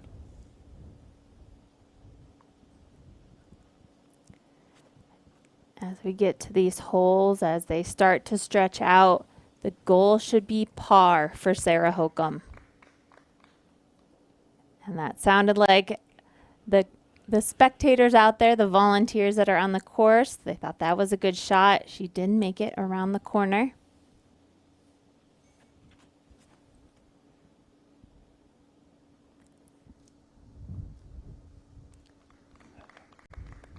A little bit of a kick.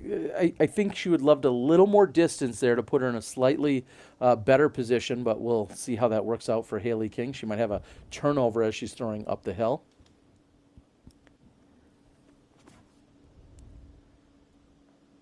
Oh, and that narrowly misses the tree. And not quite as far up the hill. And I'm looking at the tree that's directly behind the basket directly behind her disc. I think she's going to have a tough approach to try and run up on that hillside. So that's 3 sidearms and Paige Pierce lining up a backhand. Oh, and she goes high.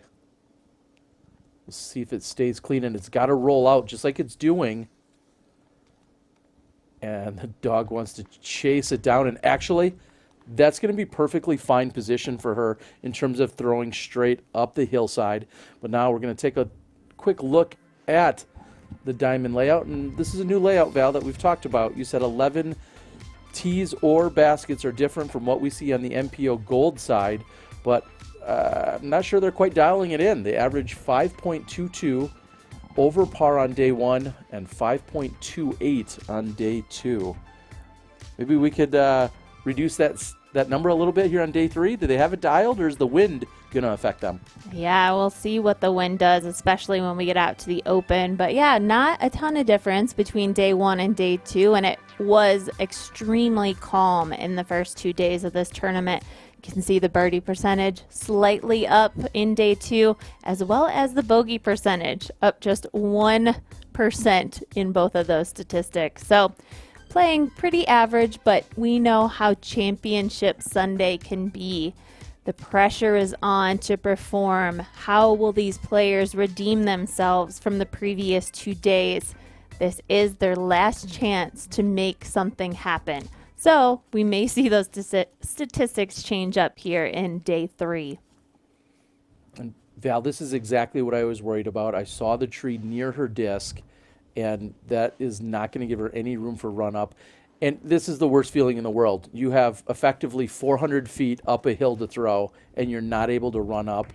And you have to still find the fairway, because if you pull that right, you're going to make a bad shot even worse. Or if you let it go too early on that left side, you may be pinched by that tree line over there. So great effort by Lisa Fakis there. And here's what I mean by Paige. She is in the best position of the group. She might not be as close as some of the other women were, but she's in the best position to throw the most standard shot straight up the hill using every bit of power that Paige has. And the most difficult part of throwing this second shot on hole 10, there's really no safe play. Because we're throwing so far uphill, players have to throw that shot at 100% power. You know, they want to hit the line, that's for sure, but they have to be fully committed to whatever they do. When a little slip from Paige. Looks like she's pulled it right, but it does stay clear of the trees, and she's just short of the circle 2 flags there. So she has about 70, maybe 75 feet to the pin. Yeah, and Sarah Holcomb mentioned it after round 1, her game plan and her expectations out here on the course, and she mentioned this hole specifically. She wanted to get a birdie on this hole, and she saw in Paige Pierce, they were playing in the same group, Paige wasn't able to get it inside the circle, and so Sarah Holcomb said, well, maybe I should lower my expectations and just go for par. And I think that should be the goal of all of these players. Make no mistake on this hole, get a par, and move on. Well, Haley King has other ideas. She might have just put herself in position. She's going to have to make a putt to do it. And if she could convert from where she just threw to, that would be the first birdie in the FPO division this weekend. And we're going to see if Sarah has the power to try and get all the way up this hill. It's a matter of, like we were saying, footing, release angle, power. All of that has to come together here in order to get up to this basket. And this is an advantage. Sarah has a few steps. She's able to do a little bit of a run up. That could help her out.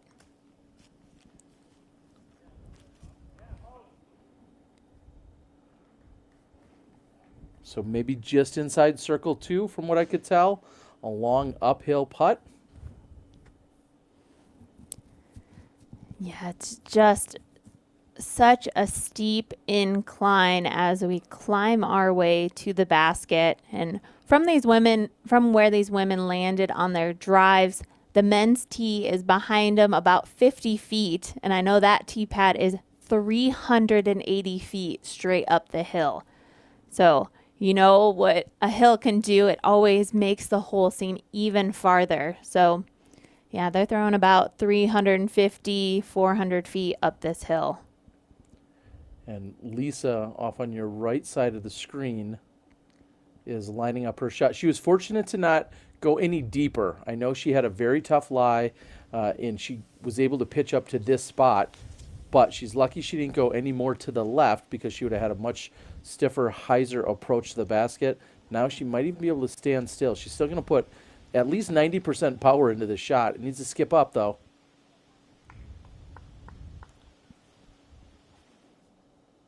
That was a good little skip, but she's still left with a bit of a tester. This basket being elevated up on that castle kind of platform. And we've seen plants up there in the past. We've seen a number of advertisements on the side of that platform. And most importantly, we've seen a lot of difficult and heartbreaking putts over the side of that platform.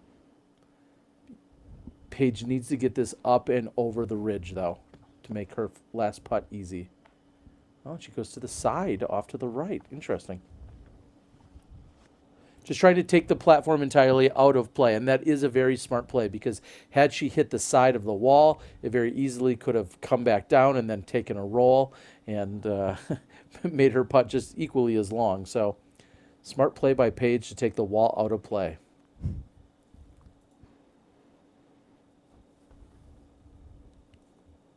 Sarah Hokum lining up her putting stance. We saw her lining this up yesterday, and while you're trying just to get over the ledge, you might as well throw it up high enough and give it a good run. So it would be huge if Sarah was able to hit this.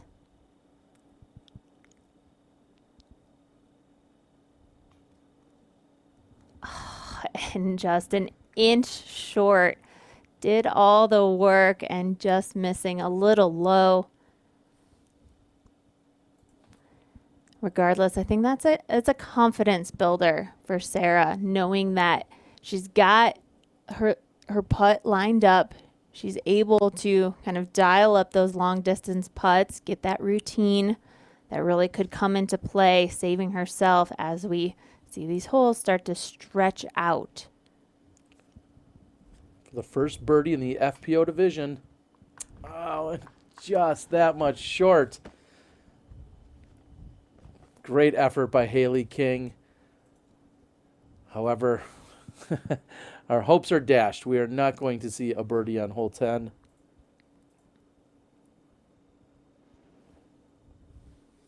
Wow, and up to this point today, we've only seen 3 pars on this hole. Great putt by Lisa Fakis. This is playing as the third most difficult hole on the course, averaging 4.87. I think we saw that a little bit during the flyover. So taking a par here is going to best 73% of the remaining women in the field. So par is a good thing on this hole. And you can see the reason why Paige threw to the right-hand side of this basket. Gets her kind of level to the basket, making it an easier putt. Not having to deal with elevation. Then we'll have drop-ins here for Haley. We'll have a drop-in par for Sarah. And we'll save the drama for the rest of the holes. Again, taking par here, picking up strokes on the rest of the field. So none of them should be deflated or feel disappointed by that. As you mentioned, only 6 or 7 pars in the entire division now once you add theirs in. So this is the Bushnell big drive on hole number 11. The winner will receive a pair of binoculars. And Val, where are they trying to land here? Well, it is a par 4, so the first shot, we want to see the players getting over these pine trees here and landing anywhere in the open. If you're in the open, you'll have that wide open run up, giving you the best advantage to throw this second shot over the pine trees once again. And we can see this is a shorter pin for the women, and it's on this edge here. And putting can be tricky if they're not getting it close enough to the basket. Perched here on the side hill. And so we could see rollaways if the putters aren't going into the chains. A beautiful shot here as we are on the top of the hill out on hole number 11. Just beyond, off in the distance, that's actually the tee of hole number 13 as well. So just to give you guys a little reference point, you're on top of this very hill for 11 and 13, and the tees are no more than 110 feet apart. Sarah Hokum. She wants to turn this over. It's going to push left, and it looks like it's coming out to the right, making up for some of the mistakes we saw the last 2 days. And as she walked off the back of the tee, we saw her raise her hands up with excitement as Sarah Hokum very, very happy with the drive here on 11. That is going to help her a ton. It really takes a full-on drive for a player like Sarah Hokum, who doesn't have the biggest distance. Takes a full-on drive to reach that landing zone, but Haley King just pops a hyzer and makes it easily. Doesn't get the full distance out of that disc, though. I would hope they all know they're playing for a pair of binoculars here. Thanks to Bushnell. Well, here's the thing. Paige won the Bushnell binoculars at the GMC last weekend, so let's see if another player can claim the prize this weekend. And Lisa Fakus just making it over. She should have a relatively clean second shot. There we go. Doors wide open for Paige to unleash on this drive.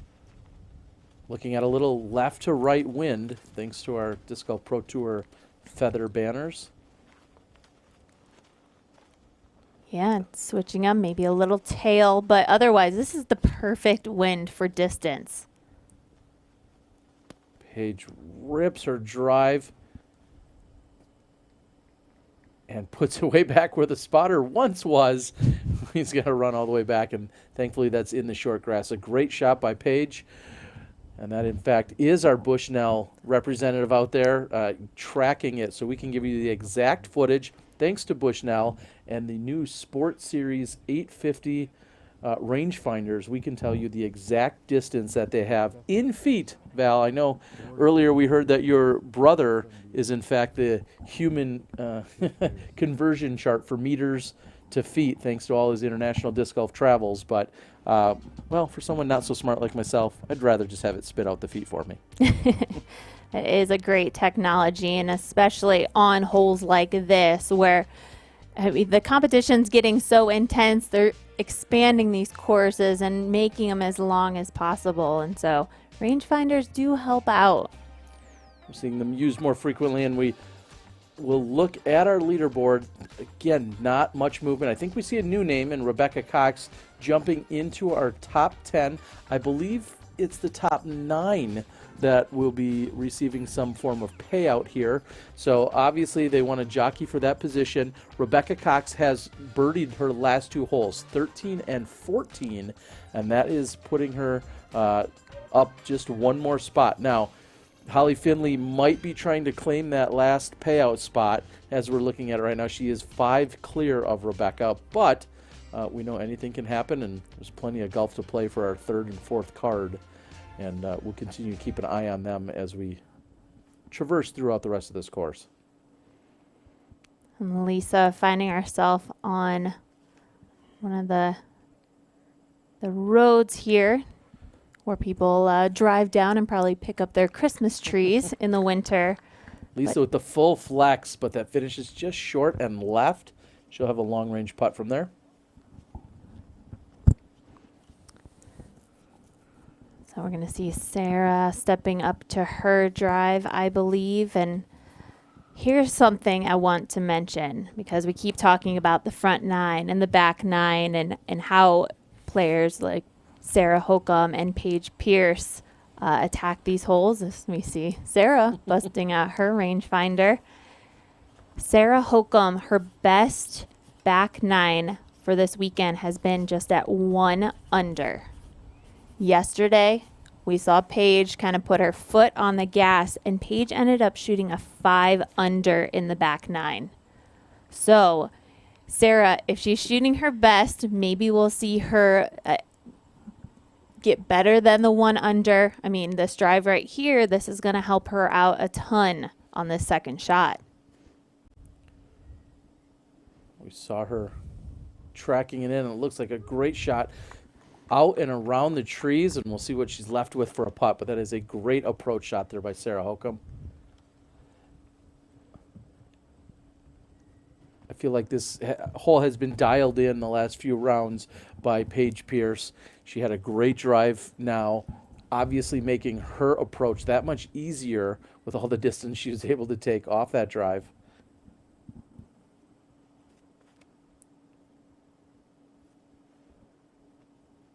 And that is tracking right toward the pin. Maybe I stand corrected. Wrong basket. Yeah, it is tracking right toward the MPO pin. I apologize. I was like, that looks like a good shot heading right toward the pin. I apologize. So she is wide right of where she really wanted to be there. She was, but we have played that pin in the past, and that would have been a perfect second shot, lining her up right down the tunnel there.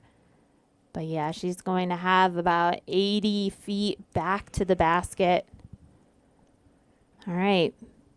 This is Paige's chance right here. Get it close. Just a little one-stepper. She's tracking right toward the pin.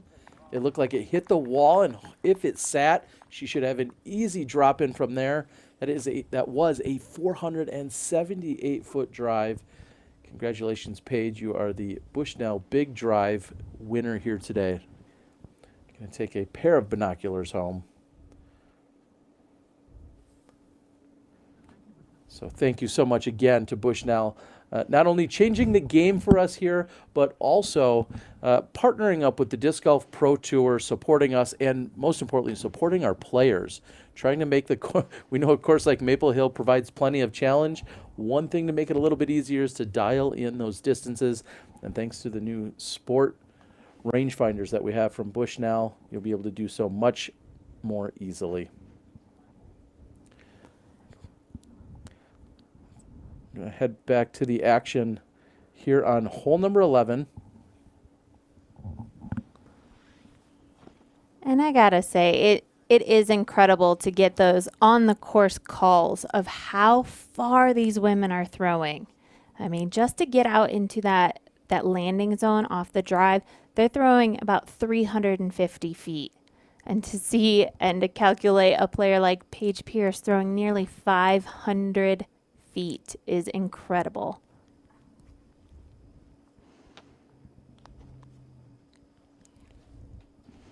Lisa's circle 2 putt just off the mark on the left side.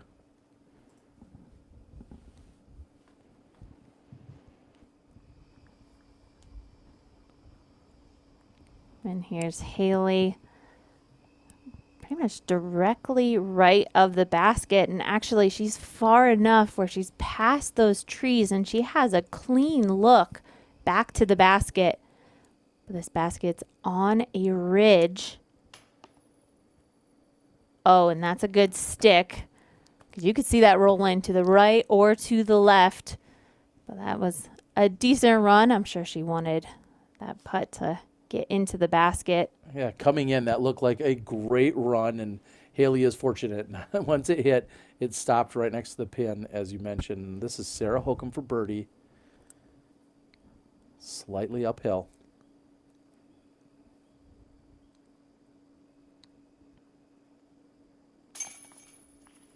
Solid putt by Holcomb.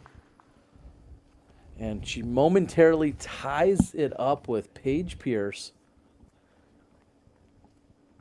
And that's huge for Sarah. I mean, she had the best drive compared to the previous 2 rounds. She took advantage of it. She threw a great upshot to get her as close as she was. And she's going to match Paige here with a birdie on hole 11. And I didn't even realize just how close Paige Pierce is with her clear disc there, right under the basket, parked. Now it looks like we're going to catch up with Hannah Macbeth, who's out in the fairway of hole 11. A beautiful day and afternoon here at Maple Hill as the women make their way and further into the back 9. Haley King, known for being a rookie, had a great showing last weekend, and now here she is walking behind me. One thing I do want to point out about her that's super fun is she's known for checking U-disc during the round, which shows mental maturity, but on the back of her phone she actually keeps clovers, 4-leaf clovers that she collects at the tournaments that she plays. She hasn't found one here yet, but she did find one last weekend, and hopefully luck will find her soon. She has a few holes left and she's not quite out of it yet, but she's going to have to make up some strokes. Val, I know you know all about that, so I'll throw it back to the booth. Val and Terry, thank you. And Hannah Macbeth giving us some great insight as to Haley King, the young superstar, and we're going to check back in. This was a few moments ago that we saw Katrina Allen teeing on hole 13 and piping it all the way down. A little bit of love near the green, but she has that left for birdie. An incredible shot by by Katrina Allen. And Vanessa Van Dyken is up to tee next. Have not seen much of Vanessa this weekend, so nice to see her throwing up a drive here. She's sitting at +2 for today's round. And she's pulled that one over. She's going to have some work to do from that right-hand side. And at the bottom of the hill, just behind them by a few hundred feet, we're back with our lead card. This is Sarah Hokum on the tee after the birdie on the previous hole. She's going to want to push this up and to the right. This needs to finish hard right. We'll see what kind of forehand bend she's going to have to throw on her second shot. You expect to see Paige, just like yesterday, throw this much higher up the hill to the right. That gives you the better second shot. And Paige would love to put it up at least 75 to 100 feet right of where she just saw Hokum place hers. This is a crush. And that's a beautiful drive, and even best what she did yesterday, which I thought was perfect position. She landed near and around that rock. And it's so important. It's a distance shot off the tee. Oh, and I'm seeing in another camera that Haley is able to make it over those trees. She's in that landing zone. She's going to have an open footing. But yeah, it's a distance shot, but it's also a placement shot. Because if you're not in a good position, it makes it extremely difficult to play out the second part of the hole where it starts to get technical. Well, and with Lisa short and left, I think that's going to be a world of hurt, actually, because she's now just has to play to the opening and then pitch down from there. And we go back to Paige Pierce, who's our current leader by a single stroke at the moment. Her and Hokum have matched each other for the last 3 holes now. But look at what she's done, including last year. She's trying to go back-to-back. She won by 7 strokes last year. And really, I know I talk about blemishes on a scorecard of maybe taking a bogey. The only blemish on this card is her performance in 2018. Yeah, exactly. And winning by 7, and we have 7 holes left to play, including this hole 12. Paige Pierce, it's not going to be a runaway win if she is able to capitalize on this weekend. Sarah Hokum is right there, as she usually is, just the 1 stroke back. Well, throughout the weekend, we've heard Paige discuss how she loves this course, and the course loves her back. And your mindset, how you approach things, the anticipation, the excitement you have to go visit a course or a facility can certainly come through when you're out here during the competition. Val, we've talked to you about how you look forward to places. You maybe look forward to the travel and the camaraderie. Is there any place for you that really jumps out? You know, Paige talks so highly of here.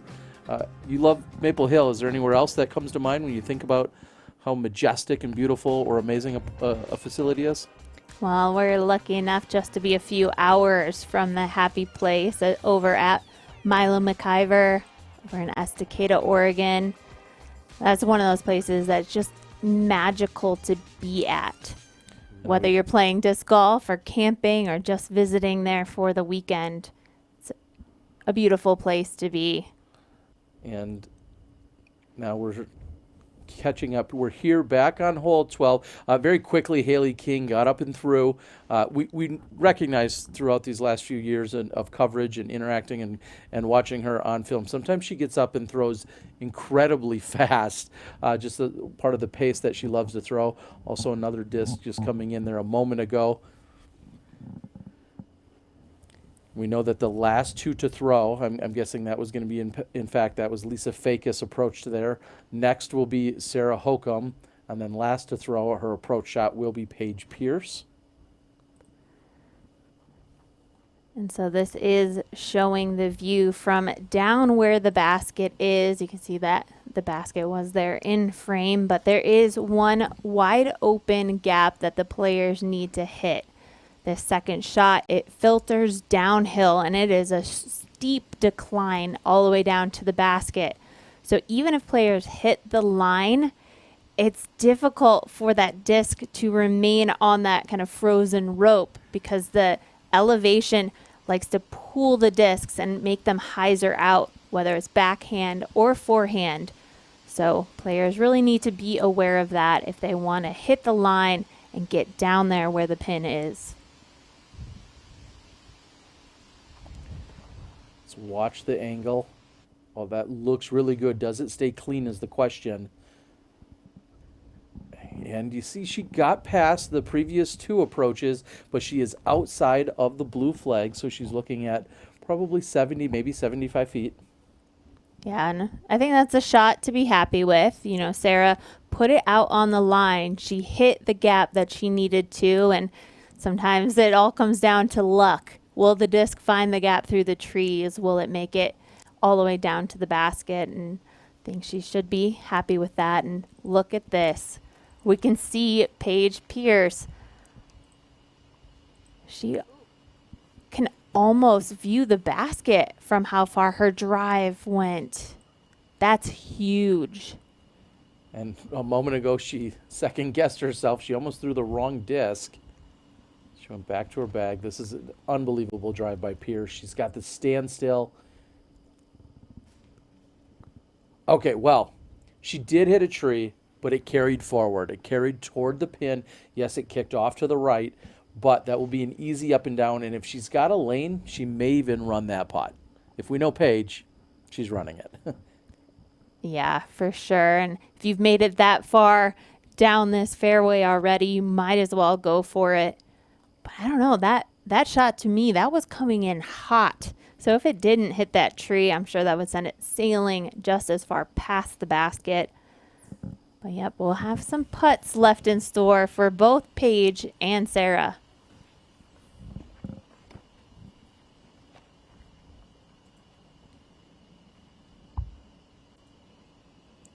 This is Lisa's third shot. You want to come in short of the pin.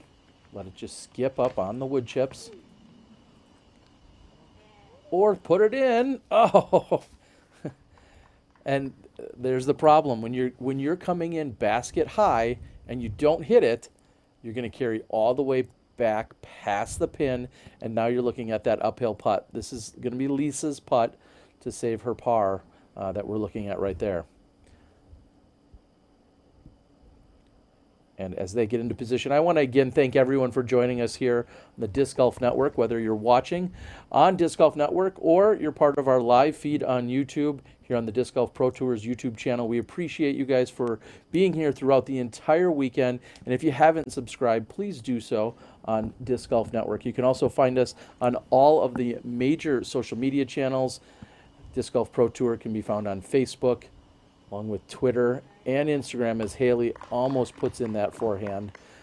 So, Val, you and Nate, along with Jamie Thomas here in the booth, have been working tirelessly throughout all the previous events this year. We want to extend our well wishes to Jamie Thomas and family as they will be expecting their first child. And thank you for the privilege of being here in Bend calling the shots this weekend. And it has been great to have you, Terry. And we know the action is not over yet. Sarah Hokum, she knows it's another chance. And with her being in that position where she has to catch Paige, she's in the position where she has to run at this birdie. This is about 70 feet for Sarah Hokum.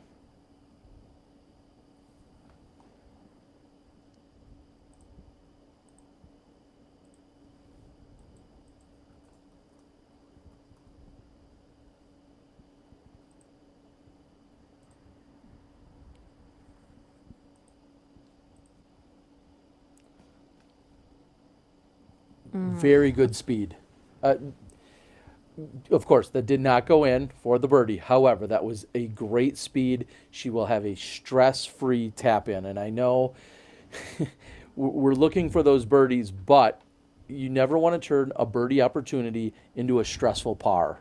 And Sarah Hokum, I think, is going to have that easy tap in. And right now, it looks like Paige is not going to be into a position to run this. But I've been wrong before. I was wrong once the other year. Let's see what she's going to do here. Maybe she does have an angle that we're not seeing.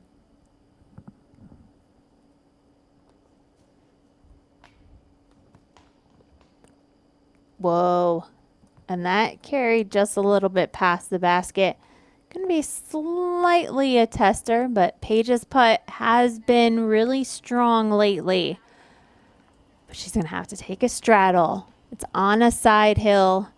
And so you never know what could happen. But like you said, you don't want to go that far past. And especially in this pressure situation, Paige has now left herself with a little bit of a tricky shot to make just a par to tie up Sarah.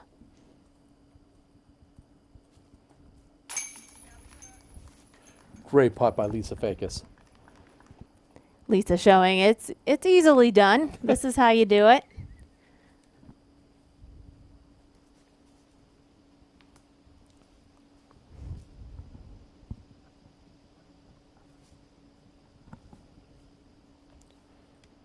About the same distance here for Pierce.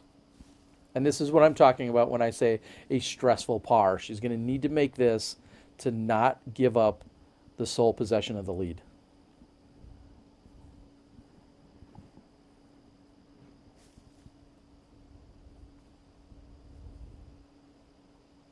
Heck, I'm stressed, and I'm not even throwing a Frisbee this weekend, Val.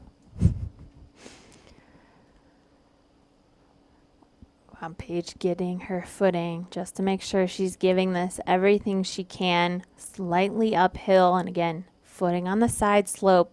It's going to take a lot of leg power. And with that, she gives at least a stroke back to Hokum. See how far this went past and not too far. See if this rattles her. And no, there we go. Paige dropping in there for a bogey. Sarah Hokum, we know she's just steps away from the basket, so that will be a par for Hokum. And we're tied up, Terry. I have to think about Paige's psyche as she's walking, taking that long walk back up the hill, or in her case, a little bit of a jog. She had the best drive, she had the easiest approach, and she loses a stroke to Sarah Hokum with a bogey. That's got to be in the back of her mind. We're going to head over to take a look at some action that just transpired just a few moments ago. Over on hole number 14, we're seeing, this is Heather Young, the lefty. And Heather Young is in the hunt right now. She is working her way up that leaderboard. And it's shots like that that are making it happen. We also have Katrina Allen joining her on the chase card. And hole 14, you can see how much OB comes into play and how much water is just staring at these players. And it's a nice, safe shot from Katrina. Excellent shot as she went just up over the basket. Now Heather had an approach, and now this is her for par. And, well, the Disc Golf Pro Tour Invitational putting champion, Heather Young, no problems getting up and down, and she's having a really solid round here as she sits at +1. She's trying to make a little bit of a move. Also can pan back. We're going to get Missy Gannon. Missy Gannon's had some struggles here in the middle part of the course. This is her for a birdie, putting directly at the water. And another solid putter that we find in Missy Gannon. She's going to put a little blue dot on her scorecard for the first time in a number of holes, and it's not over till it's over. So she's got a few holes. Maybe she can pick up a few more birdies to close out strong. Vanessa Van Dyken will walk away with the par. Checking out more action on hole 14, but first, We're going to head up to the top of the hill. 13 plays from the top of the hill down to this basket. They make just a slight crossover to find where 14's tee is. So from here, I don't say it's all downhill, but literally it is on this particular tee shot. Wow, and the tension, I'm sure, is building for these players. Paige maybe thinking a little bit about her putt. Sarah Hokum gaining a little bit of confidence from that last hole. You can see the wind is also ramping up on this tee box as well, and it's really tough for these players. We've got the wind on the tee, but as we work our way down the valley and then into the woods, the wind will change up. So as long as they can be confident in the line that they're hitting, they'll be able to get into that opening and get down into the basket. But it all starts with their decision on the tee. That's a flip up, and it's riding it perfectly. This is heading right to the pin. And what a shot by Sarah Hokum. Just the control that she has to take that forehand, to flip it up, to let it turn over, and then fight back just at the end. Incredible shot by Sarah Hokum. She's going to be inside the circle with a birdie opportunity and trying to push forward with the momentum she may have gained on the previous hole.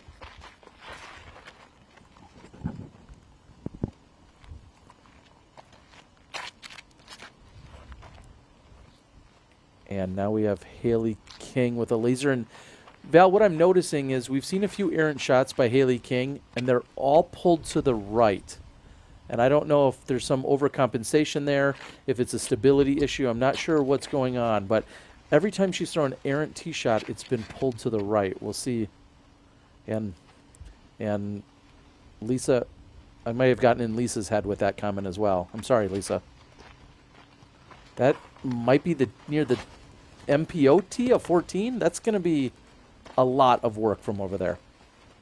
Yeah, I've never been over there. I've been in a lot of positions all throughout this course, and I've never been that far right. So it will be interesting to see where Lisa ended up and to see if she has anything. Paige trying to answer, and that also is pushing right. Now we'll see if that kicks out, and it carries forward. What did we just see from Paige? She's had so much love on this hole, number 13, and that one carries forward. She's going to have another long look at a jumper. And in round one, she had the heroics. Val, look at this putt. This is to save her par. That was crazy. We figured she'd just lay up there with that 70-foot throw, and she goes for the basket and ends up making it. Here's what happened in round two. Same position, but this is for birdie. I mean, she is in that distance right now, maybe around 90 feet today. But if we know Paige Pierce, we imagine she'll be running at this putt if she's got a look at the basket. And the lefty, Heather Young, trying to attack hole number 15, keeping it clean and right up the middle. And that is a great shot there by Heather, the lefty. We're going to take a look at the scores yet again. Haley King and Katrina Allen losing a little bit of their pace that they were on. Heather is shooting up the leaderboard. She sits at even overall, one over overall, but even on the day, which is one of the hottest scores. She's tied with Sarah Hokum for hottest score in the FPO division, and we love seeing her making that late charge. One of the newer players on the scene in the last couple of years. Incredible family, really.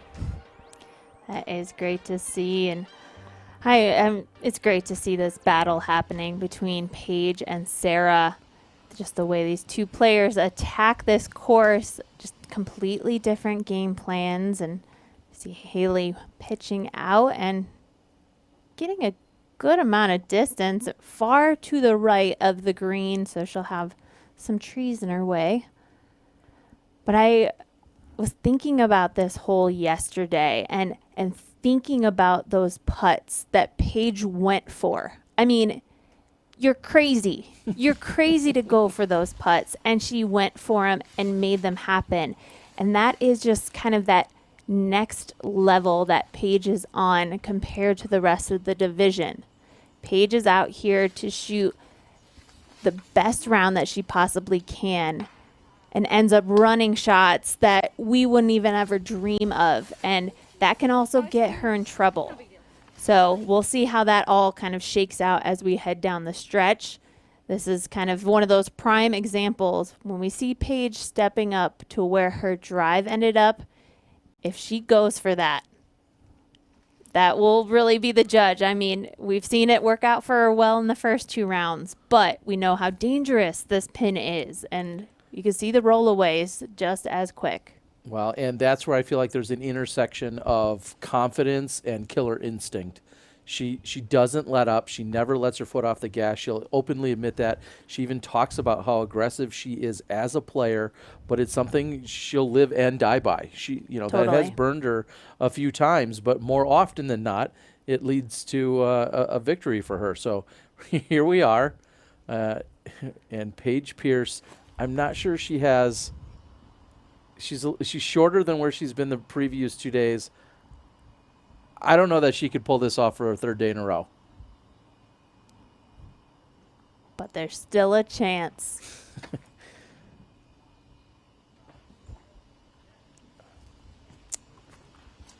Okay, well, she's underneath the basket. She's looking at an easy par. Shouldn't be a problem from there. And Lisa Fakis, we were seeing her on the far right side, should actually be really content with where she is. The fact that she got to this position after her tee shot is incredible, and she needs to just take her medicine, take the 4, and move on. And don't turn this into a rollaway on the green. So we know Sarah Holcomb made it way down the fairway, and this just shows how close she is as we see Haley King stepping up next. So Haley is the farthest out still, and this is her 3rd. She's got a lot of trees in between her and the basket.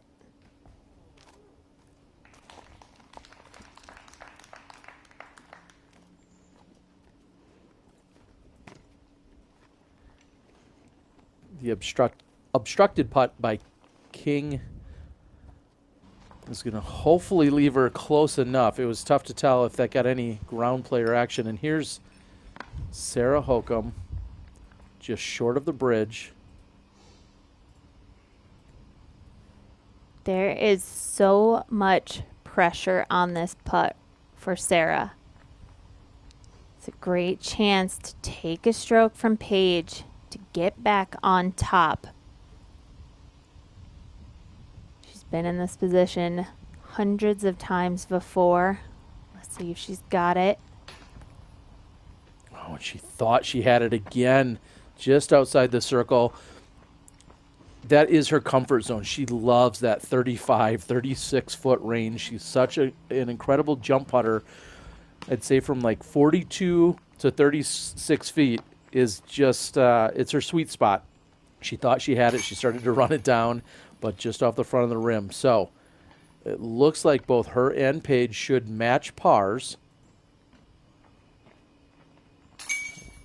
And we will not see any shifts here as they will remain tied heading into the very difficult hole number 14. And Sarah's going to tap in. We caught up with Sarah just after the round yesterday, and here's what she had to say about her experience out here at the Maple Hill course.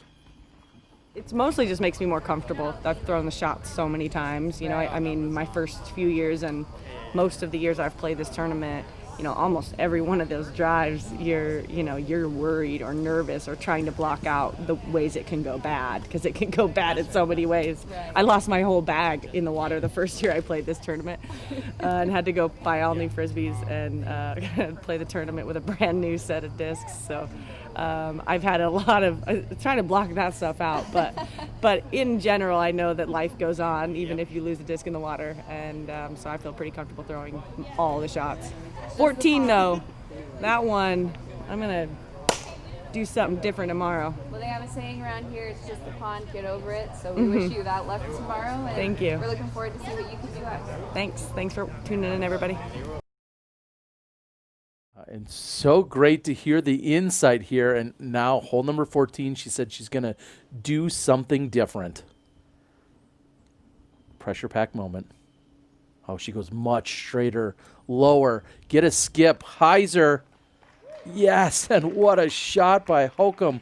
Low the entire way, just trying to play the flat skip. Once it stabled up, that was excellent. These last two drives from Sarah have been two of the best drives that I've seen from her in a long while. And it's not just the shot, it's the pressure that is put upon these shots. And we know this is not an easy Sardam hole. So Sarah's up near the basket. It's up to Paige to keep this safe. That's going to find land. And like the last 2 days, came in relatively sharp, so it didn't skip flare, so to speak. She did get just a few feet of skip, but Paige really playing for that spike. I think we're going to see something similar by Haley. Or she may throw it flat and left and play off the tree. I mean, that's another option. That was a misfire would be the fair way to put that for Haley. However, she got a good result. Lisa's more of a line drive thrower herself. It could skip, and it's going to do just that. Not too bad, but she will have a death putt as she's staring down the water. Let's take another look at Sarah Holcomb's sidearm with our Zuka replay. And I just loved how firm she was. I'm gonna do something different on hole 14. So she had full focus on executing the shot today, and she dialed that distance up perfectly, even with the basket right there. So throwing a 285-foot shot. Beautiful from Sarah Holcomb. And they remain tied, and we've said it, well, going all the way back near the beginning of the round, they have pulled themselves ahead of everyone else. It is just a two-woman race. It is just Sarah Holcomb and Paige Pierce. Everyone, like Heather Young, can be fighting for that podium spot. Lisa Fakis, who's had a few more years on the tour, says, hey, not so quick. And they'll continue to watch that battle. And Haley King also there, but falling off the pace. It feels like she's maybe mentally checked out a little bit. She seems to be a little bit down on herself. However, there's still 3 or 4 holes left that we know she can birdie. So we're not going to go assigning positions just yet. And I'm excited to see those battles. But, of course, the main battle at hand, Holcomb and Pierce. This isn't the first or the last time these two will battle here. And, yeah, Haley just not able just to get on the horse and ride like we saw she was able to do at GMC. And last weekend, it was a battle between her and Paige. It was just those two women fighting down to the finish. And this is a great moment right here. Look at what Paige has ahead of her. For birdie, knowing that Sarah Holcomb is right there next to the basket. This is either in the chains or in the water, and you see the movement. Oh my gosh, quick to decide to lay up. I'm somewhat shocked by that. I am and I'm not. It is round 3. The championship is on the line. She is tied. However, that is a very, very disciplined Paige Pierce. And that's going to go in the water. If it carries off the top of the basket like that, I've got to assume that also then carried into the water, just that much height and that much speed. We'll see if we can get clarification on that in a moment. Man, I was lost for words seeing the way Paige was lining that up. Figure she was going for it. Top of the band for Haley as well. Wow. Paige Pierce knowing what can happen, because on yesterday's round, she stepped up to the putt, ended up going into the water, and yeah, you're throwing it basket high, you're going into the water, and you're getting a bogey at best. Sarah Hokum to get the solo lead here with this birdie putt.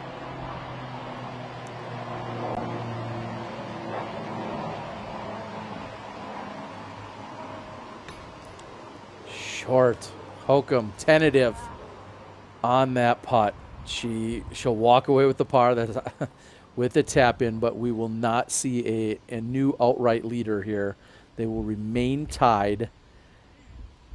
Oh, a little bit of a chess match. I mean, they both know their what's left in terms of how these final few holes play out. Hokum so comfortable on hole 18 if we really start thinking ahead. She's talked about that openly, the sidearm approach. But right now, they're going to remain tied heading into hole 15. Wow, and just the nerves for Sarah Hokum on that putt. And, you know, no harm, no foul. She gave it a run, but you can just see how scary it is. I mean, that was her opportunity. And just, she needs to get over those nerves, get these putts in the basket, because at this point, just in these last 2 holes, she could have gained 2 strokes on Paige, but they'll continue into hole 15 tied.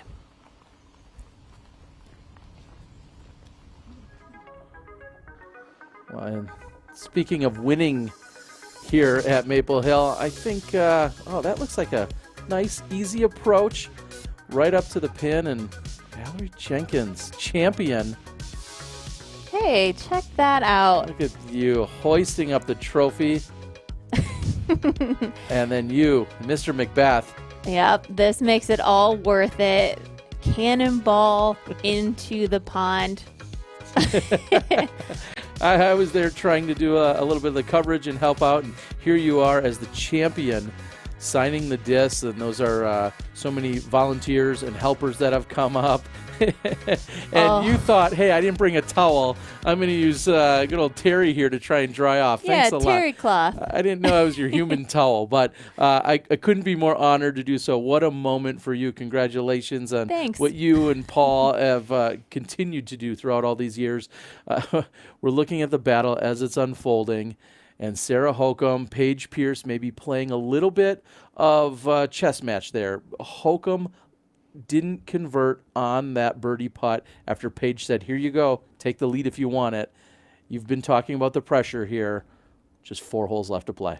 Yeah, and as we get into hole 15, you know, seeing these players be a little bit nervous over their shots and maybe a little nervous on the tee. Paige was just nervous a few holes back. Nerves can really come into play. And if you're forced to throw these shots that require so much focus and so much accuracy, they kind of have to figure something out to settle those nerves, because this is the time. I'm not sure at the moment who is looking the most confident. I mean, this is anybody's game at this point, but Sarah Hokum has the tee. And if they continue to play this chess match, I feel like Sarah Hokum has the advantage of setting the bar. Listen to them call out the scores. I'm already thinking ahead to the field goal trees on hole 17. They have this task at hand first, though. Also a tiny fairway to hit. And Hokum turns that over, carries down and left. Anytime there's a tree hit on this hole, for it to carry forward means so much more, because otherwise, like we just saw, Hokum can be down and left and have to throw uphill, maybe even to a basket that she can't see.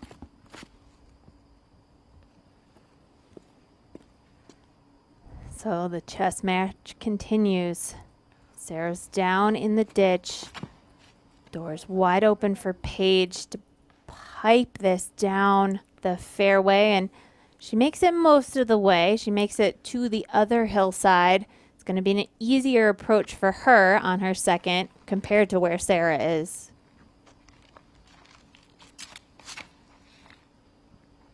And Haley with just the right angle. I've questioned that on the last few releases, and that is a great shot by Haley King. Right up the middle and remains tree-free. I love the release of Haley's disc, throwing it at a hyzer line and having the disc flip up slightly. I feel like that's the best way to attack this hole and to get as much distance down the fairway. So you can even have a look at a birdie putt. She takes an alternative fairway out into the right. It then tries to skip back, and then it gets pushed back after the roll. I can't imagine any pushback from getting something free, so that's why you should head over to MVP Disc Sports Facebook page, because you can win a Black Hole Pro portable basket. And I don't know if, I guess I put it all together. I think about being out at Maple Hill. I think about getting your Christmas tree, and then I immediately think, what's a better Christmas gift than a free disc golf basket? So MVP is going to help us out there.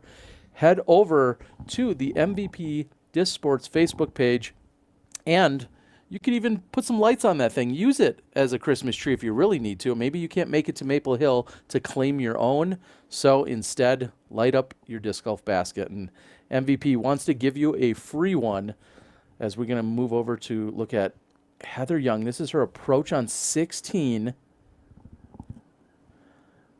And she would go on to tap that in for par. So Heather, smooth and steady. Also, maybe unsure of which world she's in at the moment, or she's checking out the plane. Beam me up, Scotty, as a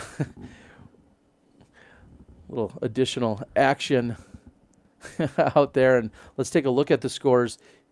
Knotted up, Holcomb and Pierce sitting at 5 under par. And Heather Young, with that par on 16, has put her into sole position of third place, surpassing Lisa Fakis. Lisa, she's in that good position for a birdie here. That could bounce her back, tie up Heather.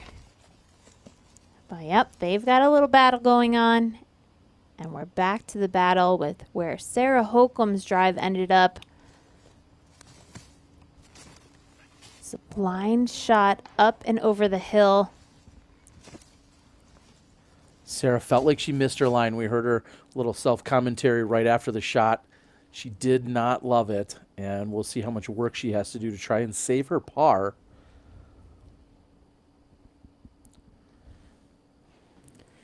Ooh. Just knowing how much farther Paige is on her drive. Sarah is well back. Paige just has to lay this under the basket. She'll be able to get a stroke on Sarah, but it's easier said than done.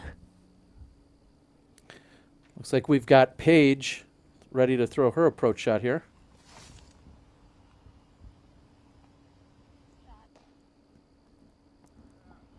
And as you just said, Val, she needs to put it up right next to the pin.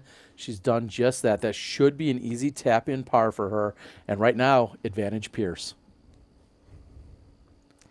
And this isn't a great basket to run at from long distance. We know that it slightly drops off behind the basket. So if you do go running for it, you could end up 30 past, making it very difficult to make the comeback. So Sarah Holcomb, really not that time to make up the stroke, but it looks like she's lining something up. We know she's been a little bit more aggressive with the putter, especially on this weekend. So maybe she is feeling that confidence. She's not quite all the way as far back as circle 2, but it looks like this is at least 50, maybe 55 feet.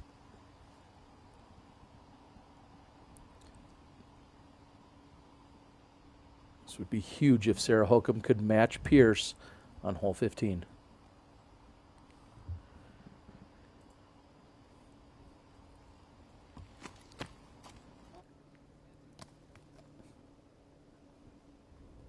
She gives it a bid, almost gets all the way there.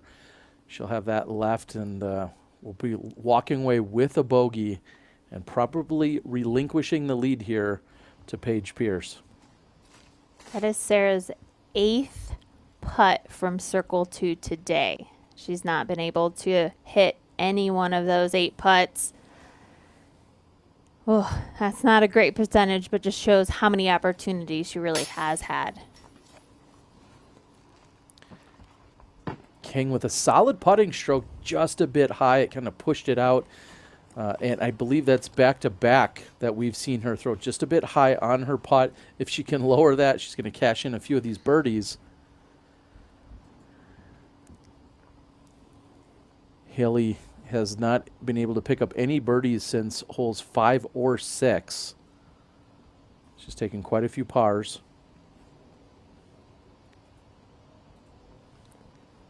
The battle between Lisa and Heather Young is happening on 2 separate cards. Right now, Lisa's 1 stroke back of Heather, but this birdie could make up for it. High left side. It's tough. After an incredible drive like that, it's a bummer not to walk away with a birdie.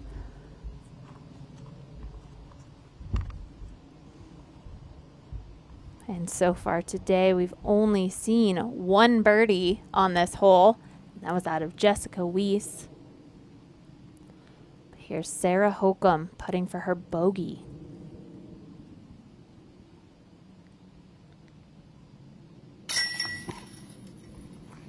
No problems for Hokum. As Paige is underneath the basket, Paige will have the 1 stroke advantage. Holes 16, 17, and 18 to play just yet. The intensity here, it continues to fill every part of what we're doing. We're glad you're here along watching the action. If you'd like, actually, I'm not even going to give you an option. Go out and share the feed so you can watch how the conclusion of the MVP Open takes place. Val, we're here on hole 16. It's a new pin and a new tee pad they're playing from this year. It is. This is actually pushed off to the right from what the players have played in previous years, and the basket as well is just off to the left-hand side. We kind of have the signature V tree, and that was something that I'd always aim for regardless of where the pin was. And you can see the basket here on the side hill, 465 feet to reach the basket. Slight decline all the way down, so that kind of downhill shot can allow the players to throw that distance to get down in here. And we've seen Paige around circle's edge the last 2 days, but it really requires a crush to make it down there to putt for birdie. And man, the birdies are just not easy to come by today. And so far, there's only been 1 birdie on hole 16, and that was out of Katrina Allen. As we know, she's a pretty great distance thrower.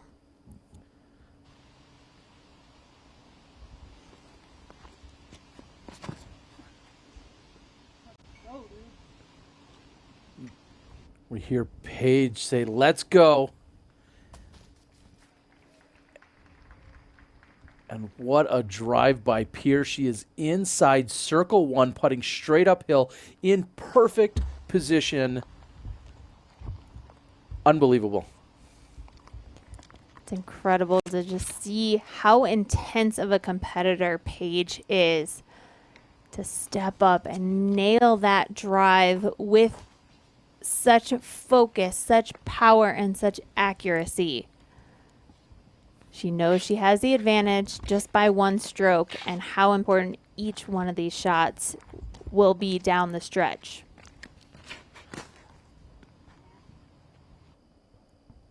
Lisa doesn't love it as you hear her make a remark off the tee. Now, Sarah Hokum not only coming off of the bogey and a little loss of momentum, but Sarah Hokum has to throw everything and then some for her to be able to reach this pin. You mentioned a moment ago, Katrina Allen has the power. Haley King, I know, has the power, as does Paige. Sarah Hokum is going to need to give this at least 110%. to try and get inside the circle here. And she kicked. That's going to be a rough approach from there. And in the meantime, battling for that third place position, we have Heather Young from the fairway of hole number 17. Oh my gosh. I wasn't sure if that was going to be a sidearm, but that ended up to be a forehand roller approach to get out and around the corner. And this is what she has left for her putt. And this is for birdie. And beautifully done there on 17 by Heather Young. Incredible. Heather Young really just busting out all of the tricks. The forehand roller up the hill to then make a solid putt. And she is the only woman in the division that is under par for today's championship round. Heather Young, just an incredible effort as she's moved up 3 spots and is trying to pull away from Lisa Fakis. And now she's about to move into hole 18, which she executed perfectly yesterday to walk away with a birdie on 18. So Heather Young trying to secure third place. And you see Lisa struggling with her footing there and her pullback. So now Lisa's 2 strokes back of Heather. Lisa does not like her stance. See the V tree in the distance. The basket is just tucked right behind that. It's about 20 feet past that V tree, actually. Yeah, and you can see how far the shot was with the power that Lisa had to put behind it, and beautifully done. Incredible shot by Lisa. I saw a big smile on her face, and as soon as she released it, I think I heard, "Come on, buddy." Just got to be friendly with your discs. They'll go right where you want them to. And Lisa parking it on the approach shot, and that should be an easy tap in for her. Great concentration and execution there, Lisa.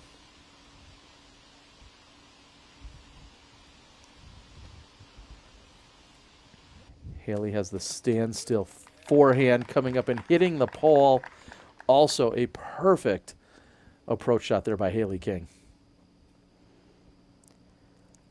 So now we know next person up to throw is going to be Sarah Holcomb, and we'll see her on the right-hand side of our screen. Looking for her disc, but wide open shot.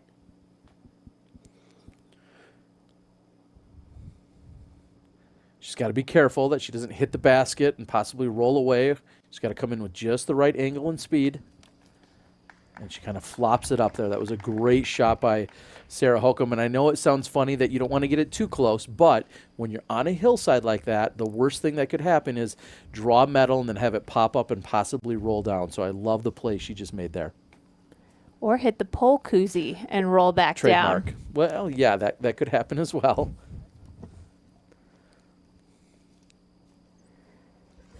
So now it's up to Paige. Can she extend her lead? Right now, she's in a great position. That's where her drive ended up. If she can hit this for birdie, she's going to be going into the last 2 holes with 2-stroke advantage over Sarah Holcomb.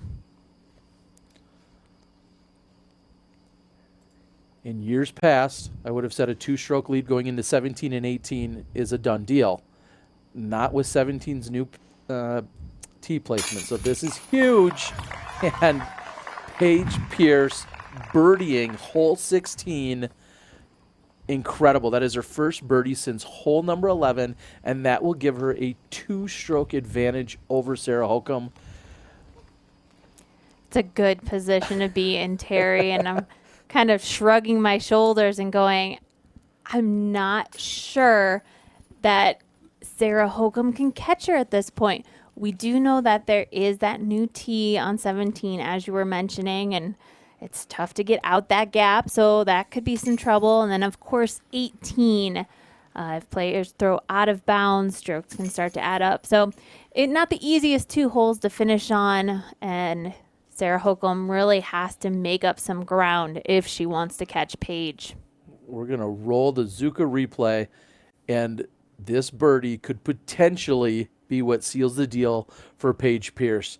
Crushing this drive, saying, let's go. I know she's pumped and excited. Anytime she's busting out the let's go, that's a popular Paige Pierce phrase.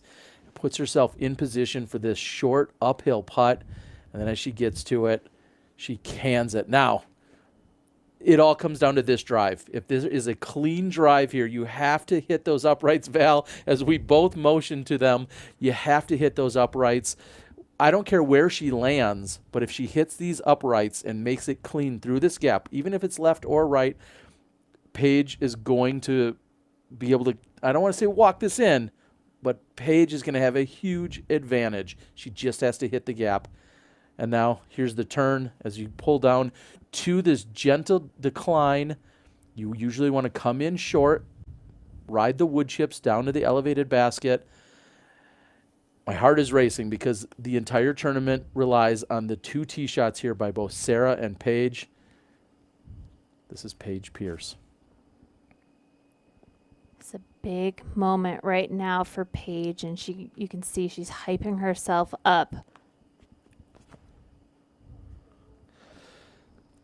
Beautiful drive from Paige and great distance up the hill. That was everything. Terry, you mentioned you just got to get out the gap. You can deal with whatever else the hole lays out for you, but that's the biggest obstacle, the biggest 2 obstacles on this very hole.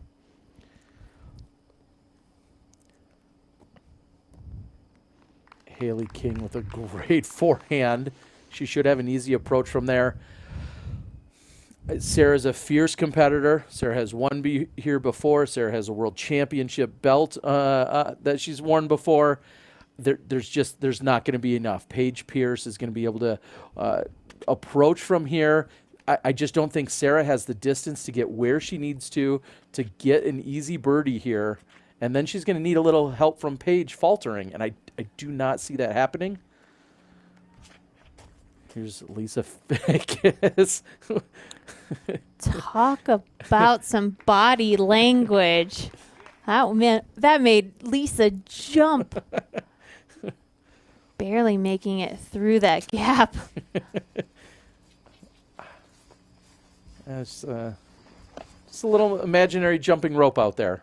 Looks like a good tee pad to do it on. And let's see Sarah Hokom. I would love to see her pipe the gap and put herself all the way up there, but she's going to need to give it everything to rise to this occasion. If Sarah wants any hope of possibly still taking this down, she needs to get a birdie here.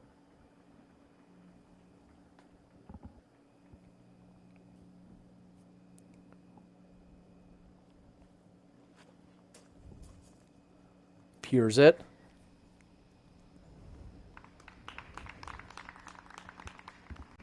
Incredible. Nice shot by Sarah Hokom.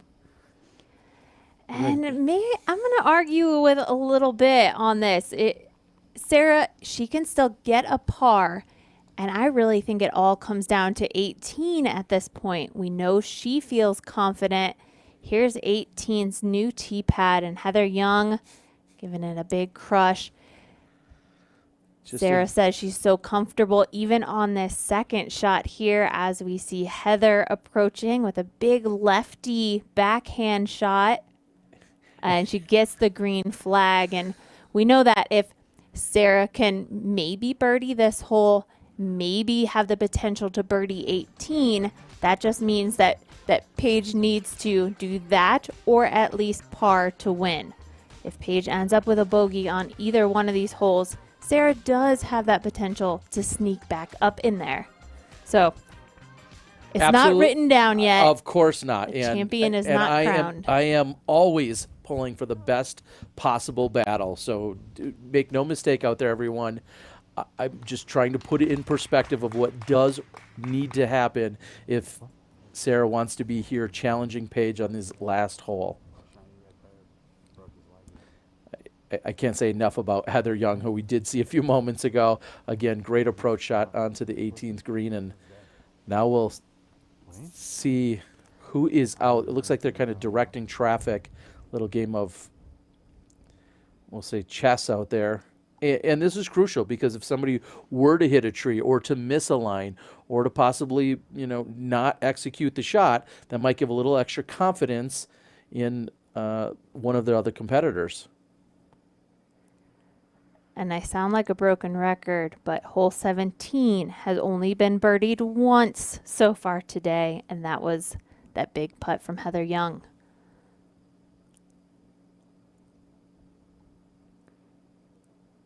The sidearm has a great chance to get around the corner. Oh, and that's low. She's just skipped inside, as we can see, circle 1 with that white flag. So she's just inside the circle, looking at an elevated basket, sloping and dropping off behind the basket. So it's a scary putt for Sarah.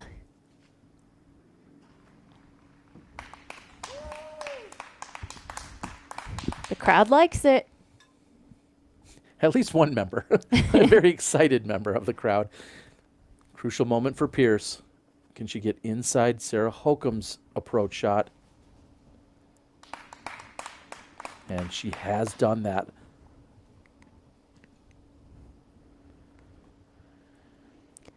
That was big. So now it kind of puts the ball back into Sarah's court. Pressure is on once again when it comes down to putting. She missed the putt on 14. She wasn't able to capitalize on 15, ends up getting the par on 16. And so we've seen pressure kind of take the best of Sarah Hokum when it comes down to these pressure putts. And this is a big one.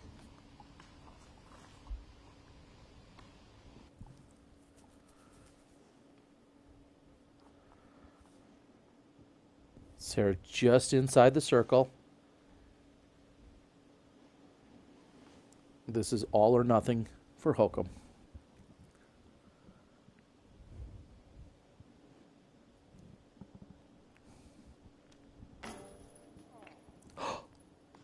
Come on. Great attempt from Sarah Hokum, and you can see it on her face. She knew that's what she needed to do. She needed to make that putt. Now at this point, you see the focus on Pierce. And left side chain, but in for Paige Pierce. And she will have a 3-stroke lead going into hole 18. And as comfortable as Sarah Hokum is, and as well as she can absolutely just dissect that hole, it likely won't be enough. Paige Pierce, 3-stroke advantage. Two strokes can be made up on 18. 3 strokes, very unlikely. And Sarah knows how that story is written out. Being a veteran out on this course, having played this tournament 13 years, she knows exactly what she needs to do. Coming down after 3 rounds, coming into 18, she gave it the best run she could, but in the end, Paige has quite the lead with 1 hole to go. And this is what we've got. Brand new tee pad here on 18, par 4, 565 feet. Players have more of a tunnel shot off the tee pad this year with a rock wall and to the right out of bounds. So players want to get off to the left-hand side. And if you are farther to the left, you'll have a better angle to approach the basket. And we know Sarah Hokum likes to bust out 2 sidearms to get to the pin, and potentially we'll see a layup out of Pierce, or I don't know, maybe she'll follow up Paul Macbeth and lay up and then throw it in from there. We'll have to wait to see how the players finish up on one of the most iconic holes in disc golf. And we have just 21% of our field have taken birdies here. Heather Young, Katrina Allen, and Jessica Weiss. We'll see how aggressive all of our lead card competitors are, depending if they're looking at UDisc or if they're just trying to, are they content with the position they're in or are they pushing for more? And it needs to find the fairway, and in the most unbelievable luck and kick, somehow Paige Pierce finds the fairway, avoiding disaster after pulling that straight OB over the wall on the right side. Oh my gosh, Paige just got handed the win. She almost threw it all away. That was not a mistake that I could have ever dreamed up here for Paige. Just pitch it out there. I was trying to think about the only way this could get reversed in Sarah Hokum's favor, and it would have had to be an early OB to the right. I didn't vocalize it because I didn't think that would happen, and Paige Pierce almost did just that. And look at her face. I mean, she knows what just happened. That she's skimming death right there, and she got a fortunate kick back out into the fairway.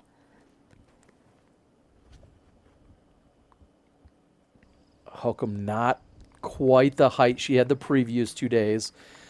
Not sure she's going to be even in position to attack the green for her birdie attempt. So let's take another look at Paige Pierce. This is her tee shot just a few moments ago. Pulls it wide right. Wow, and it almost looked like it just didn't hit anything. And how incredibly fortunate for Paige. I'm not going to say lucky because, champions sometimes just get fortunate lies. And Paige Pierce has done all the work up to this point, and she's out in the middle of the fairway. Let's just let the lie be what it is.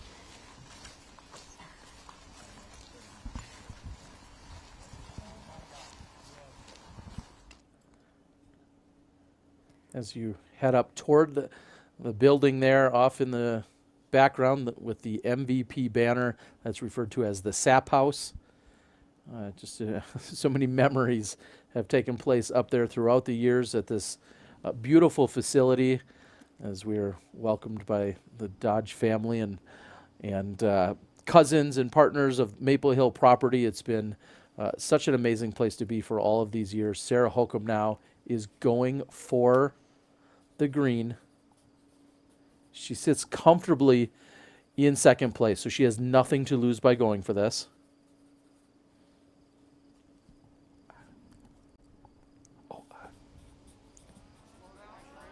This looks a little bit wide, but skips up off. What a shot.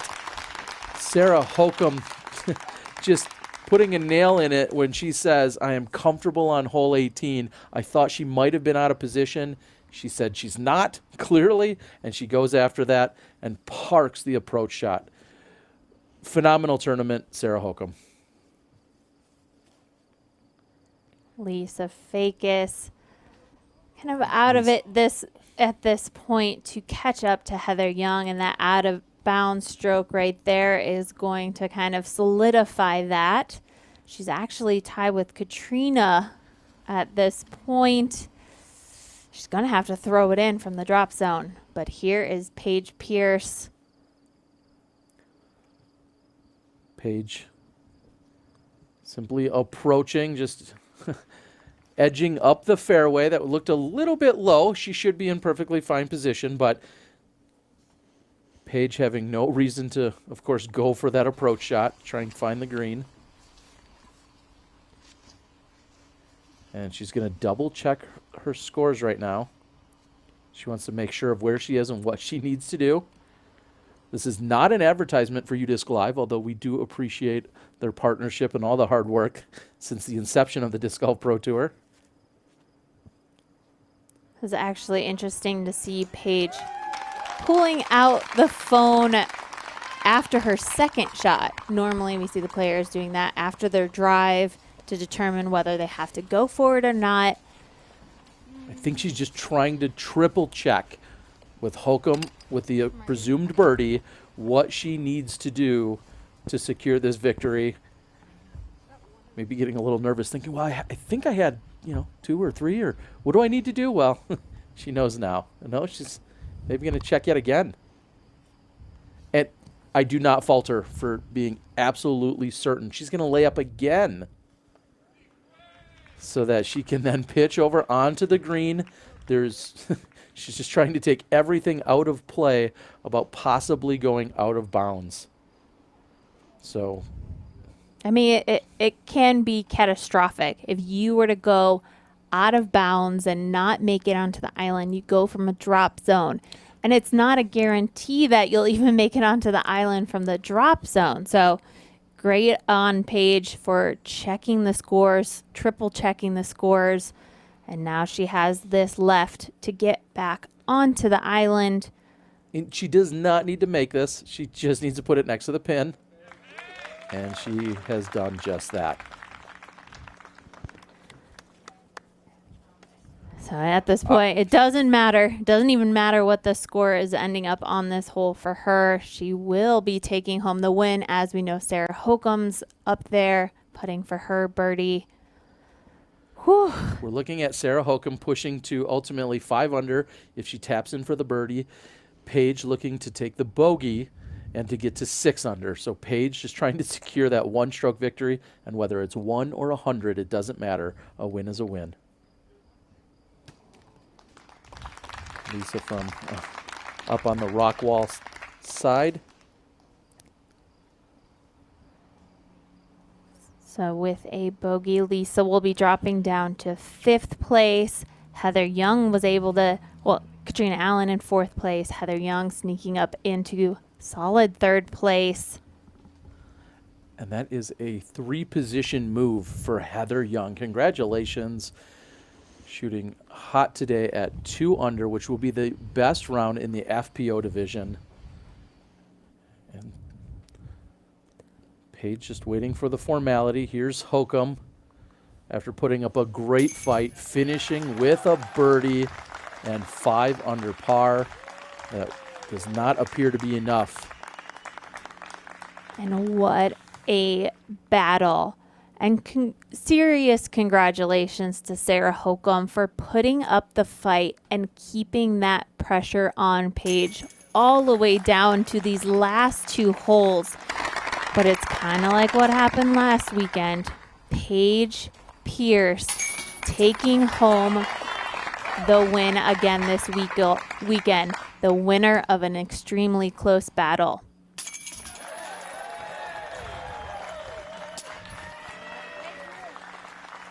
Your 2020 MVP Open champion, Paige Pierce.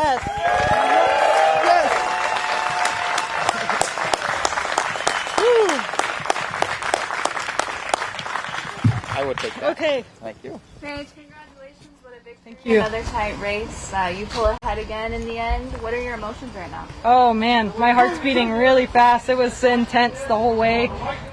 I was thinking about hole 14, wondering if laying that up was going to haunt me. So I'm glad to see that it was enough to lay that one up, and just so happy to be a 6-time Maple Hill Open champion. We had a 1-shot lead going into it. It got congested pretty quickly and lost the lead there for a little bit. What was the course playing for you today? Oh, I mean, honestly, any hole is like a 2-stroke swing, so it was really tense out there, just emotionally and mentally. It was a tough battle, and I know how well Sarah Hokum plays this course, so it was just going to be every hole was very important, and so it was just really tough mentally. Absolutely. You delivered a knockout blow to the others on hole 16. That was an incredible drive and a Thank great you. putt to match. How good was that shot? Yeah, I birdied it all 3 rounds with my buzz, so it feels really good birdieing a 460-foot shot with a buzz. So I'm so excited to be with this craft, and finally late in the year my mids and fairways are breaking in, so I'm so excited for the rest of what's to come. Absolutely. Well, it's never over until it's over. You know that. Yeah. You said you're a multiple champion. That was certainly a close call in 18, but was there any point when you just stopped and enjoyed the walk-in? Oh no! I mean, you saw it. I was high emotions the whole time, and like I'm shaking. My whale sock wasn't even helping, and my hands were super sweaty, and she kept me on my toes the whole time. So coming down 18, you never know what's going to happen at Maple Hill. So I'm glad I had the 3-stroke cushion there. Well, you didn't have a crowd here today, unless there were volunteers and your people. Yep. But is there anything that you want to say to the people at home who have to tune in? Yeah, thank you guys so much for watching. My family's all watching. Alyssa's family's watching, and so a lot of friends are watching too, so I'm just so happy to pull this out, and thank you guys so much. I hope you enjoy the free coverage on Sunday, but the battles do go on Friday and Saturday too, so tune in to Disc Golf Network. Subscribe. Congratulations, Paige. Thank Well you. done. Thank you so much. Whew. Let's go jump in the water. Polly! Congratulations to our FPO champion, Paige Pierce, here at the 2020 MVP Open.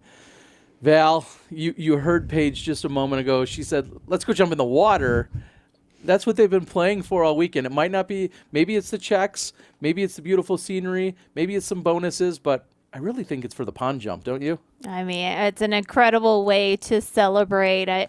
It's a tradition that has been held at this tournament for many years, but for me, it was always just accomplishing a huge goal. That is what made me feel so great after winning tournaments. And you can see just Paige just taking that deep breath. And I mean, she's won hundreds of tournaments at this point, and to still see how much a tournament like this, a win like this means to her is pretty remarkable.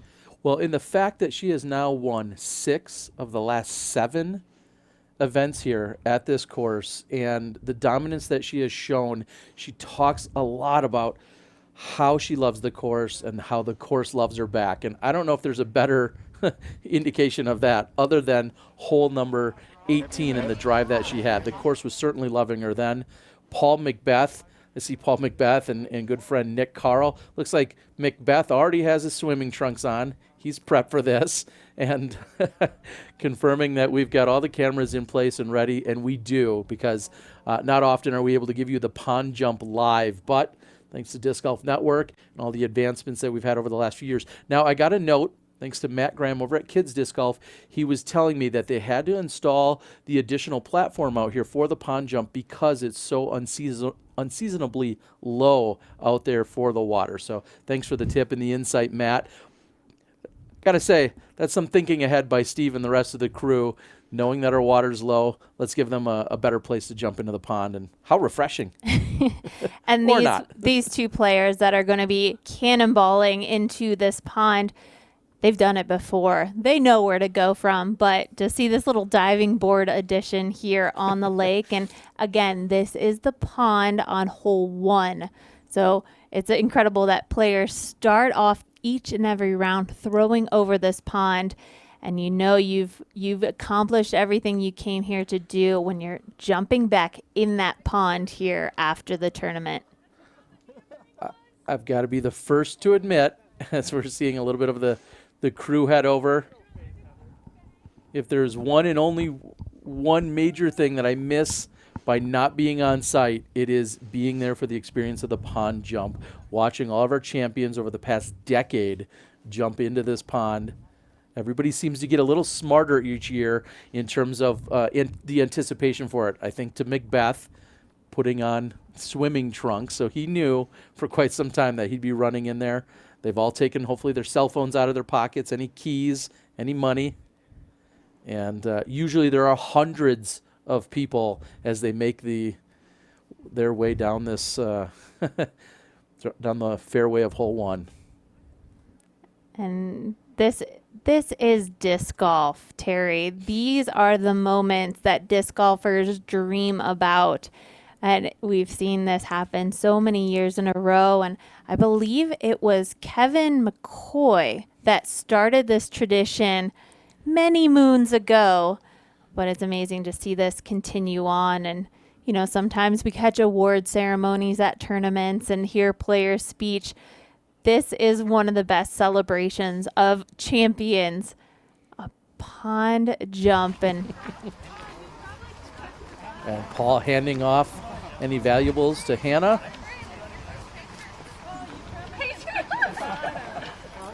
$5 a month. What? It's off a boat? Oh. What? No. I already walked on it. You did? Yeah. Is it deep? It's like a 3-2-1. All right, are you running it? You're jumping into a shoe? Yeah. All right. I don't know what's down there. You And here we go, Terry, our 2020 MVP Open champion.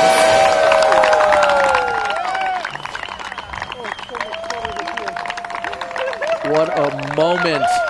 Paul Macbeth, Paige Pierce. You're not typically able just to stand up wherever you want. And as you said, both of our competitors have been there before. Congratulations to both of them. Paul, the first ever back-to-back champion here on the MPO side. Paige, on the other hand, has done it more than once. Such an incredible performance. I hear a drone above. Someone's capturing the action. And as they come out, we're going to head over and for one last time visit some of our sponsors and supporters of the Disc Golf Pro Tour, and then we'll be back with the Bevel Breakdown. We'll see you in a few.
Hello, everyone, and welcome to the 2020 MVP Open and the Bevel Breakdown. Terry Miller, the Disc Golf Guy, alongside Valerie Jenkins and Nate Dawson.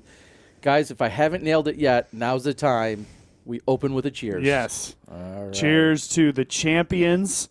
6 times for Paige and 3 times for Paul. I'll drink to that. Yeah.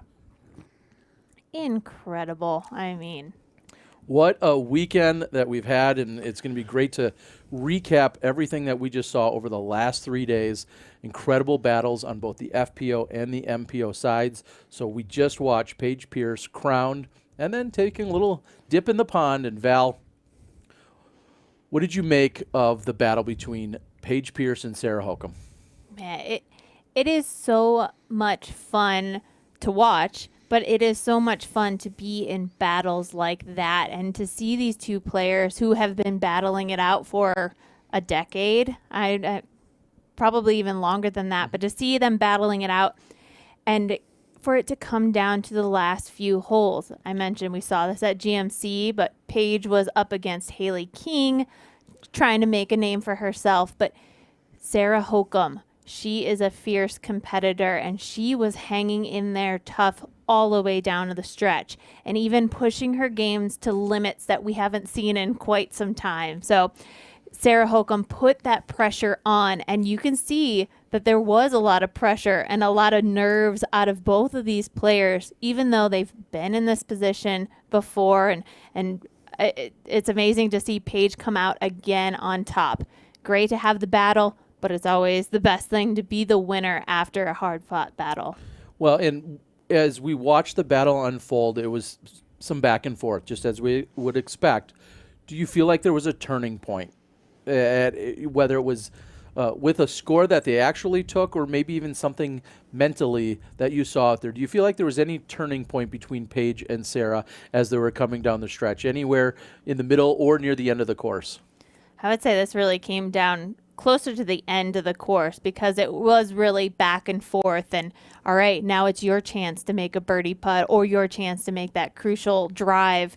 And it all came down to that drive on 16. I think that was such a pressure moment of who is going to kind of take the charge, use the momentum. And as soon as Paige released that shot, she had it online and she said, let's go. She was fully pumped up, and you know, it was a big drive that was required out of Sarah. I mean, probably one of the biggest that she would have ever thrown in her career.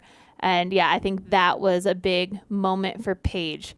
Built that confidence, and she just took off from there. Yeah, and what I would add to that is, had things been reversed, had Sarah been able to either hold on or pull ahead here, I would have went back to someplace around hole 12 where Paige, aggressive on her approach shot, trying to throw down the tunnel, ended up going deep on her second shot and then wasn't able to capitalize and even save the par.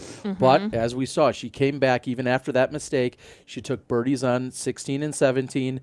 And you have to wonder what those two were thinking when on, we'll say, hole 15, Paige has the great approach shot. Sarah could have saved the par, but she was just out of touch. 14, Paige laid it up right underneath, which isn't something you would expect from her. Do you feel like they, with them knowing each other's games, that maybe there's a little more chess than even we're privy to?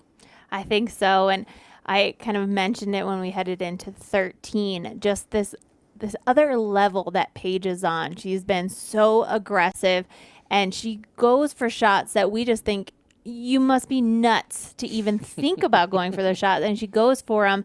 And she said, you live or die by that kind of play. And Paige Pierce, she knows that even if she's playing aggressive, maybe she'll lose a stroke, but she always knows she has the best chance to gain back those strokes just as easily. Yeah, I mean, push comes to shove.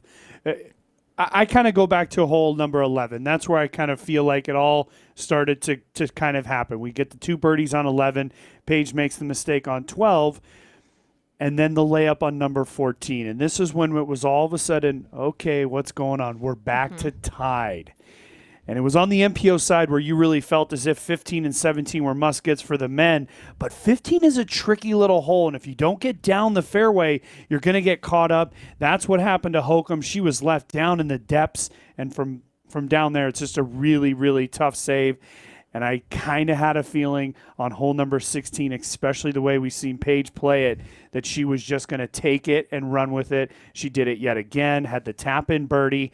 And that's just not a hole that Sarah can get. And unfortunately, it was kind of all she wrote there. And Sarah gave it a good run there on 17, had a quality putt, but was all left to Paige.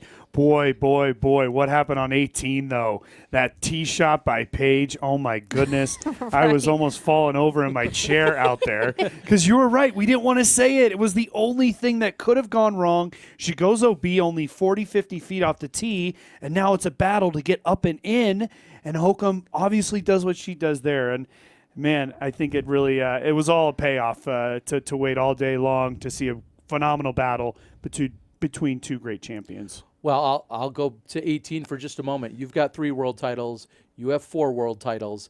Was that a 5-time world title kick there for Paige? I mean, how do you get it to kick back out into the fairway? Is that part of the love, part of the vibes that maybe she was talking about earlier?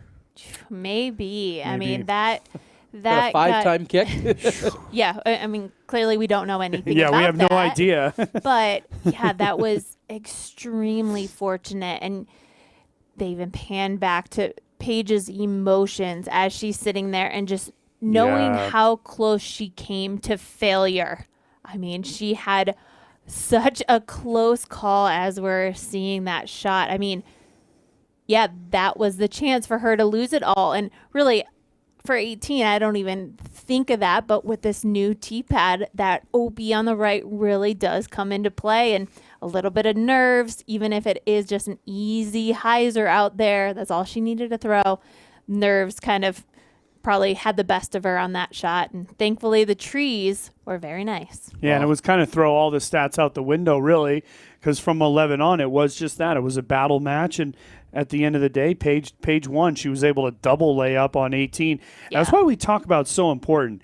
2 strokes on 18 is not enough. 3 gives you the ability to do what she did, even lay up another 20, 30 feet, and then lay up again and still win by 1. Well, it was an incredible performance by both of them. And what I think back to is seeing Paige always in the hunt. It's like, who's going to battle Paige this weekend? And that's what we saw. Last weekend, we think about her and Haley King going back and forth. Paige comes out on top. There seems to be a consistent theme with Paige Pierce always being out in front, and it's a matter of who can come up and challenge her. And, wow, how are people going to break through? And maybe that's the question to you, Val, is clearly Paige is not undefeated this year, but she's always the person they're going after. How do you get past Paige Pierce on any given weekend? How did someone do that? Well, I've done it once or twice, but I think it really, at this point in Paige's career, she is so aggressive, and she really feeds off of that kind of energy, and especially on Championship Sunday, she really picks it up, and she loves that kind of just those tense situations and loves executing those shots, and that's a competitor, just a fiery competitor inside of her.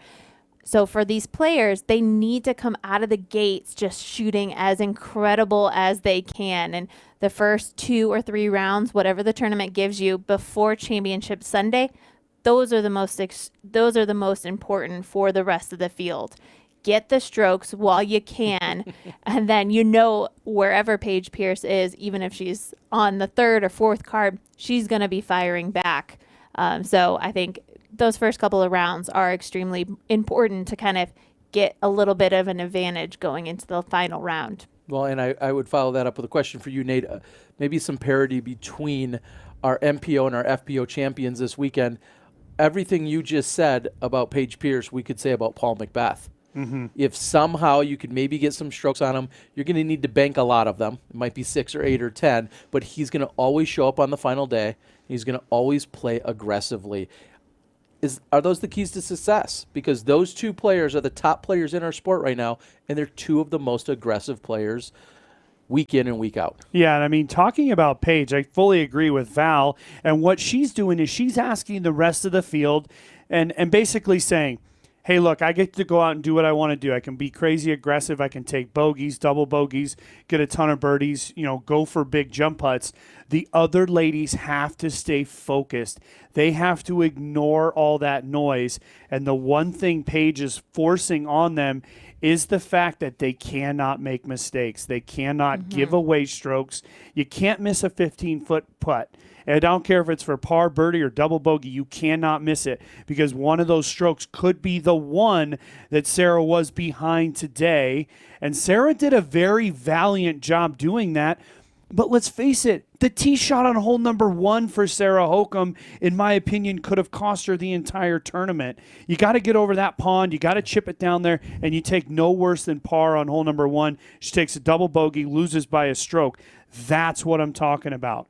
The key here is you got to ignore what Paige is doing, just like we got to ignore what Paul is doing, and limit the mistakes. You cannot have mistakes. So sometimes it's not just about playing exceptionally. It's about doing everything you can within your own power, and then maybe somebody will have a bad day, or Correct. maybe you sneak past them. That's the game of golf. To be fair, they both have all of these skills that we know no one else currently matches. Mm-hmm. They're going to have a bad day once in a while. So as long as you're playing your best golf, you may catch them on one of their bad days. I know that's still a lot to ask for, but it can happen out there. And I don't want it to. I don't want people, everybody that's watching, to say, "Oh, well, we're just we hope that they don't play bad." That's not what we're talking about. The game of golf is about playing you against the course. I'm talking about ignoring what Paige does. Mm-hmm. Stay within your own game and avoid the simple mistakes. You cannot make them. It just cannot happen. And she's asking the rest of the field, let's go. Let's bring it up. Let's bump it up to this level.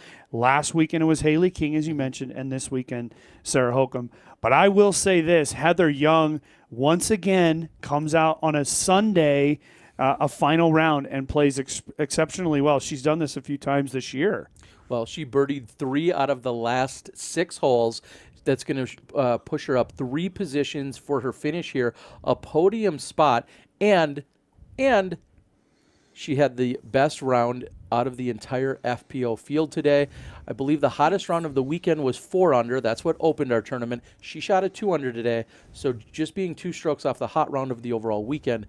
Very impressive.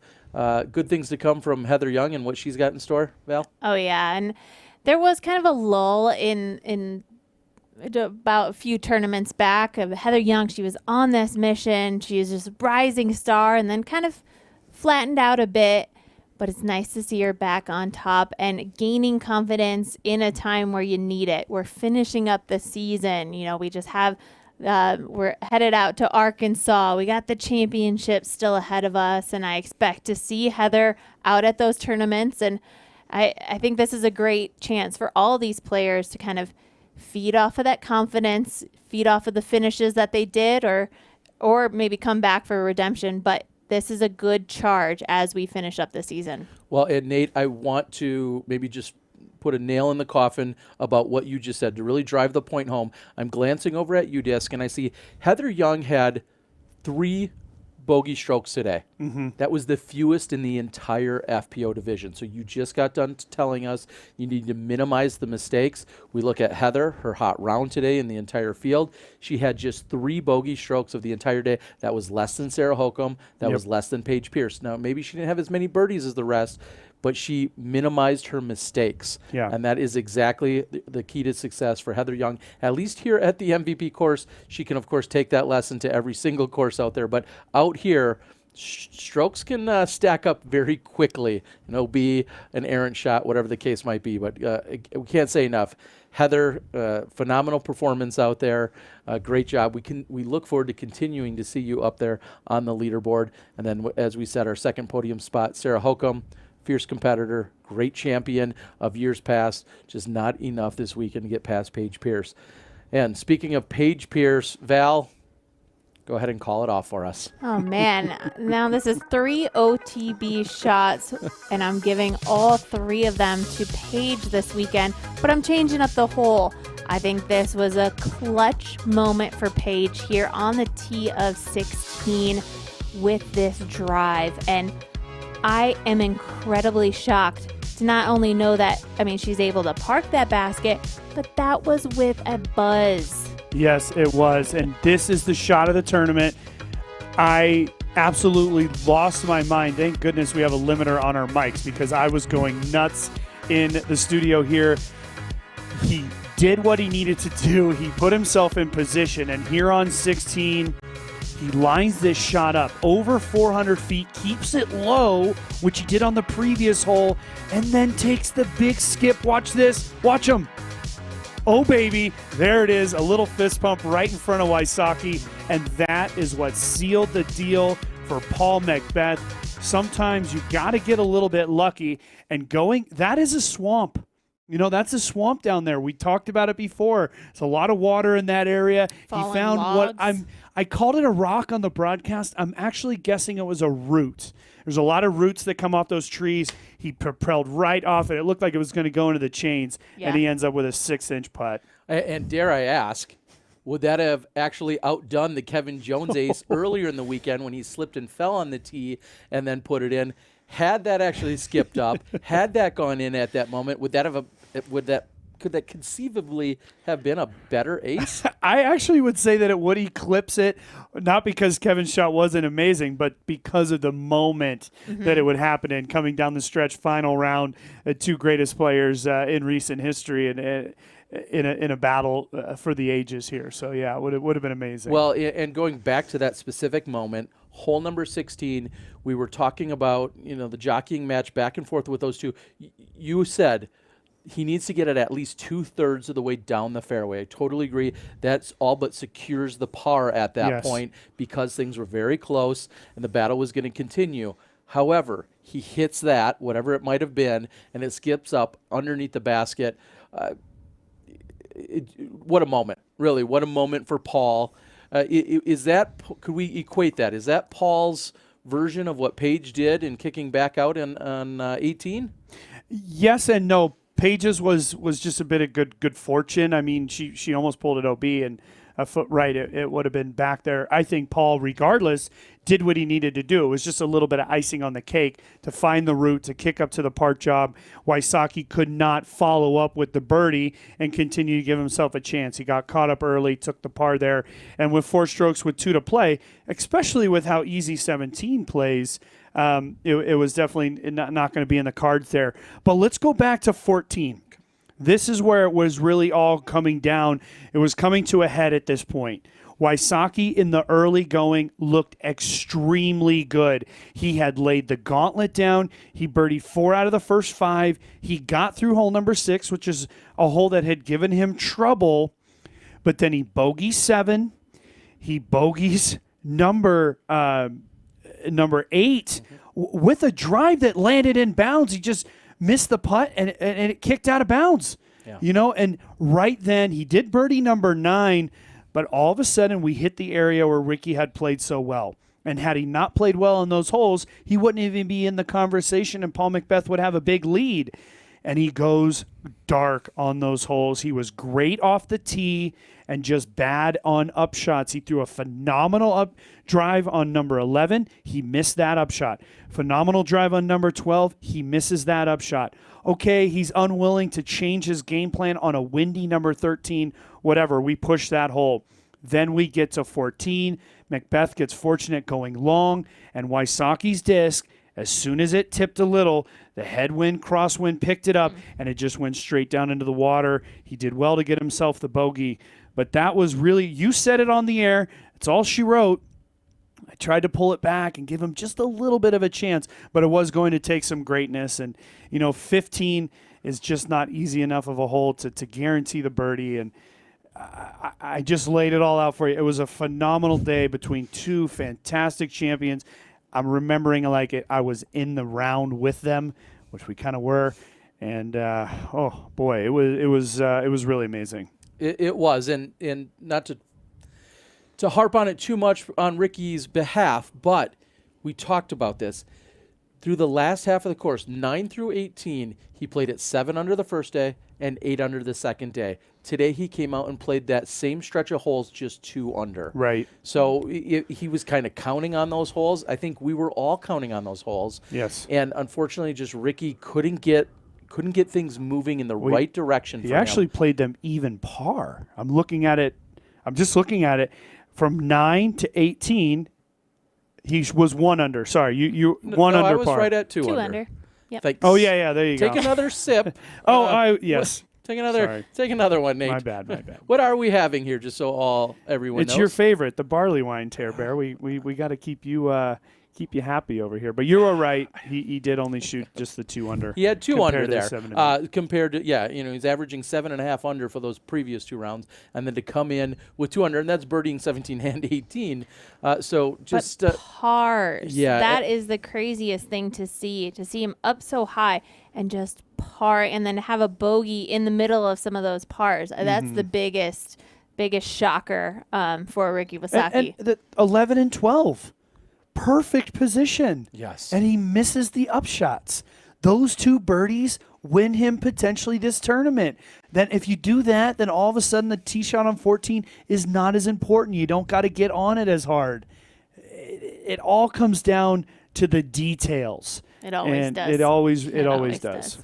Well, and then conversely, we look at someone who did turn it on during that exact stretch. That's Calvin Heimberg. Good old Vinny putting the pizza in the oven.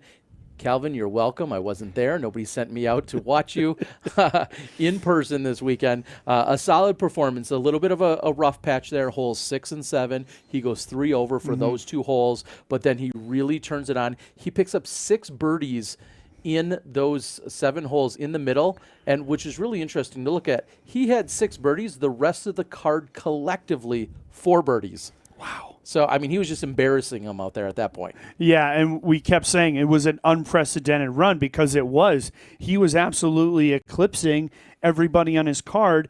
And when you look at the guy just in front, on top of him on UDisc, had you flipped those 2, Wysocki gets a 3-stroke victory in this tournament. It was all laid out, and Calvin said, nope, I'm here. I want to finish in that top podium position, and he did all the work that he had to do. Towards the end, Kyle made a tiny run at him, but really the way Calvin finished on 18, he could easily just go for the green with really no worry of going higher or lower, and so he takes the bogey there. But, what a day from Calvin. He started off hot.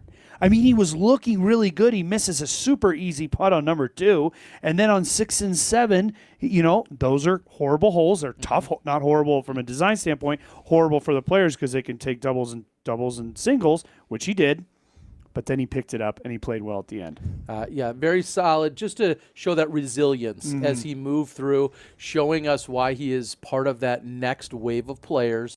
Obviously, with the performance he had last year, taking down some series titles and such, we know that Calvin Heimberg is going to be here for many years to come. Yes. He is going to be part of our next wave of champions. When I think of that, I think of him and Kevin Jones and Chris Dickerson and all of those who are just a few years behind what we see from Ricky and Paul. Even though Paul said I think he fully respects all of Ricky's efforts. I think he fully respects everything that Ricky has been doing, and he said he's looking forward to those battles maybe over the next 10 years. Yeah. And we'll see. Is it going to be the 2 of them, or are we going to see some of these others like Kyle Klein jump up? Well, I think we got to give due where credit, credit where credit's due with Kyle Klein. We talked about it towards the end of our broadcast. He was a bright spot on the coverage this weekend. We talked a lot about him. We talked about how he would do going into the round yesterday. He fell back and came back. He fell down the leaderboard. He came back up. What did he do today? He did the exact same thing. He had fallen down the leaderboard, but towards the end he went, and maybe he read the keys because it's fight to that finish line, and he did just that on both days, and he got himself his very first top 4 finish on the Disc Golf Pro Tour. He got himself an incredible performance on our live coverage with all the cameras around, and he's going to get a boost in the pocketbook too. So, I think it's a good thing for Kyle. You've been filling us in on him, and what an incredible kid. Yeah, he really is, and what he did this weekend, I'm just going to say, didn't surprise me. Right. You made that clear from the beginning. I feel like, and I was really pumping him up because I have that belief in him, because I have experienced the domination at a few of events that I've seen him at, and I will go back and say it again, and I've talked with his mom, I've talked with his dad offline, great individuals and humans. They said they're so proud of him. And I said, you should be, as they're clearly a byproduct of what they've instilled in him. I think back to a few years ago when I interviewed him. He was either 15 or 16 the very first time I met him. And I told him and his dad when we were done, he's like, oh, I don't know if that was good. I said, you just gave me one of the best interviews that I've had. And I deal with adult disc golfers every single day. All the time, So right. from day one, Kyle Klein has impressed me. And if you didn't know his name, you do now. Right. I mean, Oh, not only was he absolutely. here on this lead card, he remained on it, he came back, and then he performed a second day. Yeah. It's so easy to fall off. There's a Yes. lot of pressure, like you just said, the live broadcast, the people watching, and just knowing what the positioning will do for you. And he maintained. 3 of the best players in the world are the only ones that got him here this weekend. And I'm like his parents. I'm incredibly proud of him and the relationship that we fostered over the last few years. So congratulations to Kyle for everything that he's done. This has been a pretty amazing weekend, hasn't it, guys, overall? Well, for me, it really has been. I'm going to avoid that word. It really has been. And the one thing that I got to talk about, we got 3 events left, 2 on the Disc Golf Pro Tour and 1 major. And what I talked about a little bit yesterday was Paul McBeth's bid for Player of the Year. I think we can all agree here in this booth, and I know Jamie would follow along. Up to this point, Eagle McMahon has been the Player of the Year leader. He won the 2 back-to-back events. But I think this weekend changed that conversation quite large. We're not giving it to Paul McBeth by any means of the imagination, but what he just did by winning now back-to-back MVP Opens, winning his 3rd in a pretty good fashion against great players with McMahon down the list a little bit, I think it gives McBeth just that little bit of bump. And let's face it, McBeth told us he was going to Jonesboro. Now, we'll see if that actually happens. It's very close to the USDGC. If he does, I applaud him because that means he's all in on 2020. He knows that these are the only tournaments he's going to get to play. If he goes out, wins that in a somewhat dominant fashion, all of a sudden he's now in the lead. Let's say he doesn't, somebody else does. It becomes the battle of the USDGC. Who's able to win that or finish the highest? And can Ricky Wysocki win the USDGC? Which then at that point, I think we got a 3-way conversation for Player of the Year. And then Calvin Heimberg is the 4th person in that conversation. He has been so consistent this year, barely finishing out of the top 10, having so many great rounds. Player of the Year is now starting to fire up.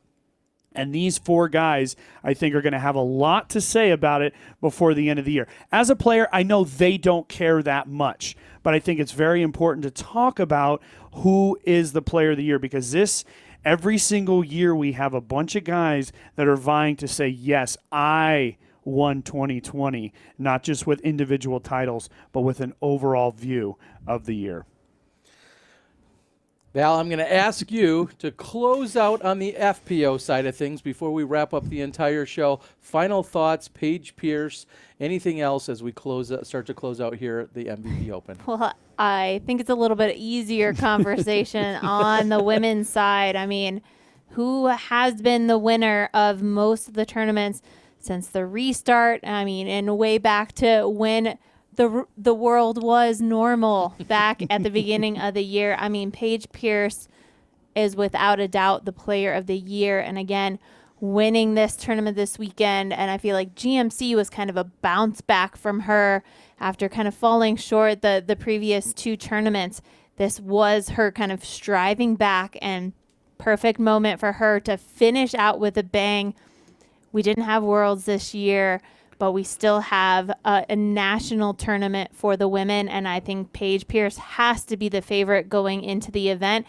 And if you guys don't know, the women's nationals is now moved over to the USDGC grounds. Location, yep, same course, same everything. Same course, same everything. And who has played that course the most out of any woman in the last couple of years, and who's played it competitively? And Paige won it back when it was the performance division. Yeah. So, I mean, she's a clear leader going into the final few tournaments of the season. Congratulations to Paige Pierce this weekend. Nate, anything you'd like to say to our champion, Paul McBeth? Well, I just said it. You got a chance to become the Player of the Year here in 2020. Not that you need any more of those titles, my young friend, but yeah, what a Phenomenal performance. Take this. There you go, Terry. Phenomenal performance, and just a big thanks to all the volunteers this weekend. It was really the tournament was executed extremely well. We had some rules questions which we handled without issue. All the players were very understanding of that and very professional with it as well. Ultimately, once again, the MVP proves that it's the queen of the tour, and I do. There's some weekends where I really miss being out on tour, and this is one of those weekends for sure. Even if I was just a spectator watching those two jump into the lake, they both deserve it. They put in the work, and they're wonderful champions. I just can't say enough for them. It was incredible, and I'll finally try and wrap this up for all of us. First and foremost, we have to thank all of you, all of our Disc Golf Network subscribers. If you were here on Friday, Saturday, or even today, thank you so much. The Disc Golf Network continues to try and push live disc golf with additional content forward as best as we can, week in and week out. And that wouldn't be possible if it weren't for the likes of Mo, who's back in the Smashbox TV studios, along with Gary and Johnny. Thank you for everything you guys are doing.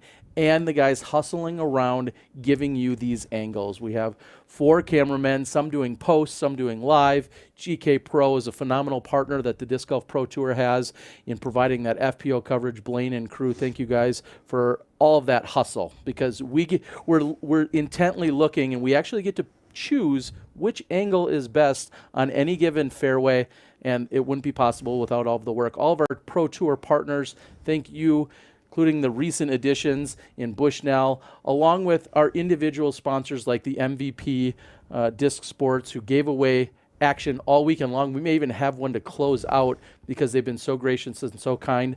I have to thank Val and Nate, along with Jamie Thomas, who is our booth crew here in Bend.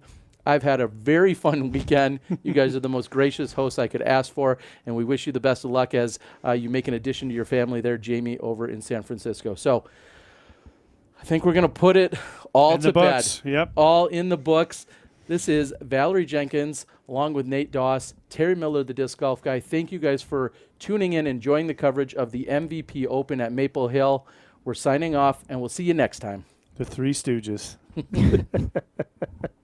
Hey guys, this is Michael Johansson. You guys all know me as MJ. Today we're going to be discussing my 2020 Tour Series disc, the Comet. What I love about the Comet is the fact you can do almost everything with it when you get used to it. To me, the Comet shines the most when you're in the woods and you're forcing yourself into having to shape a shot around a tree. So it just really makes woods golf so much easier, which kind of is why I use it all the time. You can get them at your local disc golf retailer or always at discraft.com.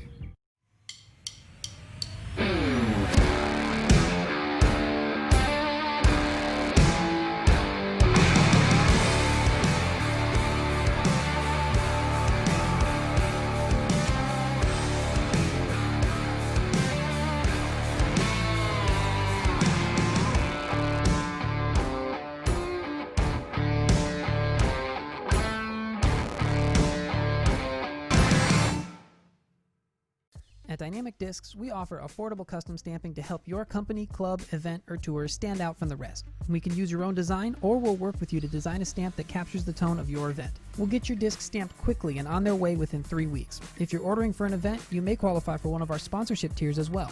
Discs are listed at our best pricing with a minimum 50 disc order with a 10 disc minimum per mold. We have junior and mini discs available as well. For all the information you need, head over to dynamicdiscs.com or email custom@dynamicdiscs.com.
Disc golf is a relatively young sport, but its popularity makes it one of the fastest growing pastimes in the world. The PDGA is a not-for-profit, worldwide player organization dedicated to promoting the sport. Like a long drive off the tee, disc golf is soaring. So don't just be a witness to disc golf's explosive growth, be a part of it. Join the PDGA.